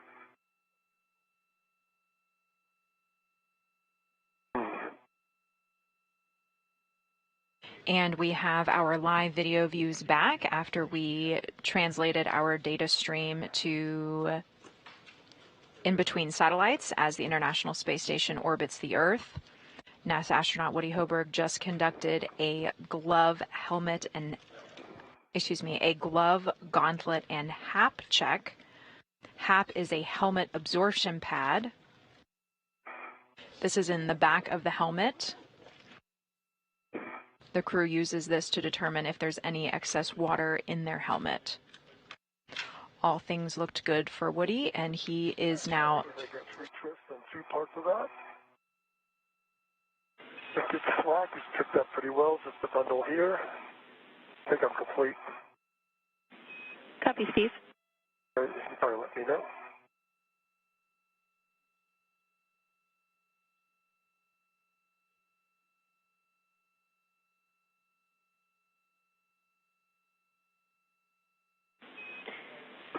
Steve, with that, I'll take a glove inspection, HAP check, and gauntlet check from you as well. All right, let me get that to the... Standby 1, Steve. We'll have you... Okay. Steve, we'll have you stay in this position for now. Okay, back. Basically, your next step is to get in a good position for viewing IROSA deploy. So wherever you think is best, it could be where you currently are, it could be on the mass canister handrail, it could be back on S6. We'll let you decide. Oh, I understand now. Okay, let me look. More than a few short bit there. Okay, let me get down to a little slightly better location, I think. Copy. And we have, again, lots of time here, 10 more minutes of our working eclipse, and we need a check in insulation prior to deploy. So we have at least 10 minutes to get ready.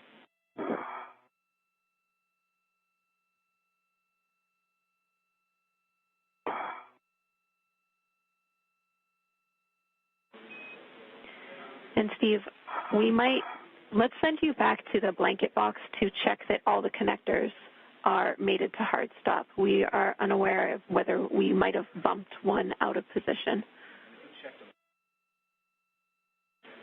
If you already checked them, you could just let us know, and that's fine for us. I did, but I'll go back and check. We got time. We just didn't have video at the time, Steve. They all look like they're the hard stop, including the ones that were already mated. Mission control team is asking for a video visual on those cables.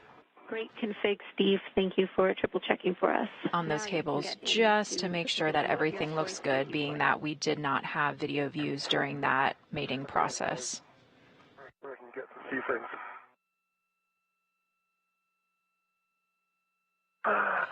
This is the helmet cam from NASA astronaut Steve Bowen.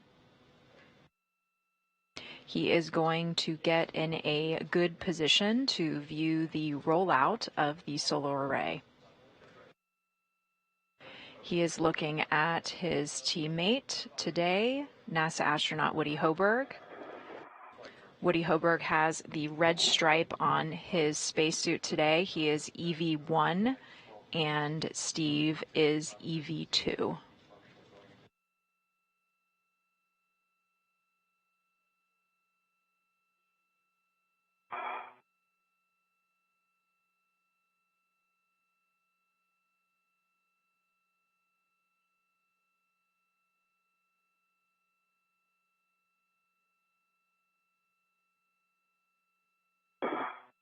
Once that solar array does start to unroll, it will take about 12 minutes for it to fully unfurl.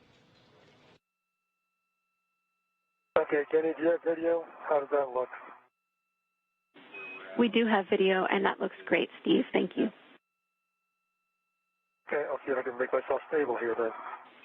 Sounds good to us. When you're ready, I need a glove inspection, HAP check, and gauntlet check. All right, thanks.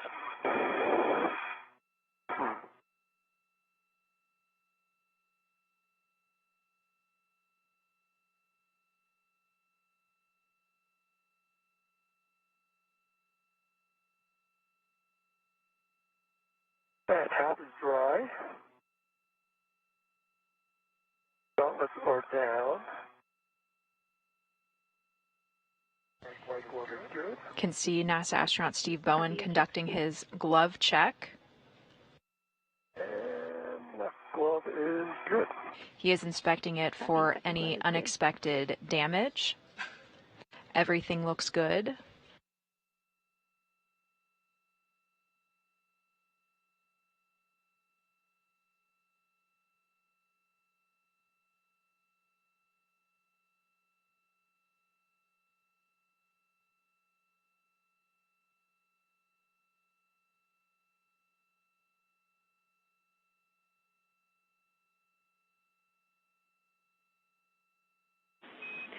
Woody and Steve, we're still waiting for a Spartan check down here. In the meantime, one warning for you. Prior to releasing the deployment launch restraint bolts, stay clear of the deploying iROSA blankets. In your current position, you will both be clear. Copy, thanks, Jeff. And I copy as well.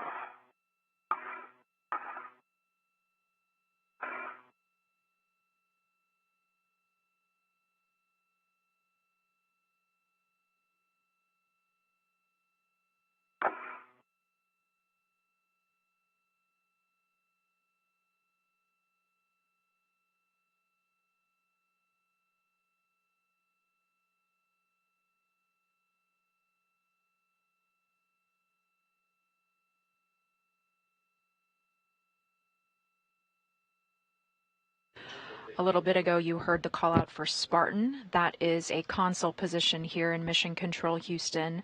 Spartan stands for Station Power, Articulation, Thermal, and Analysis. They manage the external cooling system as well as power generation and distribution for the space station. Spartan will be monitoring the power generated by the array once it is being rolled out.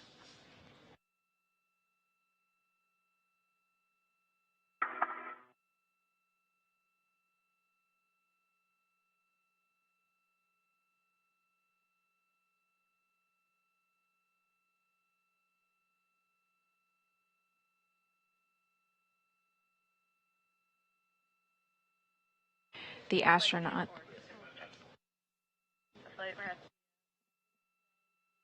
astronauts have completed their tasks that were needed to mate the new cables during this working eclipse.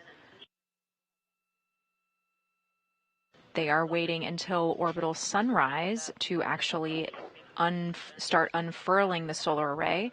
We are expecting that to happen in about 5 minutes.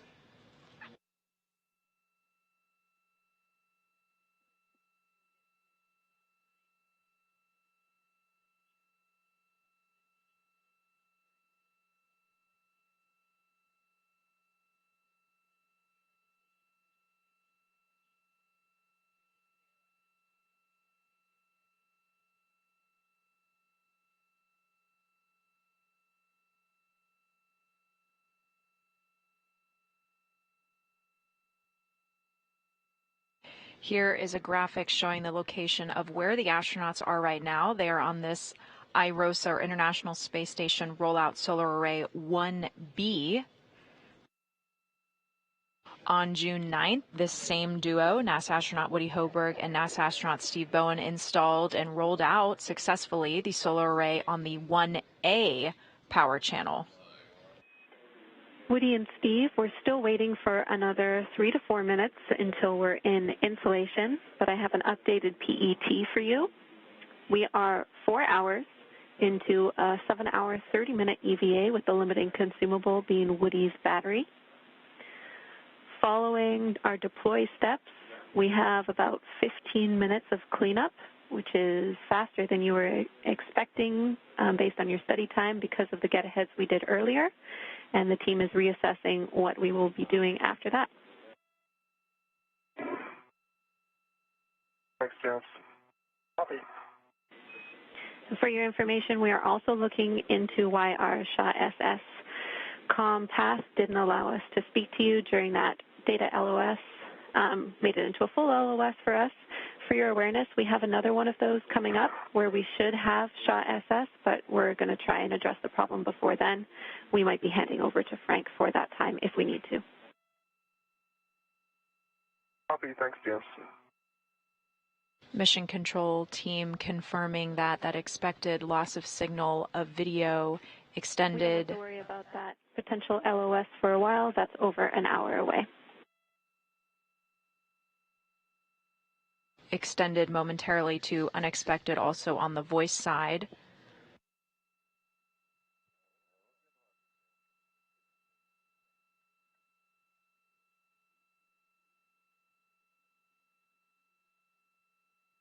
Our next planned loss of signal coming up in about an hour. The team should have voice with the astronauts for the majority of that loss of signal. We just won't have video views.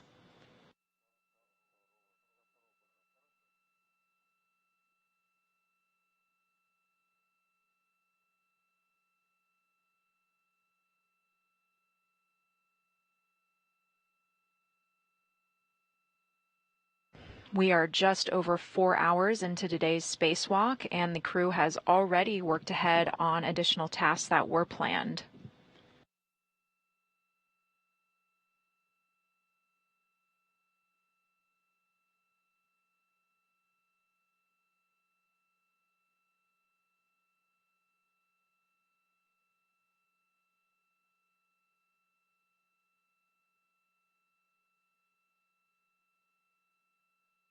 NASA astronaut Steve Bowen, this is his 10th spacewalk today.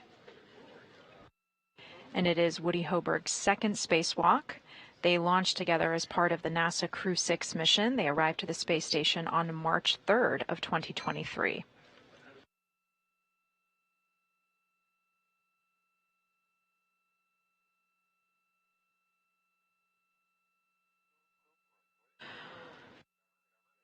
For Bowen, after today being his 10th spacewalk, it will tie him for the most spacewalks by a U.S. astronaut.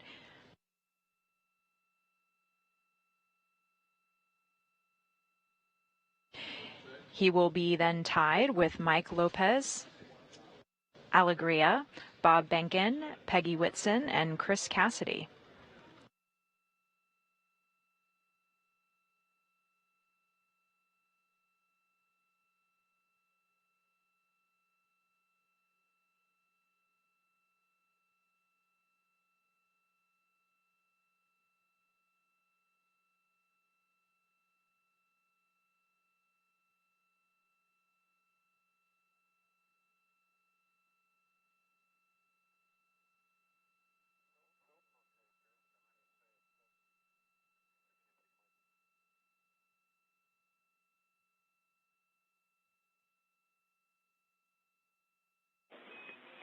Woody and Steve, we're headed into insulation. Spartan will do their check shortly. Great. And James, I'm going to have Alpha 1 counter 2 set. We are heading into that orbital sunrise. You should be in position for R9 and R10. Your settings are Bravo 7, counter 2. My fault. All right, Bravo 7, counter 2, concur. Got it. Good readback.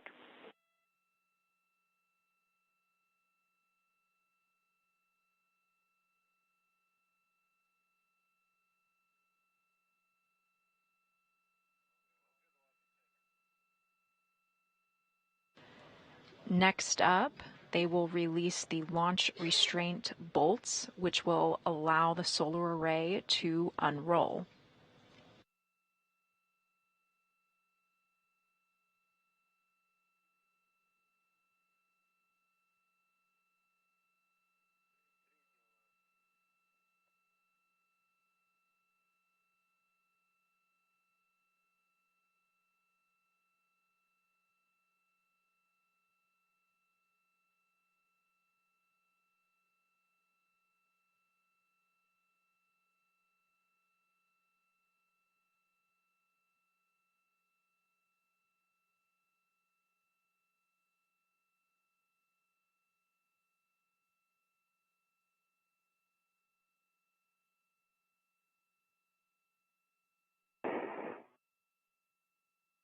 NASA astronaut Woody Hoburg working on those launch restraint bolts to release those.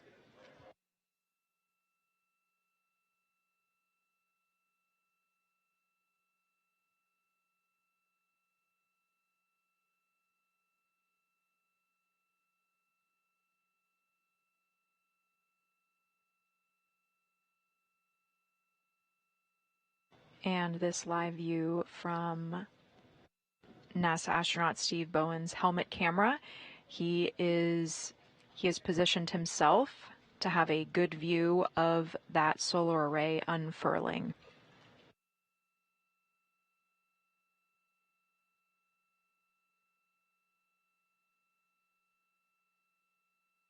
His next job is to observe these first set of magnets, make sure that they snap together during that initial deployment.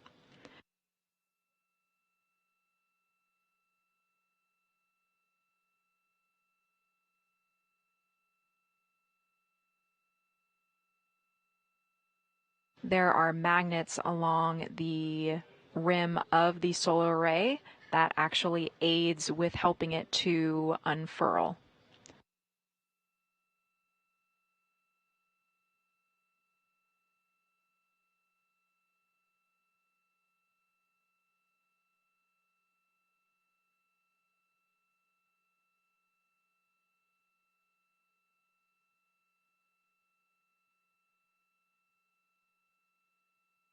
The team is waiting for a go from Spartan.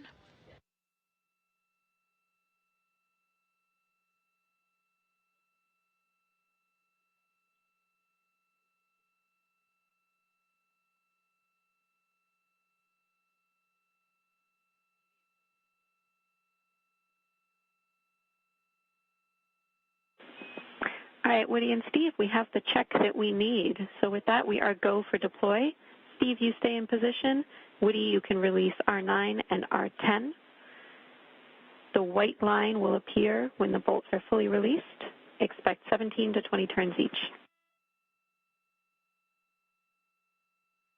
Okay, Jenny, I copy R9, R10, Bravo 7, counter 2 set. Starting turns on R9. Good words.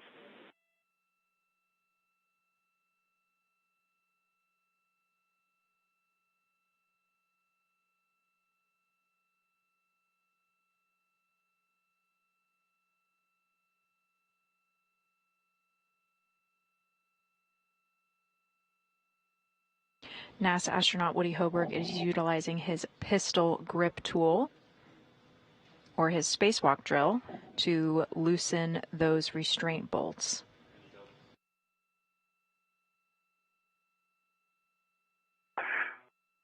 Any bolt popped out at 1-6 turns. I see the white line visible. Copy, white line visible at 1-6, 16 turns on R9. Go for R10. Go for R10, starting turns.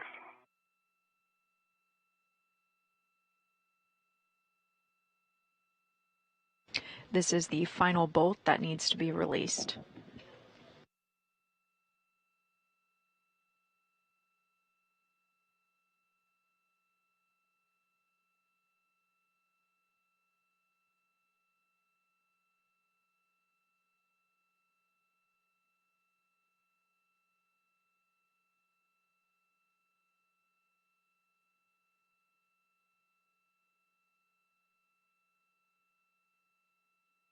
Turns on R10, gonna wiggle it. Copy, your go.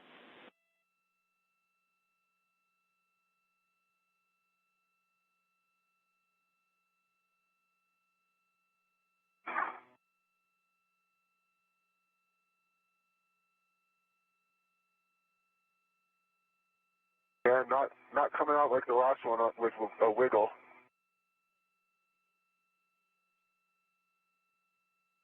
Can I give it a few more turns, James?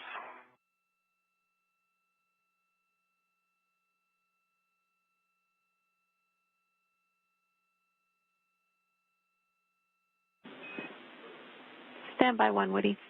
Yep, got it, hit the wiggle. Wiggle on its way. Copy, we see it. Well done.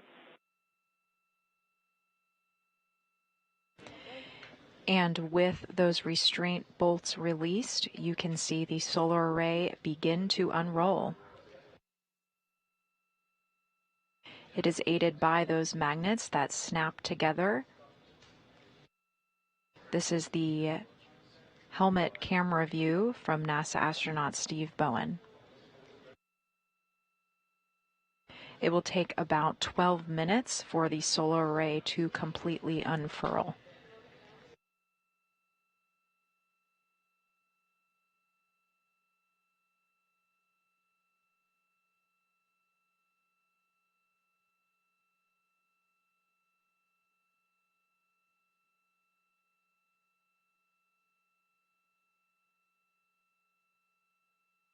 A beautiful view with the Earth below. The International Space Station is approaching the coast of Hawaii.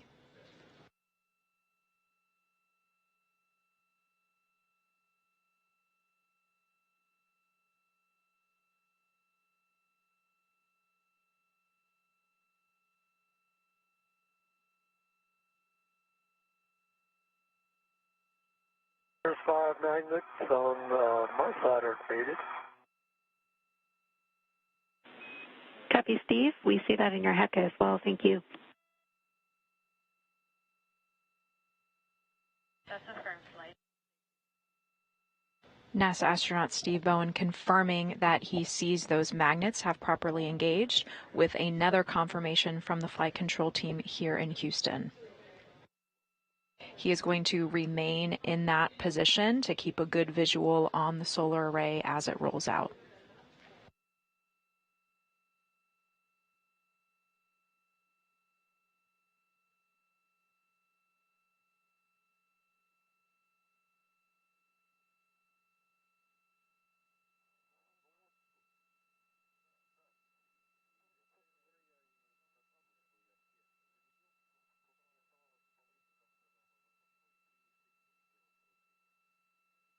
About 2 years from the first IROSA unrolling is the sixth IROSA unrolling.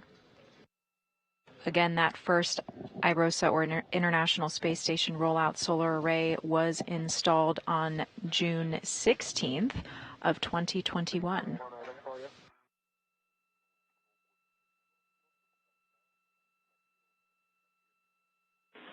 Go.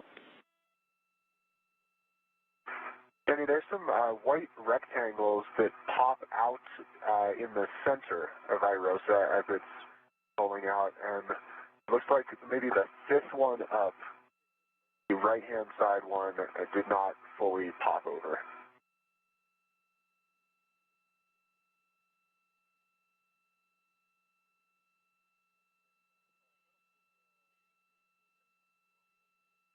Should be able to see it in my HECA. Copy, Woody. We are getting right up the middle of IROSA. We are getting eyes on that. We appreciate the report. Would you be able to get a picture on your camera as well? Of course. Thank you.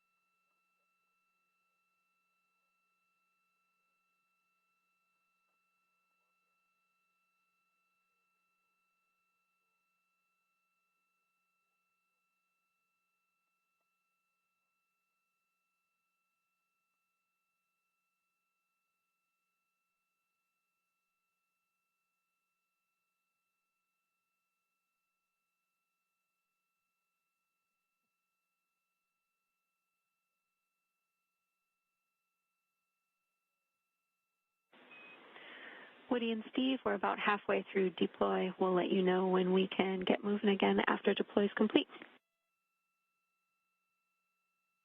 Great, Jenny.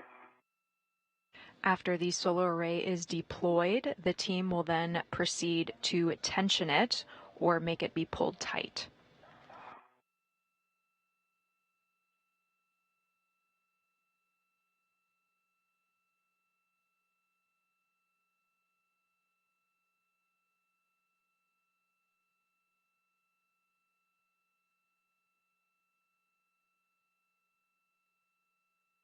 You can see the view here of a size comparison between the new solar array with the legacy array. When unrolled, the International Space Station rollout solar array, the new one, will be 60 feet long by 20 feet wide, and the legacy ones are 112 feet long and 39 feet wide.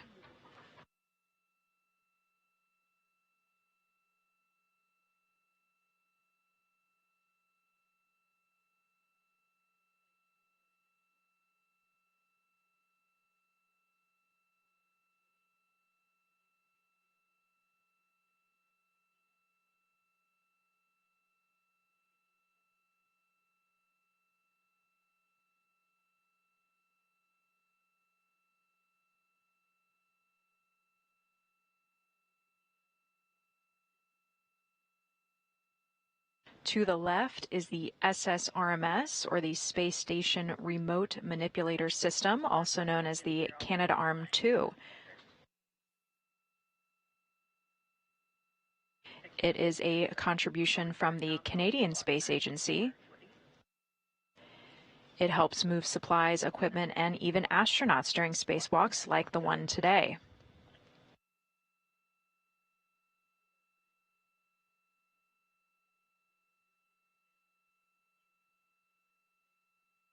It is over 57 feet long when it is fully extended.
All right, Woody and Steve, we have about 2 minutes left of deploy, and I have big picture words ready for both of you. Great, ready to copy. Woody, you will be completing the tensioner bolt release and then doing work site cleanup pretty much as written in the procedure. We'll have you get crew lock bag M, and then you'll be translating inboard, picking up your green hook along the way, and then working with SSRMS to retrieve the APFR. Following that, we'll have more information. Steve, you ready? I'm ready to copy. Steve, for you, following deploy, you are going to pick up the cable bag and put it on your BRT. You'll translate inboard, picking up your green hook on the way, and then we will have you at the CETA cart bundling that bag to crew lock bag T. Understand. BRT stands for Body Restraint Tether. Or close to it, we'll have words on get-aheads. Sounds good.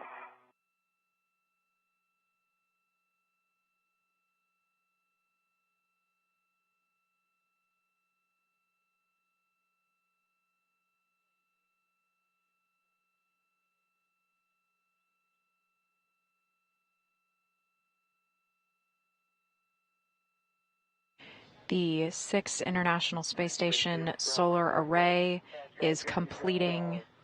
Maybe I didn't notice it on the last deploy, but as we got to the end there, I noticed what looked like, it looked similar to me to what I saw when tensioning occurred on the last one. And a little pop. Magnets on your side weren't perfectly lined up before, but they are now. Copy.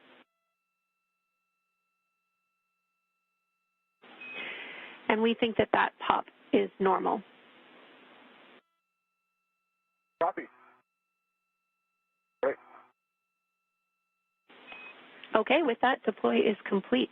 So well done, both of you. Steve, you can translate to retrieve the cable bag. And Woody, sudden stops and quick grabs are still not allowed on the mod kit. And now you have a 25 foot-pound max lateral load on the mod kit, less than before, now that we have deployed.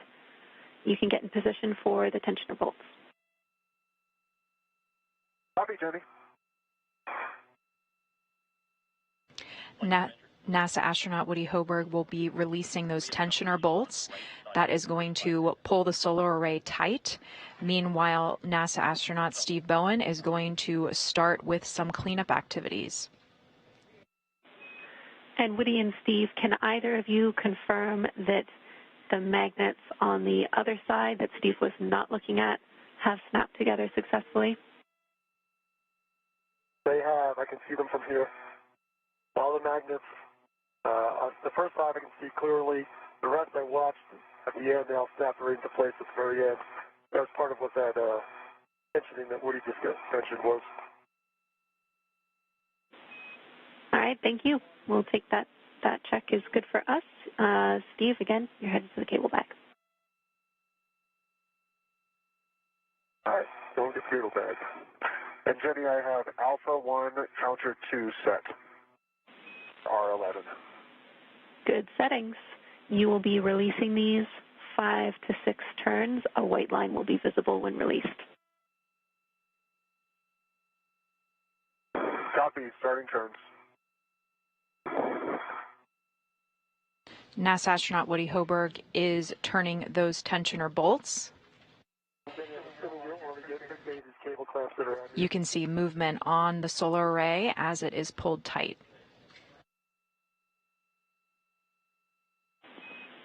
Steve, repeat your last. I'm passing several cable clamps that are undone, and I could. The cables are fine.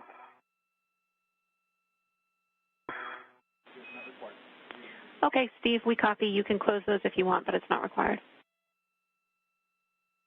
Okay. As NASA astronaut Steve Bowen is translating to his new location, he saw some open cable ties. The mission control team in Houston confirmed that he can close them, but it's just optional.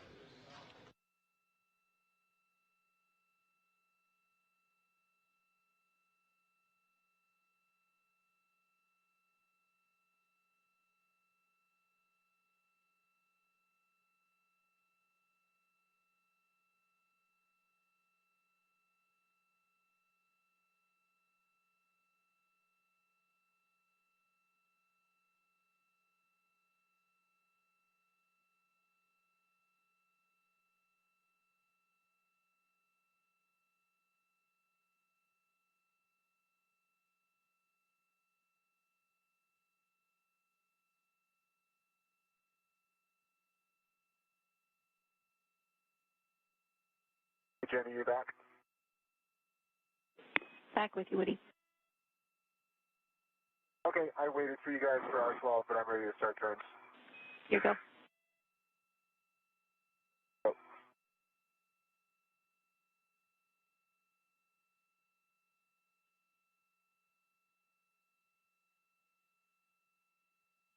Okay, Jenny, I saw the pop on the array at 3 turns. That was similar to what I saw on R11. I continued the bolt to your minimum 5 turns, and I have a white band visible. Copy. The pop happened after 3 turns, but you got a total of 5. You see the white line. Confirm.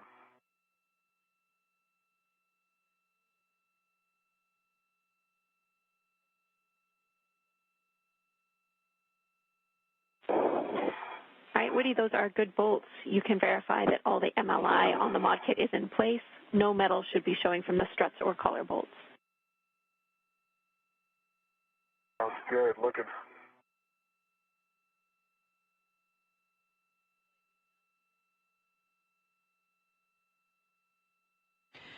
Mission control team confirming that everything looks good on the rolled out solar array that has now been pulled tight thanks to tensioner bolts.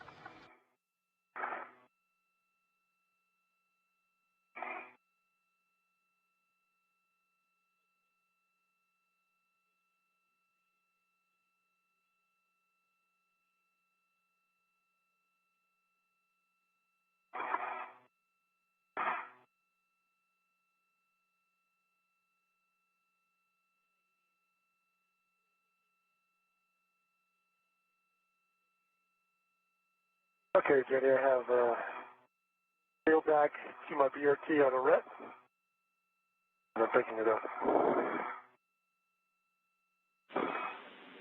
Copy, Steve. You have the cable bag on your BRT. You will be releasing it from structure and translating inboard, picking up your green hook on the way. And NASA astronaut Steve Bowen confirming that he has the tool bag on his body restraint tether. Here you can see a view of that. We have one additional step before you head to the crew lock bag. We're interested in why that part of the center of IROSA that you reported didn't deploy nominally, and we're wondering if you can get us a view on the outboard side. It would be the back from your perspective previously of that portion of the array. We understand that's really challenging because you're on S6, but we'll take your best effort.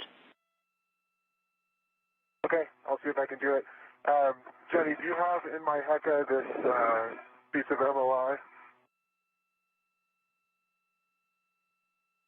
Want me to put a wire tie on that, or? Checking.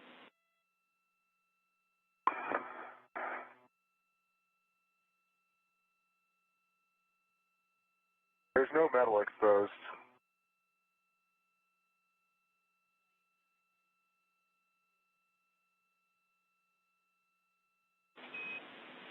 All right, Woody, if no metal is showing, you can leave it as is. Thank you. Okay, copy that. I will try to get that view now. We appreciate it. And if you are able to get a view, we'd also like a photo, please. Gotcha. Try. NASA astronaut Woody Hoburg is attempting to get a visual and a photo of an area during deploy that teams believe may have been abnormal. Yeah, I see it perfectly. So,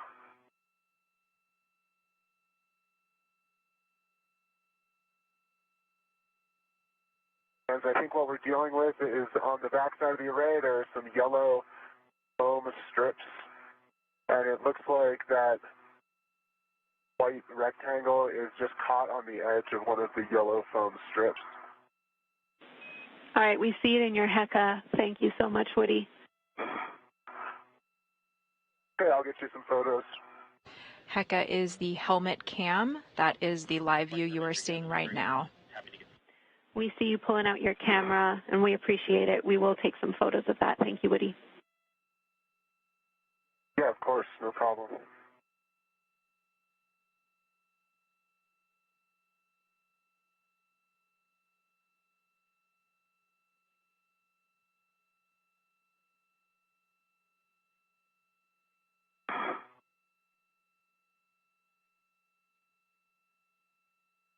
NASA astronaut Woody Hoburg is taking a photo for engineering analysis, but this issue is not expected to impact the performance of the solar array.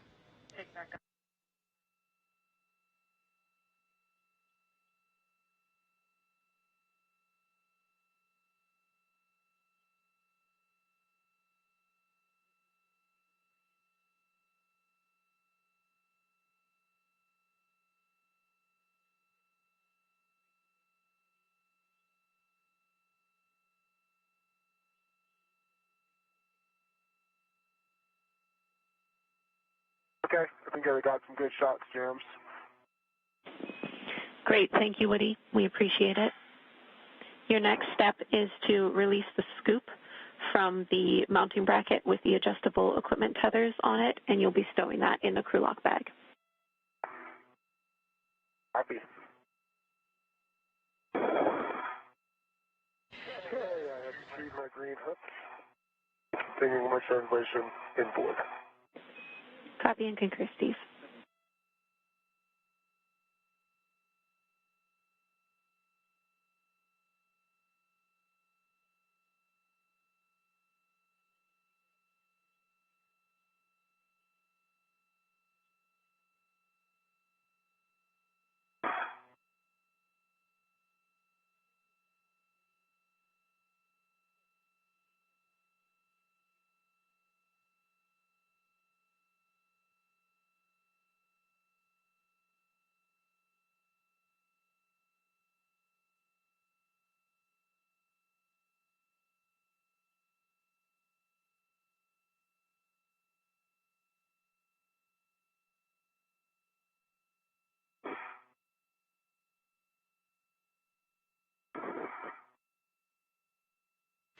Here you can see that tool bag.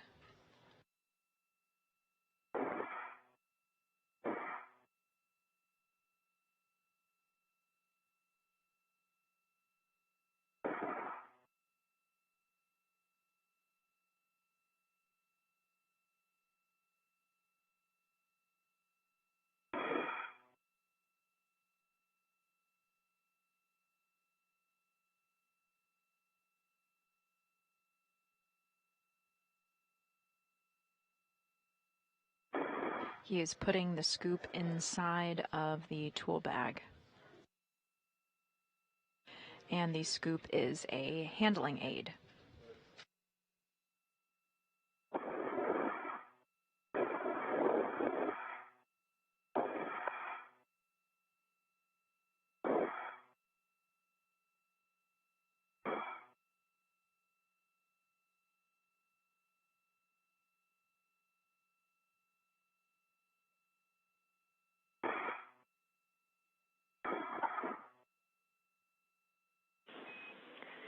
Steve? I'm inboard the Sarge. Copy, Steve. Let us know when you're on the port seat of cart. Okay.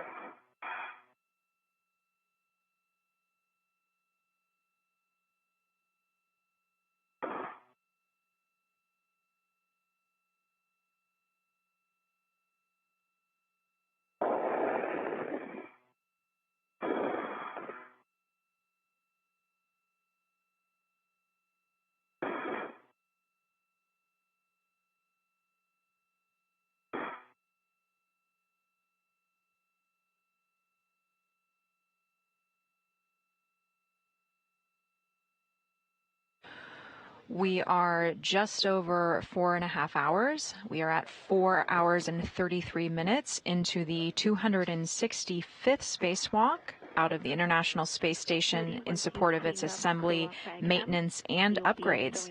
NASA astronaut Woody Hoburg and NASA astronaut Steve Bowen began the spacewalk this morning at 8:42 a.m. Eastern Time, 7:42 a.m. Central Time.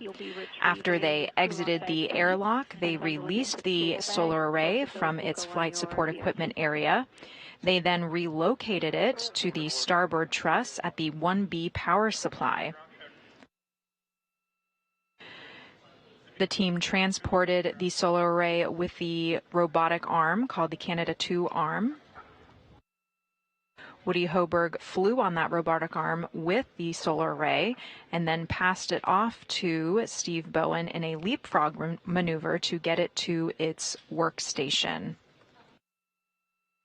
During that time, the team worked very efficiently and was well ahead of schedule, so the flight control team here in Houston made the decision for them to go ahead and work ahead on some items in the timeline while they waited for an eclipse, an orbital nighttime. That orbital nighttime was necessary as a safety measure in order to make sure there was no power, no sun reaching that solar array when they went to actually connect it to the space station. We successfully reached our orbital nighttime, and the team mated the solar array with the space station's power systems. After that, it successfully unfurled. And the flight control team is happy with the deployment of the solar array.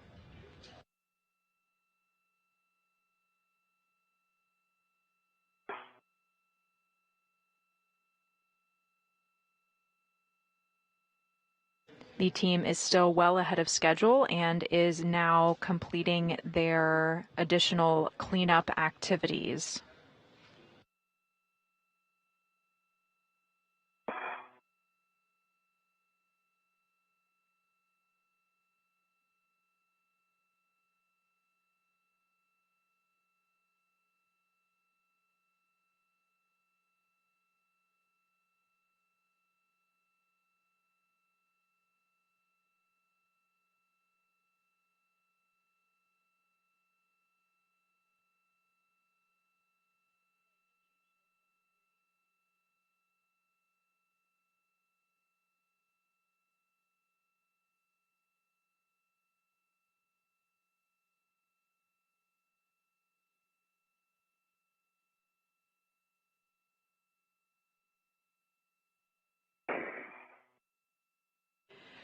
Because the astronauts are still ahead of schedule, the flight control team here in Houston is evaluating yet another potential work ahead for the team.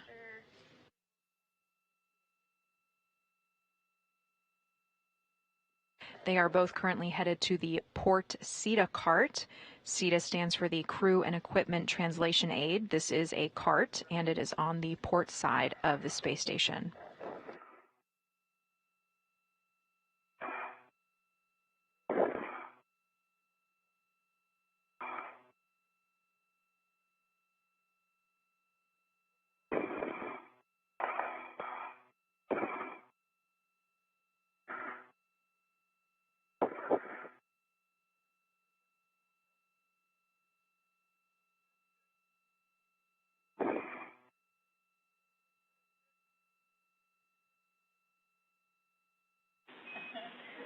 Woody, once you have the crew lock bag on your BRT, your next step is to translate back inboard, but this is obviously the last time we will be at this work site today, so we want you to do a sanity check and a scan. Looks like you've been looking around anyway.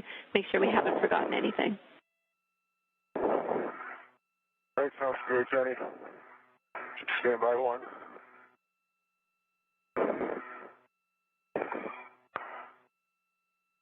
He is connecting that tool bag to his BRT, or body restraint tether.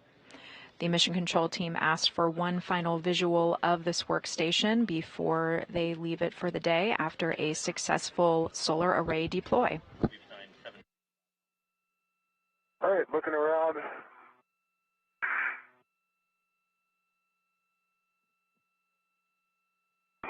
Inside connectors are mated. MOI looks good. Nice deployed IROSA.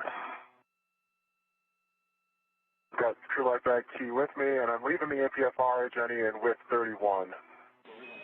Affirm, that's right. And you should have crew lock bag M, but otherwise correct. Thank you. Correction, yes. Crew lock bag M is on my BRT. Perfect, Woody. Wonderful job.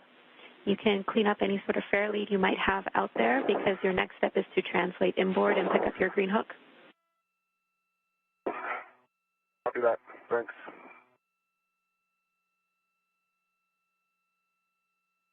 All right, I have the cable bag fitted with the T bag. And so do my BRT. Copy, Steve. We'll have you hold at the Port CETA cart for now. I will take a glove inspection and a HAP check from you. All right, let me get comfy.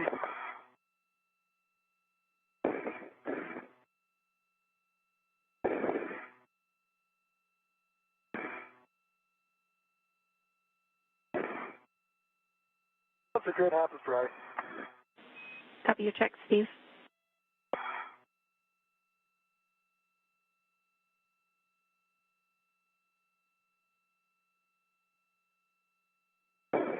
NASA astronaut Steve Bowen just conducted a routine glove, gauntlet, and HAP check. HAP is the helmet absorption pad. This is a pad that's in the back of their helmet. They test to see if it's squishy or wet or has any water. Everything is good for NASA astronaut Steve Bowen. The crew has been conducting these checks throughout the spacewalk.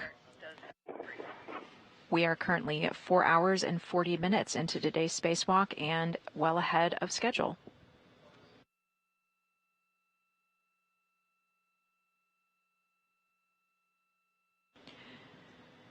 Steve Bowen is waiting at that CART location for Woody Hoburg to join him shortly.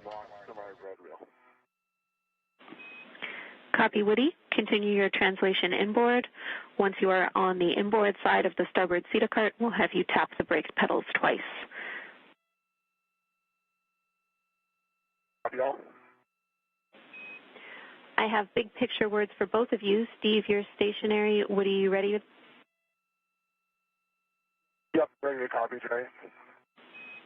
All right, I just want to check in with you before we go further. We are 4 hours and 40 minutes or so into this EVA. You two have done a phenomenal job. You've already deployed IROSA, and our next steps really would be to sync up and then get after some get-aheads. Mainly, Steve, we would be sending you to the Z1 tool boxes in order to retrieve that Canon connector tool. How are you guys feeling? Steve, how are you doing? I'm doing fine. I've been there before. Hopefully I don't pull a whole tool tray out. Pretty good. I think it's in the door, actually. So. Oh, even better. Yep.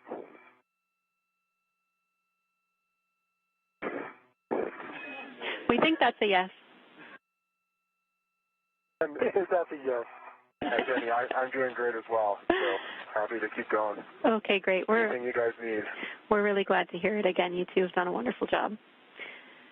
All right, so again, reminder, your next step, just because I see you're coming up to those Cedar carts, Woody will take a double tap on the inboard side of the starboard Cedar cart before you head under the MT, and then you'll sync up with Steve on the port Cedar cart.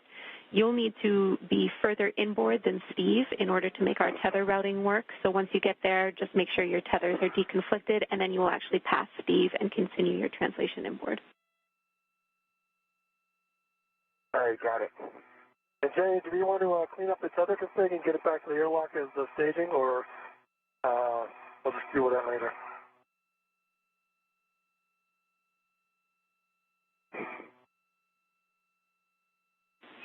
And Steve, we're going to be cleaning that up on our way back. We have more details for you soon. Okay. And yet another... Good double tap on the starboard Cedar cart. Inboard side. Copy, Woody. Thank you. And yet another work-ahead task for the EVA 88 crew members. Mission control team asked them if they were up for it, and they pulled yes. Let me get up above you, Woody.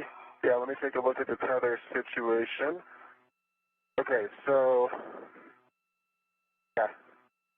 Steve, that's a great spot. Thanks. Yep. Woody, you are headed to the SSRMS cleanup position, which is at mile marker 6870. 6870. Good words. Thank you, Jenny. The SSRMS stands for the Space Station Remote Manipulator System. That is the robotic arm that has been used on today's spacewalk to transport both Woody and the IROSA to its workstation. All right, Steve, tethers look really good thanks to your excellent position there. All right. Thanks for getting by me. I'm getting there.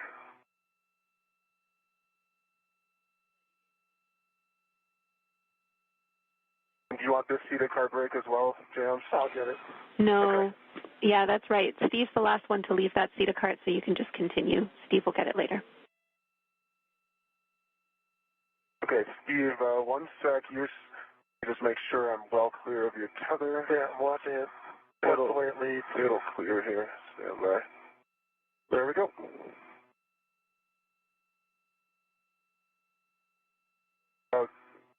There's obviously a slight cross right here where they're anchored, but that should not be a factor. Yeah, I'll deal with that. Okay.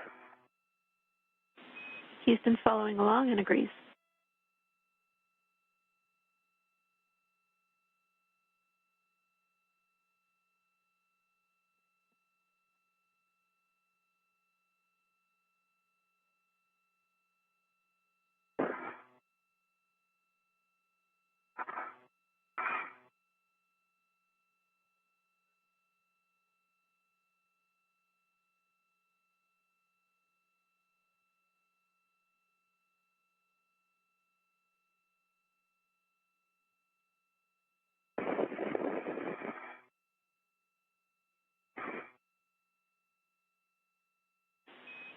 All right, Woody is in a good position, clear of you, Steve, so you can translate to the anchor hooks and we'll get you to double tap the inboard port CETA cart brake pedal twice on your way.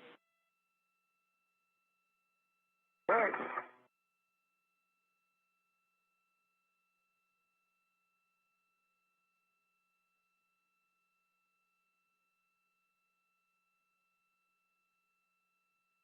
All right, Mike and Sultan, are you guys ready for a GCA?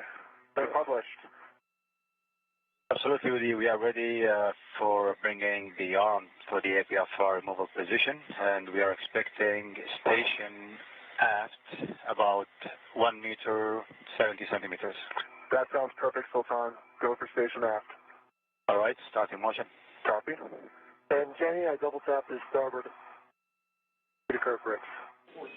Okay, the port, yeah. CETA cart brakes. Copy, Steve. What do we see? Good motion.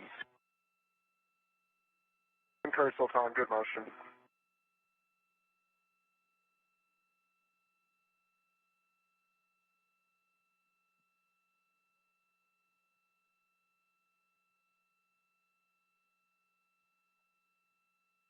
One meter to go. Continue. Copy, continue.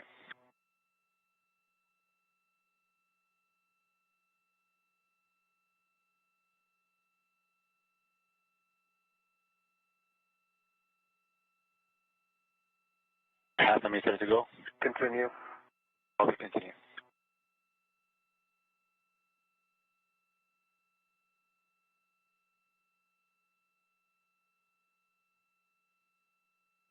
To go. Okay, you can hold position there. Hold position. Sultan, that looks great. CA complete. Copy, GCA complete. Brakes are coming on, and you are go for APFR removal. Copy, go. Thanks. Woody, you'll be bundling crew lock bag M to the APFR and then stowing that bundle on your BRT. Copy, Jenny. Thanks.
Steve and Woody, I have those big picture tether words when you're ready.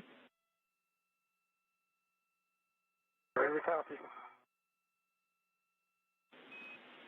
All right, so right now Woody's retrieving the APFR from the arm.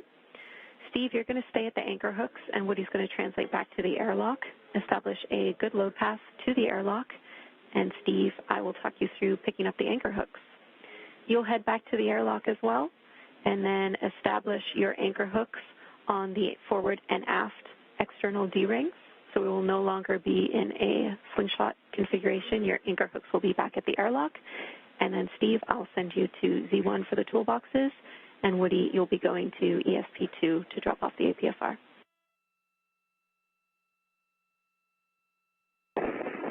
Okay, copy all, James.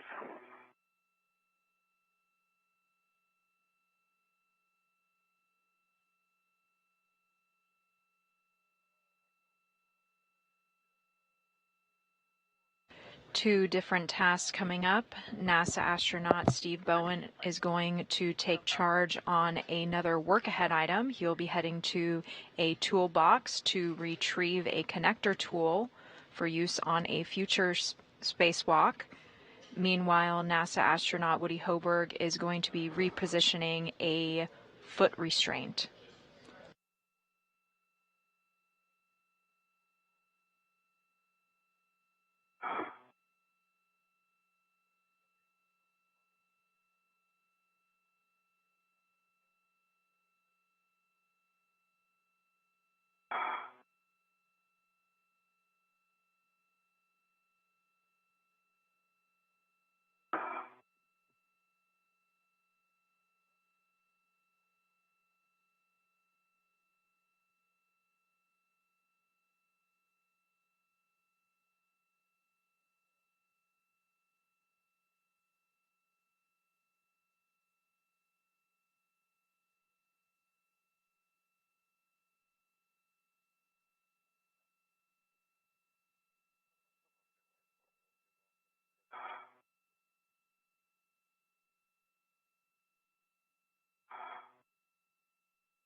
Okay, Jenny, ready to continue down to the airlock. Copy. You can give Frank and Sultan a go to maneuver to the SSRMS park position and continue your translation. Okay, let me just get on the other side here, and then I'll give them that go.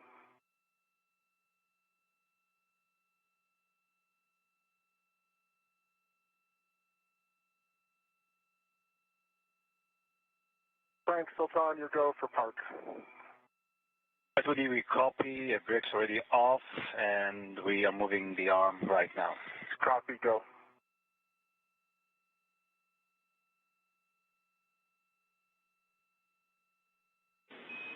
Woody, once you're at the airlock, you'll be stowing the crew lock bag there, and you can connect a waist tether to the airlock internal D-ring.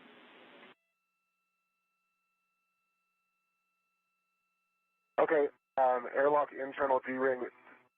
Does airlock D-ring extender work well, James? Hey, Fern. Do we want something else? Nope, that's fine. We just need a good low path to the airlock. Yeah, that waist tether. Got it.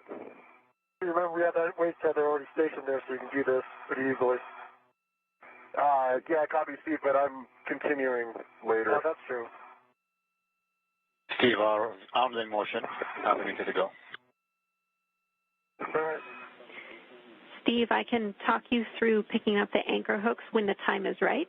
Not yet, but you can start by reading to Woody's anchor hook, which is on the Zenith handrail 3247. 3247 Zenith handrail. Okay.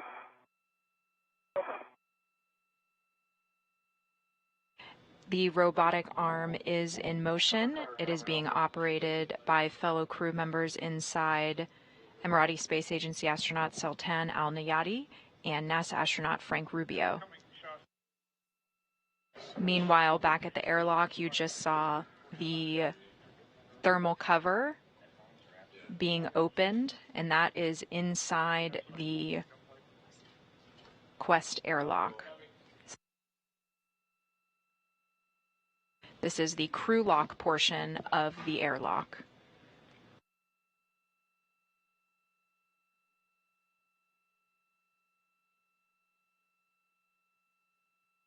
This is live views from the helmet camera on Woody Hoburg's spacesuit.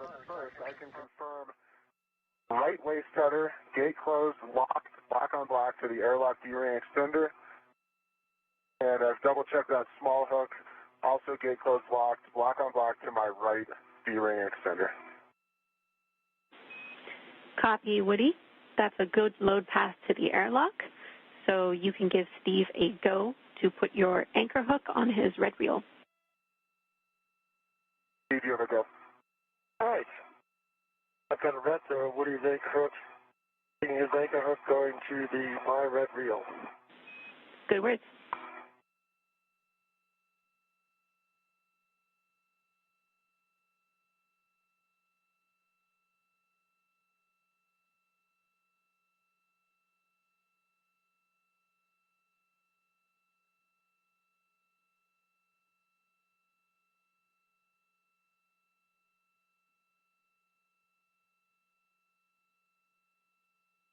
All right, gate closed, final locked. Woody's anchor hook is to my red reel. Reel is unlocked.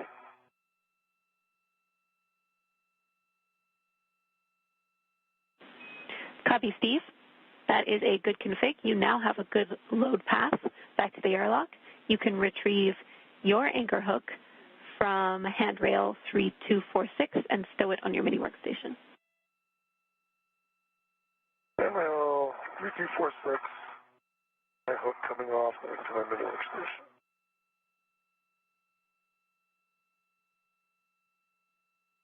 All right, that's complete. Copy, Steve. Take the rest back off. Copy. You can translate to the airlock.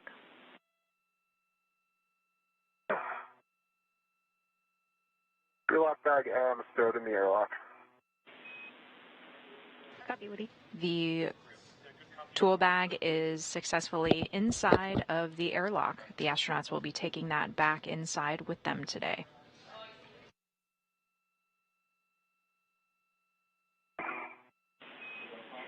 Woody, when you're ready, I'll take a glove inspection and hop check.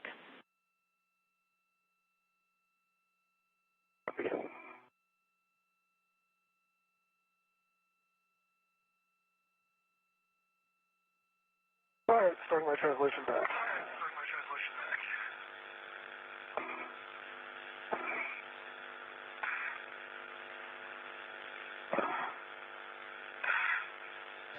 He is performing another routine inspection of his gloves, the piece of fabric that is just above the gloves called the gauntlet, and then that helmet absorption pad located inside of his helmet.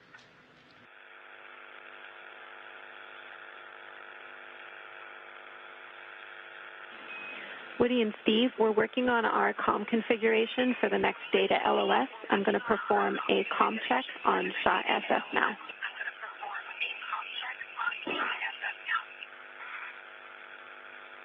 Copy, Jim.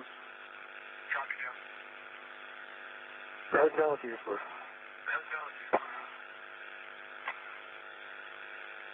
Comm check on Shaw SF. Jams loud and clear. Help me. Do you have me loud and clear? Okay.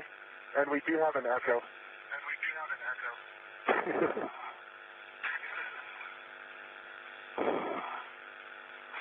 Copy, you have an echo. If it becomes unusable, let us know. Copy. And NASA astronaut Steve Bowen is confirmed to do that work ahead item of retrieving that tool from a toolbox.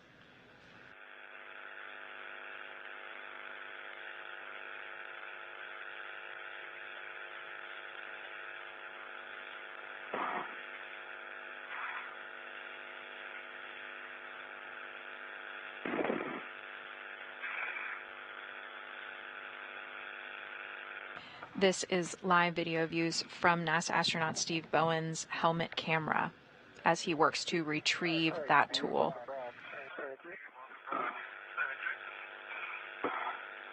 Now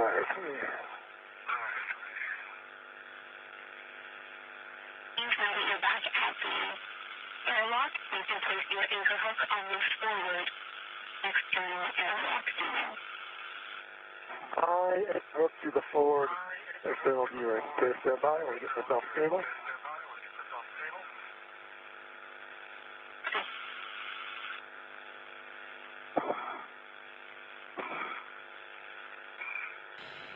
And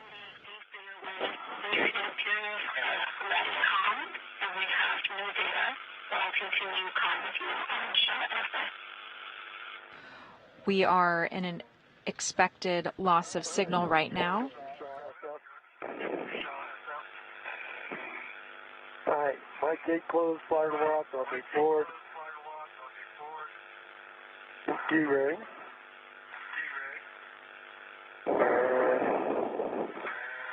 My... That's a good load path for you, Steve. You can place Williams anchor hook on the aft external airlock tubing. And he's got it in hand, and he'll take care of that.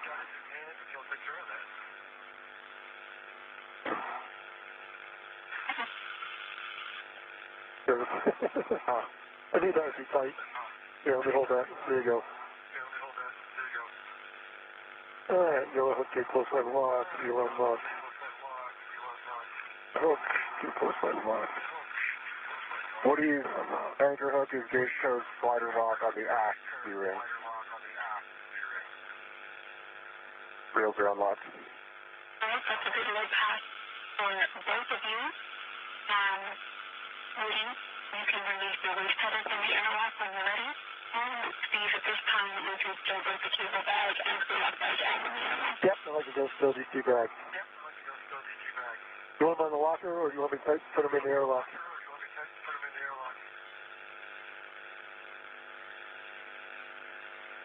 You can stow both bags inside of the airlock. All right, going inside the airlock.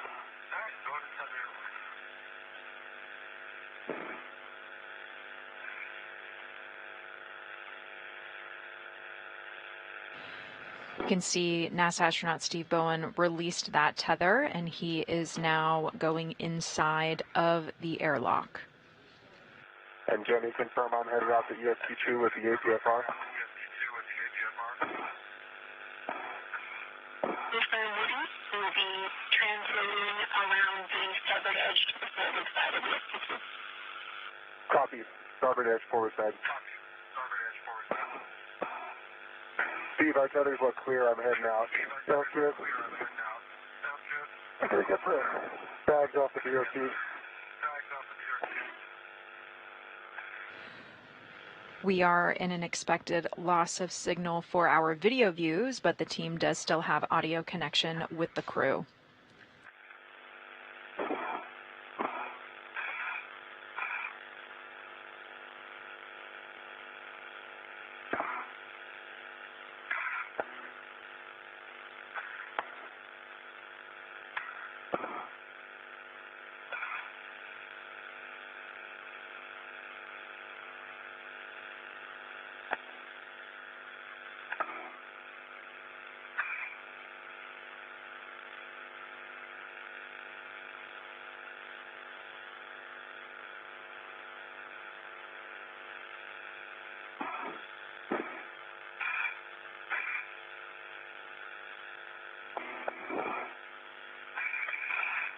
This is live views of Mission Control Houston, where the team is awaiting updates on NASA astronaut Steve Bowen's work ahead task to retrieve a tool from a toolbox.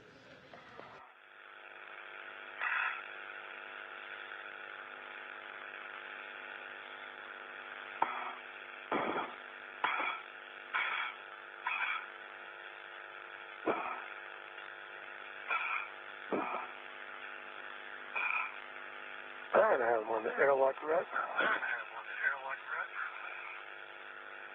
My BRT rep.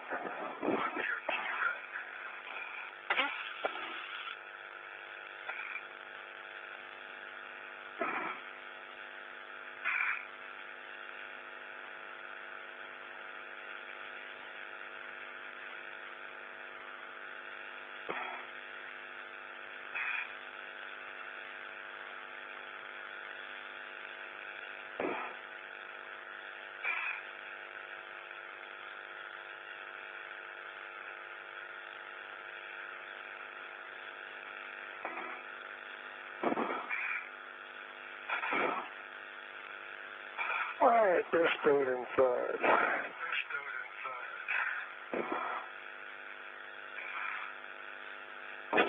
Once bags with the airlock.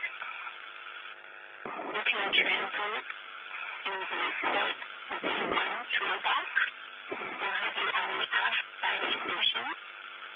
I have notes on the green hook in the flight translation. Okay, let me get up there. We'll also have you close the thermal cover, Steve.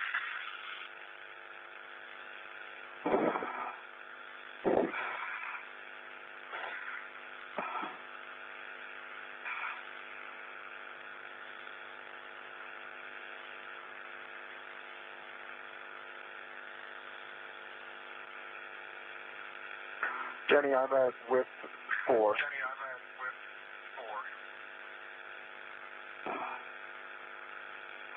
Copy, we are looking for width number 5. Okay, I'm at width 5. I see it right next to me.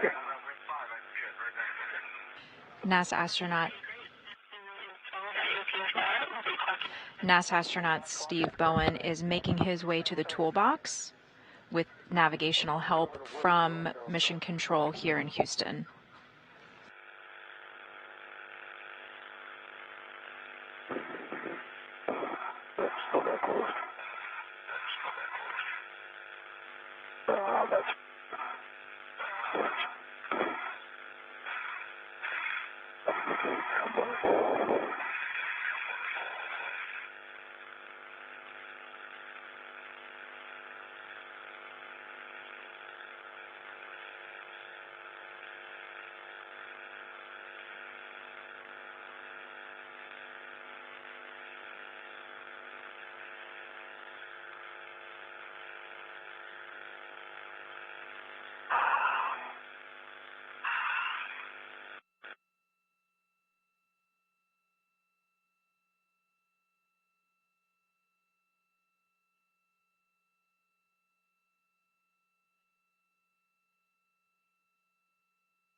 All right, leaving.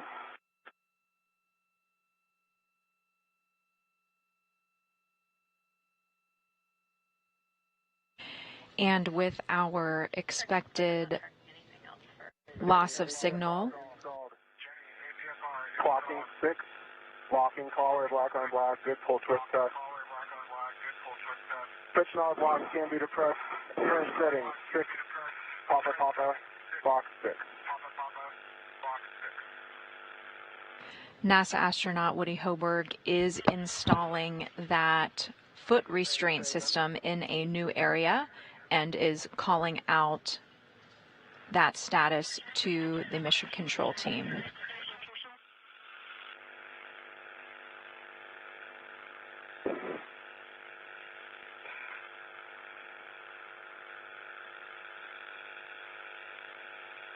Steve, did you copy that? Nope, I do not hear.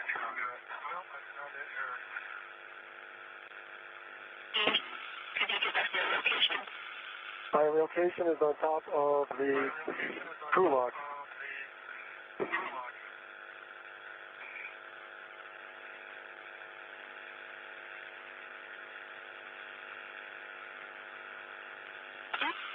Avoid inadvertent contact with the CNG covers and shell.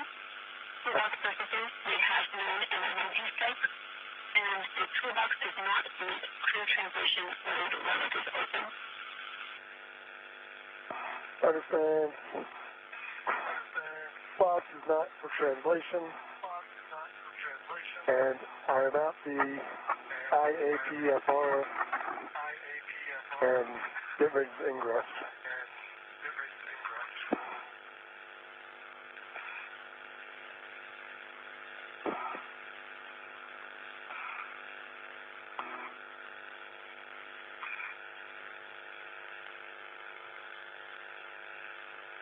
Confirmation from mission control team that NASA astronaut Woody Hoburg is good to remain in the airlock with the thermal cover closed while NASA astronaut Steve Bowen completes this final work ahead task of retrieving that tool from the Z1 toolbox.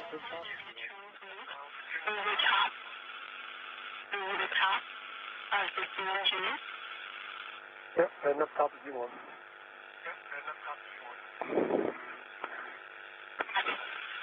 And Jenny, confirm you're good with the AVFR install? Confirm, Certificate is installing this. You can retrieve crew upside down and store it on the unit team. Correction, that's already at the airlock. You can transit back to the airlock. Okay, there we go, in work.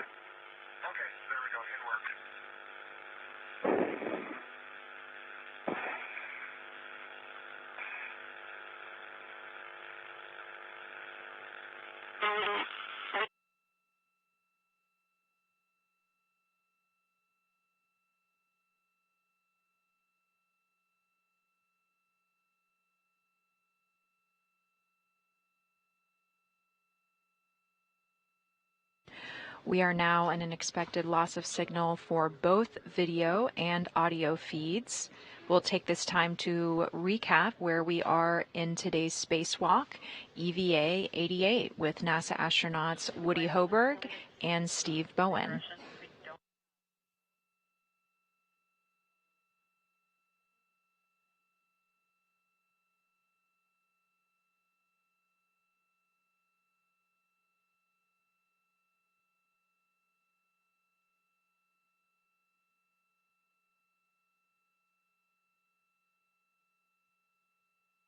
Today's spacewalking team is NASA astronaut Woody Hoburg and NASA astronaut Steve Bowen.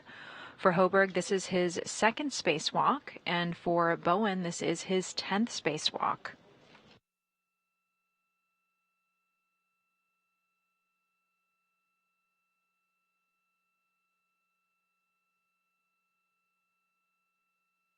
He is now tied for the most spacewalks. This is Steve Bowen. He is now tied for the most spacewalks by a U.S. astronaut. He is now tied with Mike Lopez Alegria, Bob Behnken, Peggy Whitson, and Chris Cassidy. This duo here also installed another IROSA on June 9th. Today's spacewalk is the 265th spacewalk aboard the International Space Station in support of its assembly, maintenance, and upgrades. It's the 8th Space Station spacewalk in 2023 and the 6th for the Expedition 69 crew members. We are just over 5 hours in our spacewalk, just at 5 hours and 13 minutes.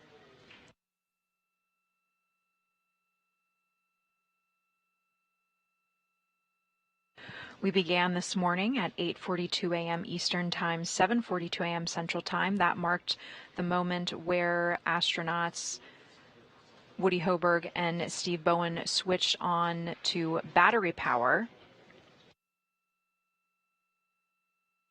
This is the 6th solar array to be successfully installed, the new solar array to be successfully installed aboard the space station.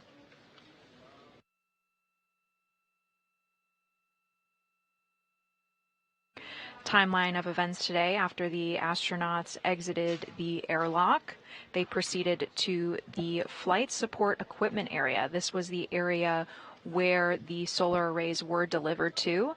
They arrived to the space station on the SpaceX Commercial Resupply Service mission number 28.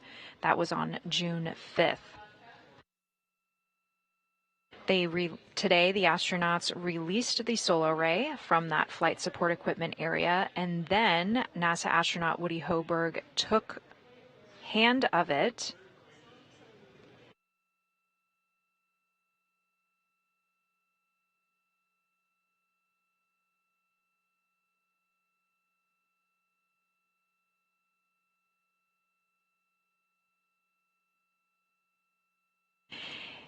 He attached himself to the robotic arm and had the solar array in hand. Inside the International Space Station was Emirati Space Agency astronaut Sultan Al-Nayati. He actually controlled the robotic arm and moved NASA astronaut Woody Hoburg with the solar array close to its workstation at the 1B power supply on the starboard 6 truss of the space station. NASA astronaut Steve Bowen met him there, and they used a leapfrog maneuver of passing the solar array between each other to get it to that final spot. From there, the team released hinge bolts and installed it on the mounting bracket.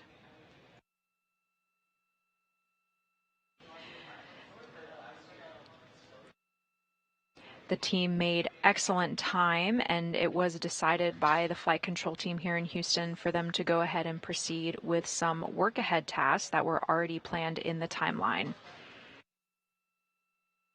They did this while they were waiting for a orbital nighttime in order to make sure that there was no power flowing to the solar array when they connected it to the station. Welcome back, Kenny. Okay, Kenny, I've got 2 Canon connector tools. Is there a preference? We only need one of those 2 cable connector tools, Canon connector tools, excuse me, and there is no preference on which one you take. Okay. Check release. It's been ready to my workstation via RET. And I'm closing the doors again. Copy.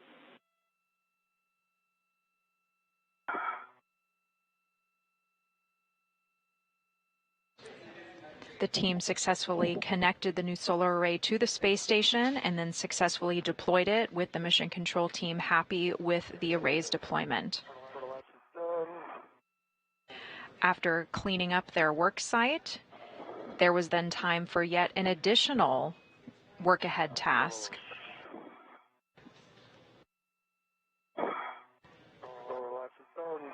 Door shut. Copy, Steve. My waist center. NASA astronaut Steve Bowen is currently completing that task. It was to retrieve a tool from a toolbox. Meanwhile, NASA astronaut Woody Hoburg is waiting in the airlock. Waiting inside the airlock. Copy, Steve. Correction, he is not inside, he is beside it.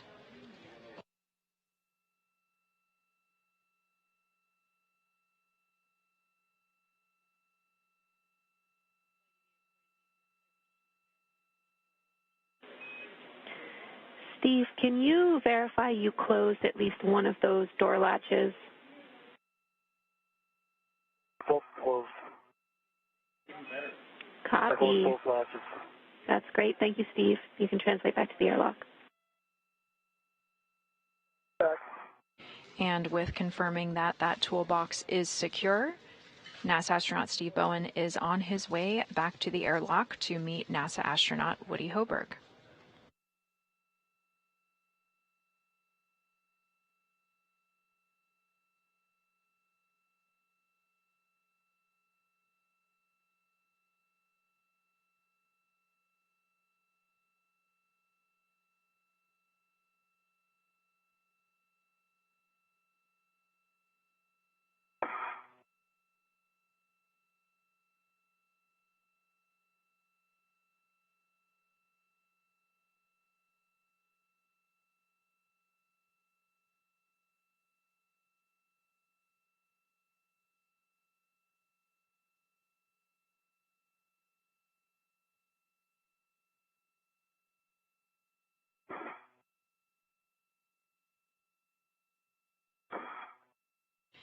It is dark out right now because we are in an orbital nighttime.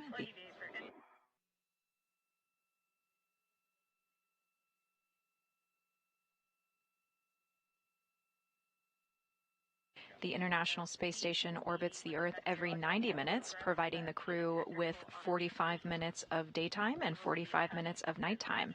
Together, they see about 16 sunsets and sunrises each day.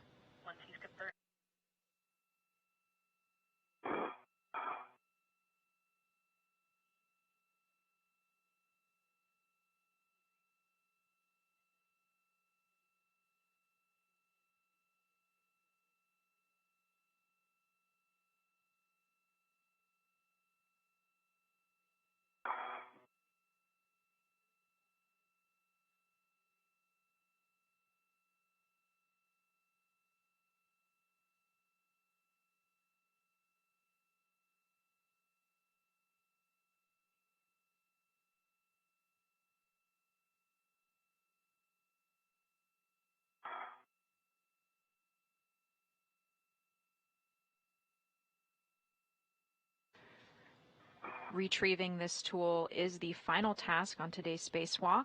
Once NASA astronaut Steve Bowen returns back to the airlock, the team will ingress back into the space station.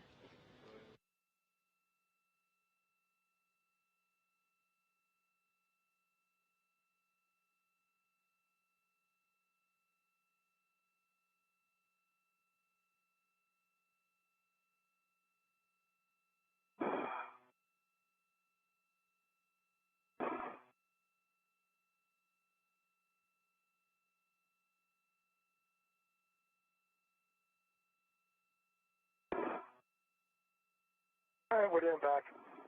Come back, Steve. Steve, you can ingress the airlock and hook up a waist tether to the airlock internal D-ring or extender.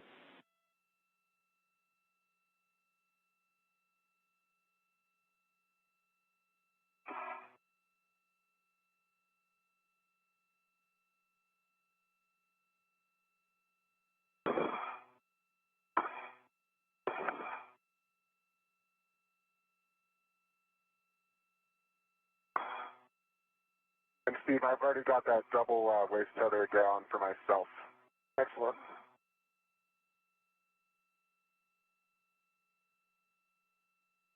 And your waist tether D-ring extender. Great.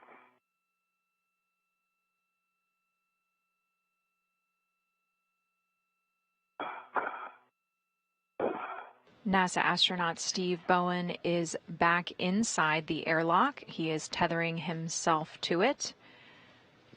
NASA astronaut Woody Hoburg is following shortly. He will also close the hatch thermal cover behind him. Copy, Steve. We're going to be using that as our primary load path to clean up our tethers outside. This is different than the way the procedure was written because we've done a reconfig. Steve, once you have confirmed that you have a good load path to the airlock, so Woody, my next steps are for you. Okay, Johnny, ready to copy. Woody, you can attach the anchor hook on the forward D-ring and attach it to your waist tether.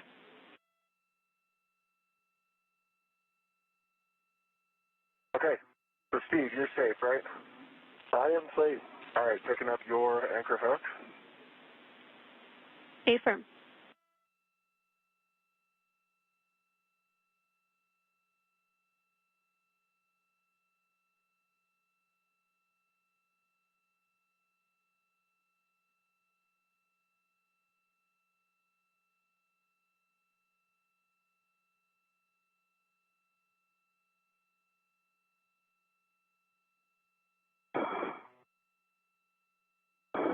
Okay, Jenny, I'm sending the airlock waist tether back inside. On my right waist tether, I have Steve's anchor hook. Those locked black on black, both hooks.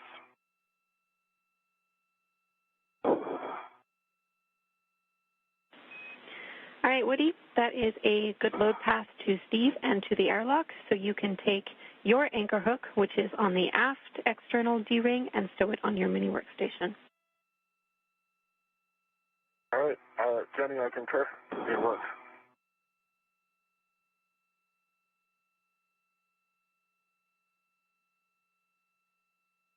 And Jenny, that is complete. Copy, Woody. Ingress the airlock. NASA astronaut Woody Hoburg successfully reorganized his tethers, and he is now entering the airlock.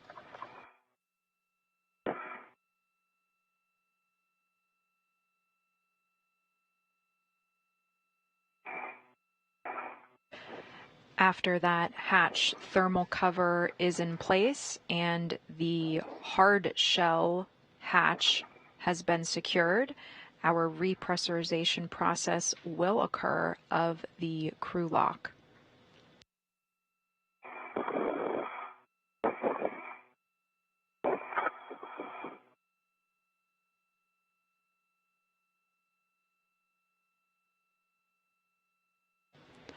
On the other side of the crew lock is the equipment lock. All of this is together part of the airlock, but on the other side, our NASA astronaut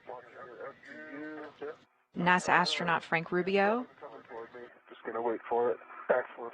I gave it a nice kick. Good job. Okay. And the thermal hatch cover is closed. Complete for Woody. Complete for Steve. The crew has now... Woody, attach the hook to the magnetic plate D-ring, cinch the strap. The crew has now turned off their helmet cameras. This is part of the normal procedure during the repressurization process.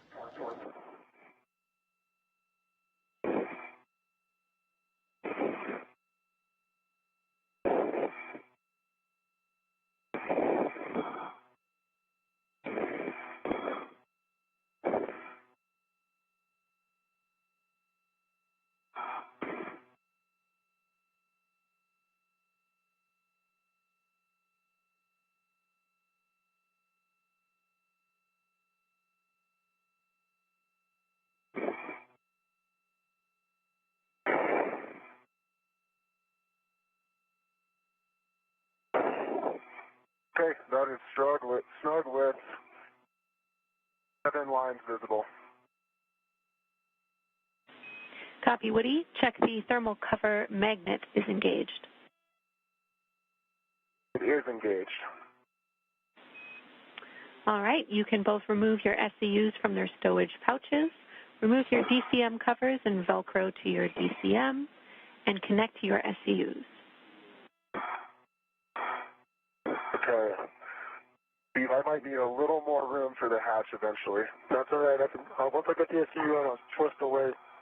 Okay.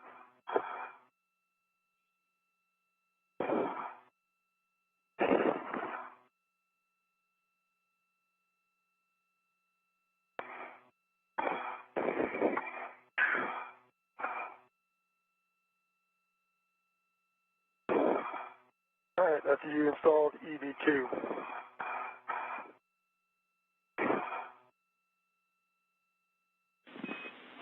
Copy, Steve.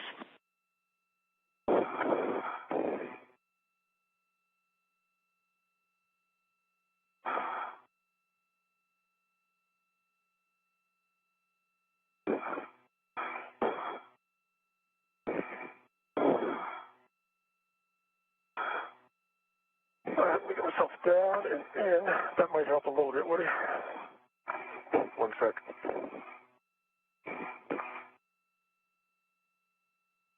All right, Jenny, EV1 SCU installed. Awesome. And yeah, Steve, that's awesome. Thank you. Copy all. Switch water off, forward. Expect H2O is off message. EV1 water off. The astronauts are turning the water off on their spacesuit. The hatch thermal cover is in place. Copy. We have a 2-minute timer set. Caution, do not close the hatch until EMU water is off for 2 minutes. I want to take this opportunity to say congratulations to the entire on-orbit and ground team. You performed phenomenally today. At the end of this series, we have 2 deployed IROSAs, some newly certified, I would say, onboard IVs. Woody, congratulations on your 2nd spacewalk, and Steve, congratulations on your 10th. With this spacewalk, you have tied the American spacewalking record, and we are very happy to be a part of this for both of you. Congratulations. Jenny, thanks so much. That was an amazing experience. It's amazing to be out here for Steve's record-tying spacewalk. And kudos to Frank, Sultan, and the whole ground team for all their hard work, preparation that went into this. You guys did an awesome job.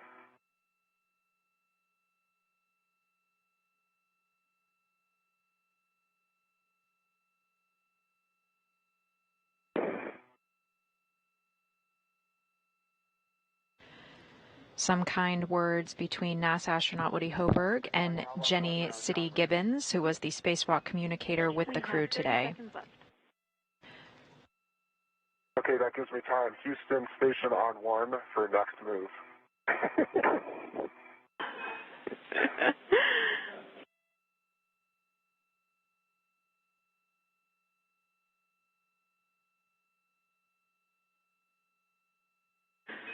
Test time.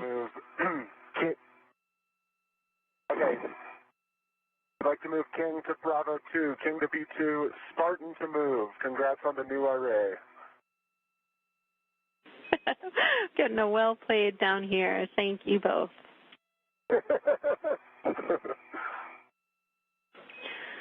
All right, our 2-minute timer is complete, not a moment too soon.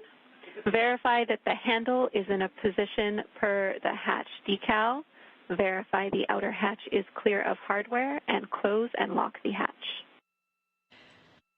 As the hatch is closing, you heard a tradition between the flight control team here in Houston and the astronauts on board the International Space Station. There is an ongoing game of chess that is played. Area is clear of hardware.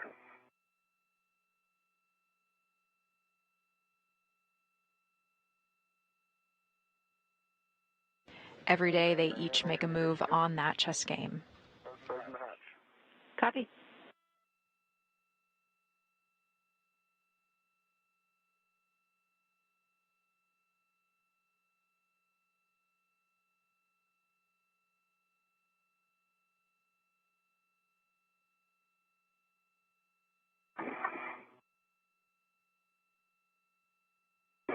EV hatch closed and locked. Copy. Hatch closed and locked. On the UIA, oxygen. Although the hatch is closed and locked, the spacewalk timer will continue to run until that repressurization begins. Switch power, EV1 and 2, both to on. EV1 is on, EV2 is on, 18.6 volts and 0 amps on 1, 18.6 volts and 0.02 on 2.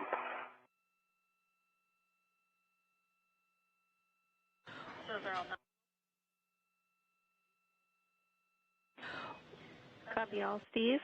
On your DCMs, switch power to SCU. Expect a warning tone. Once the crew lock is completely repressurized, the astronauts on the other side of the Quest airlock will bring our spacewalkers from the crew lock portion into the equipment lock.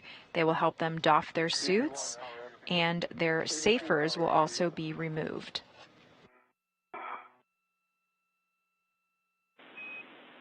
Copy all. With that, I will hand you back to your very capable suit IVs. The SAFER is the simplified aid for EVA rescue. We can discuss that further once we get to that point in the doffing process. All right, we copy, Jenny. Thanks so much for today's work. And Woody, Steve, welcome back. Let's bring you in. So both of you on the DCM, let's switch O2 actuator to press and verify auto actuator press.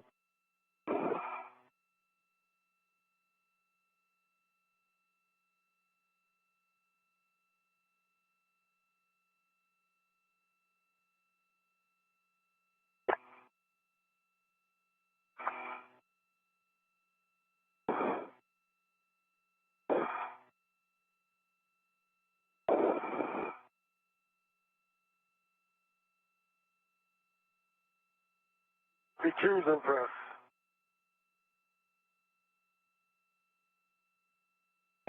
EV1's in press. Right, copy. Both of you are on press. And then Woody, check EV hatch MPEV closed.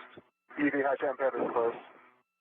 All right, next I'm going to actuate the IV hatch equalization valve, and you just tell me how comfortable is the rate. Copy.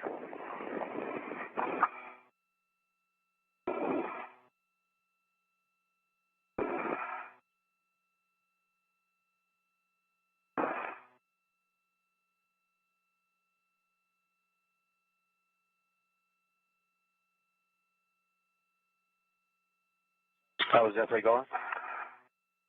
Steve, how is it for you? I'm good with it. I'm good as well, Sultan. Feels great.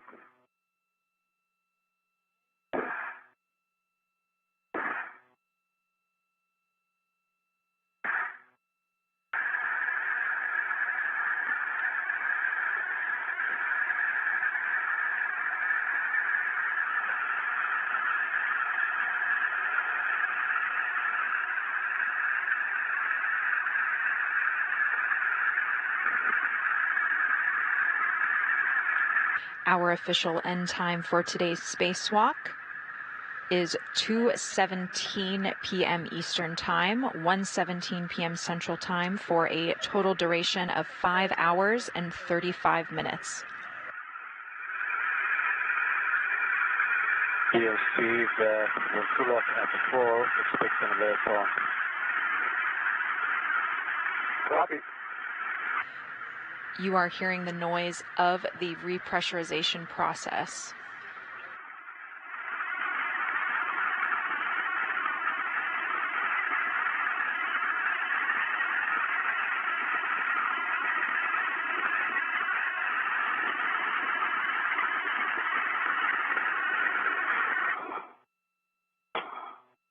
Okay, we're going to hold here for 2 minutes for the pressure to stabilize.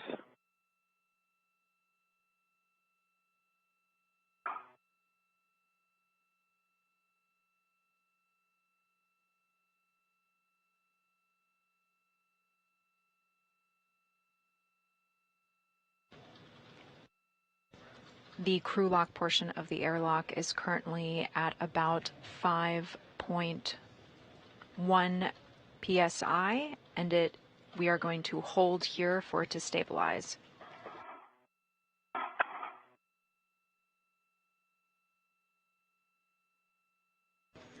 The crew will now perform leak checks to make sure that that portion of the airlock is stable.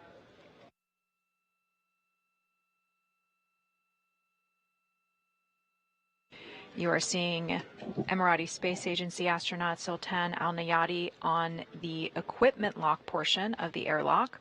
On the other side of that hatch are our spacewalkers.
Okay, Woody and Steve, Check switch glove heaters are both off.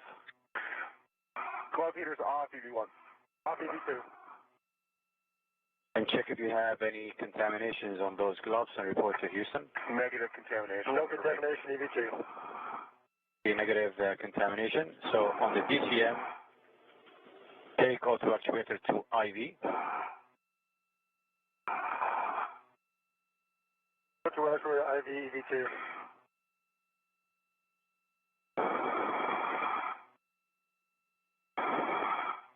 And IV for EV1. Copy EV1 and 2, auto actuator to IV. We'll start to continue the repress.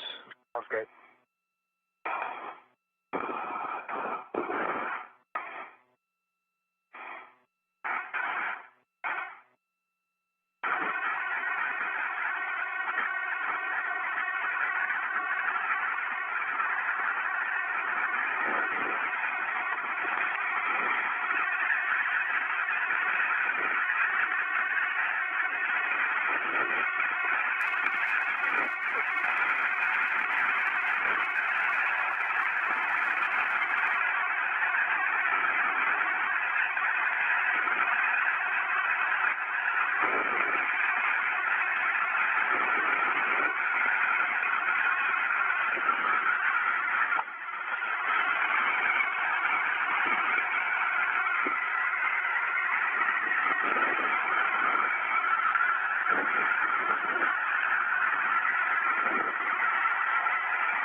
Those leak checks were successful. You are hearing the sound of that repressurization process continuing.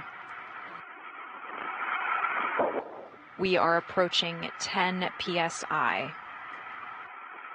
The goal is to reach about equal with the equipment lock and the rest of the space station, which is at around 14.7 psi.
.1 psi.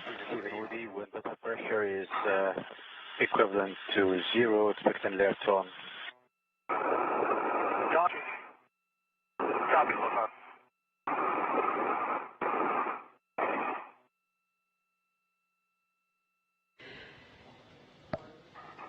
The 265th spacewalk in support of the International Space Station's assembly, maintenance, and upgrades is complete. This was the 8th spacewalk out of the International Space Station this year and the 6th for the Expedition 69 crew. Cumulatively, all spacewalks in support of the International Space Station have now totaled 1,683 hours and 27 minutes. That's equivalent to about 70 days, 3 hours and 27 minutes of straight spacewalking. Today's spacewalk was the second of NASA astronaut Woody Hoburg's career. He has now accumulated 11 hours and 38 minutes of spacewalking. It was the 10th spacewalk of NASA astronaut Steve Bowen's career. He has now accumulated a total of 65 hours and 57 minutes of spacewalking. And Houston airlock for step 4. This has put him as the third all-time aggregate of spacewalking time. Today's spacewalk. And IV hydrophilizer involved would be set to off, confirming the audio configuration here. Copy, Sultan. I'll let you know when you guys go cold, Mike. The repressurization process is complete and the hatch is open.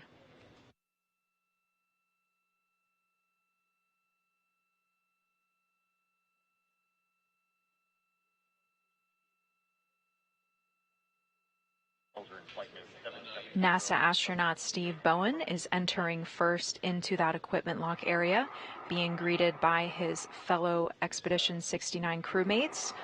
On the right, you see NASA astronaut Frank Rubio, and at the bottom is Emirati Space Agency astronaut Sultan Al Nayati.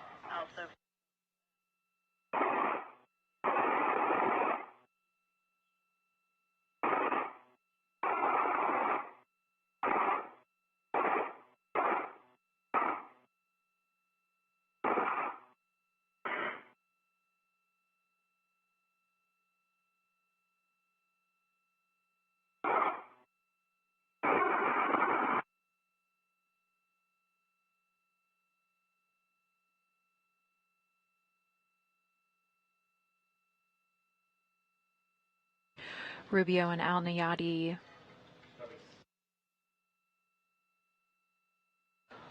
will assist our spacewalkers back into this equipment lock, and then they will help them start to take off their EMUs. EMU stands for Extravehicular Activity Mobility Unit. These spacesuits have served as essentially a personal spacecraft for the spacewalkers while they were outside the space station in the vacuum of space. They have just taken off the SAFER unit from NASA astronaut Steve Bowen. And Station Houston, just want to let you know we have reconfigured comms. EV crew is no longer hot mic.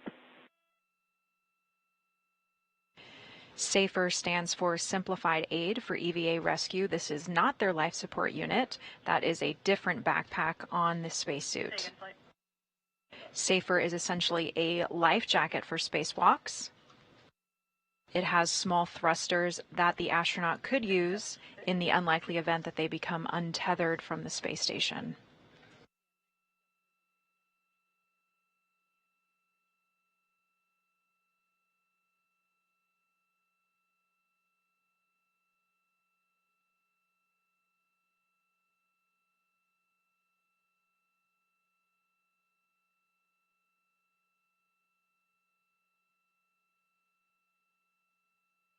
And this is a live view from the mission control team here in Houston after a very successful spacewalk that ended ahead of schedule and with numerous additional tasks completed.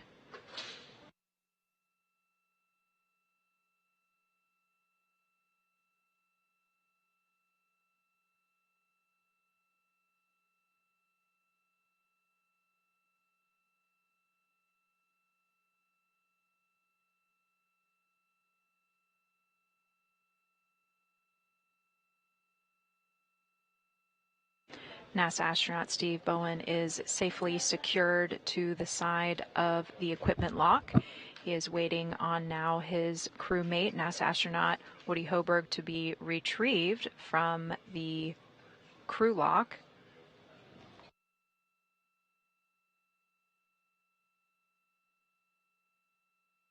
He is being pulled now into the equipment lock.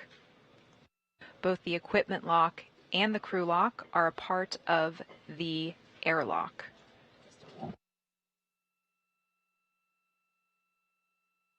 They are in the Quest airlock.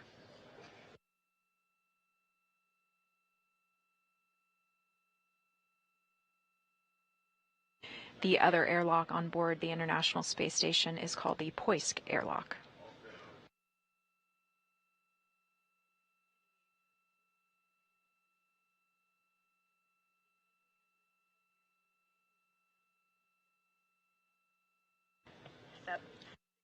That SAFER unit is being removed from NASA astronaut Woody Hoburg.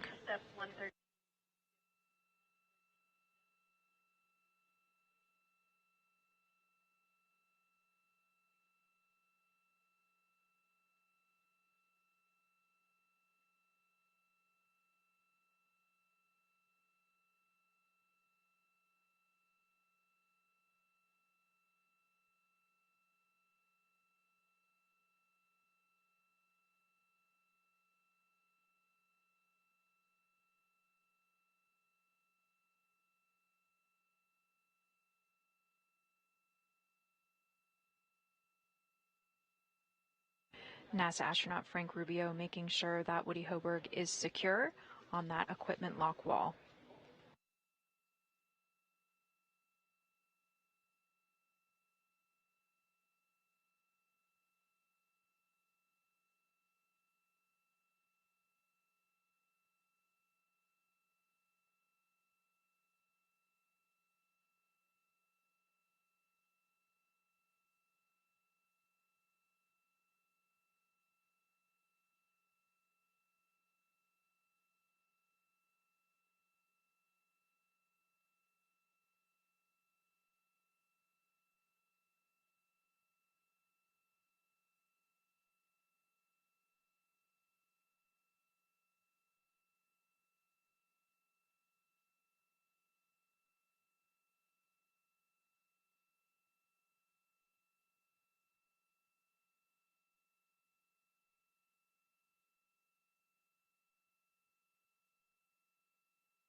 NASA astronaut Frank Rubio and Emirati Space Agency astronaut Sultan Al Nayati are now assisting with removing the gloves from the spacewalkers.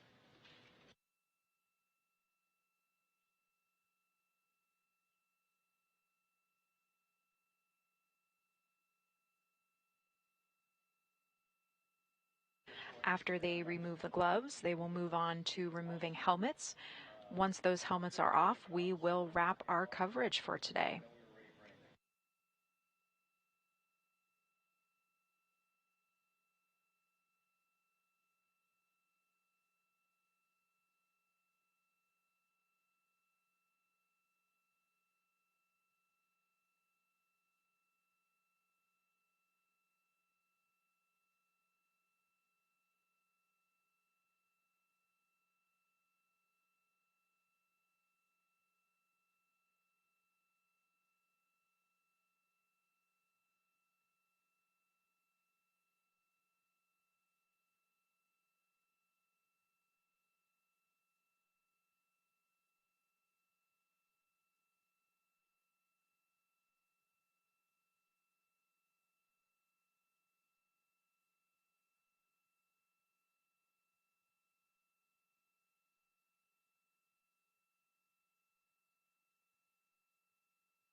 And with helmets off and our crew safely back inside, we will wrap up our coverage for today. We have some milestones to go over with you.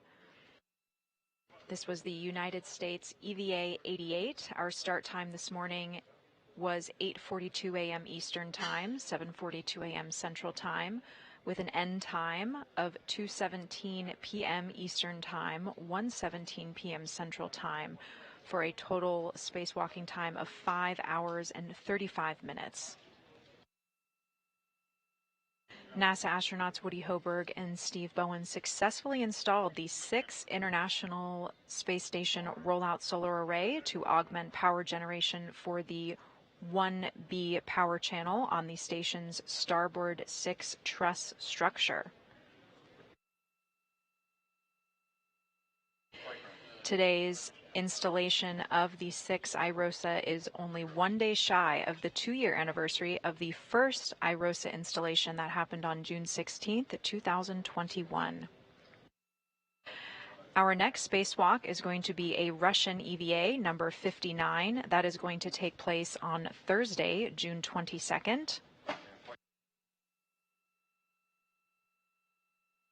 Roscosmos cosmonauts Sergei Prokopyev and Dmitry Petelin will be participating in that spacewalk. You can tune in next week at 9:45 a.m. Eastern Time, 8:45 a.m. Central Time. That is when our coverage will start. The spacewalk will begin at 10:20 a.m. Eastern Time, 9:20 a.m. Central Time. With that, thank you for joining us. This is Mission Control Houston.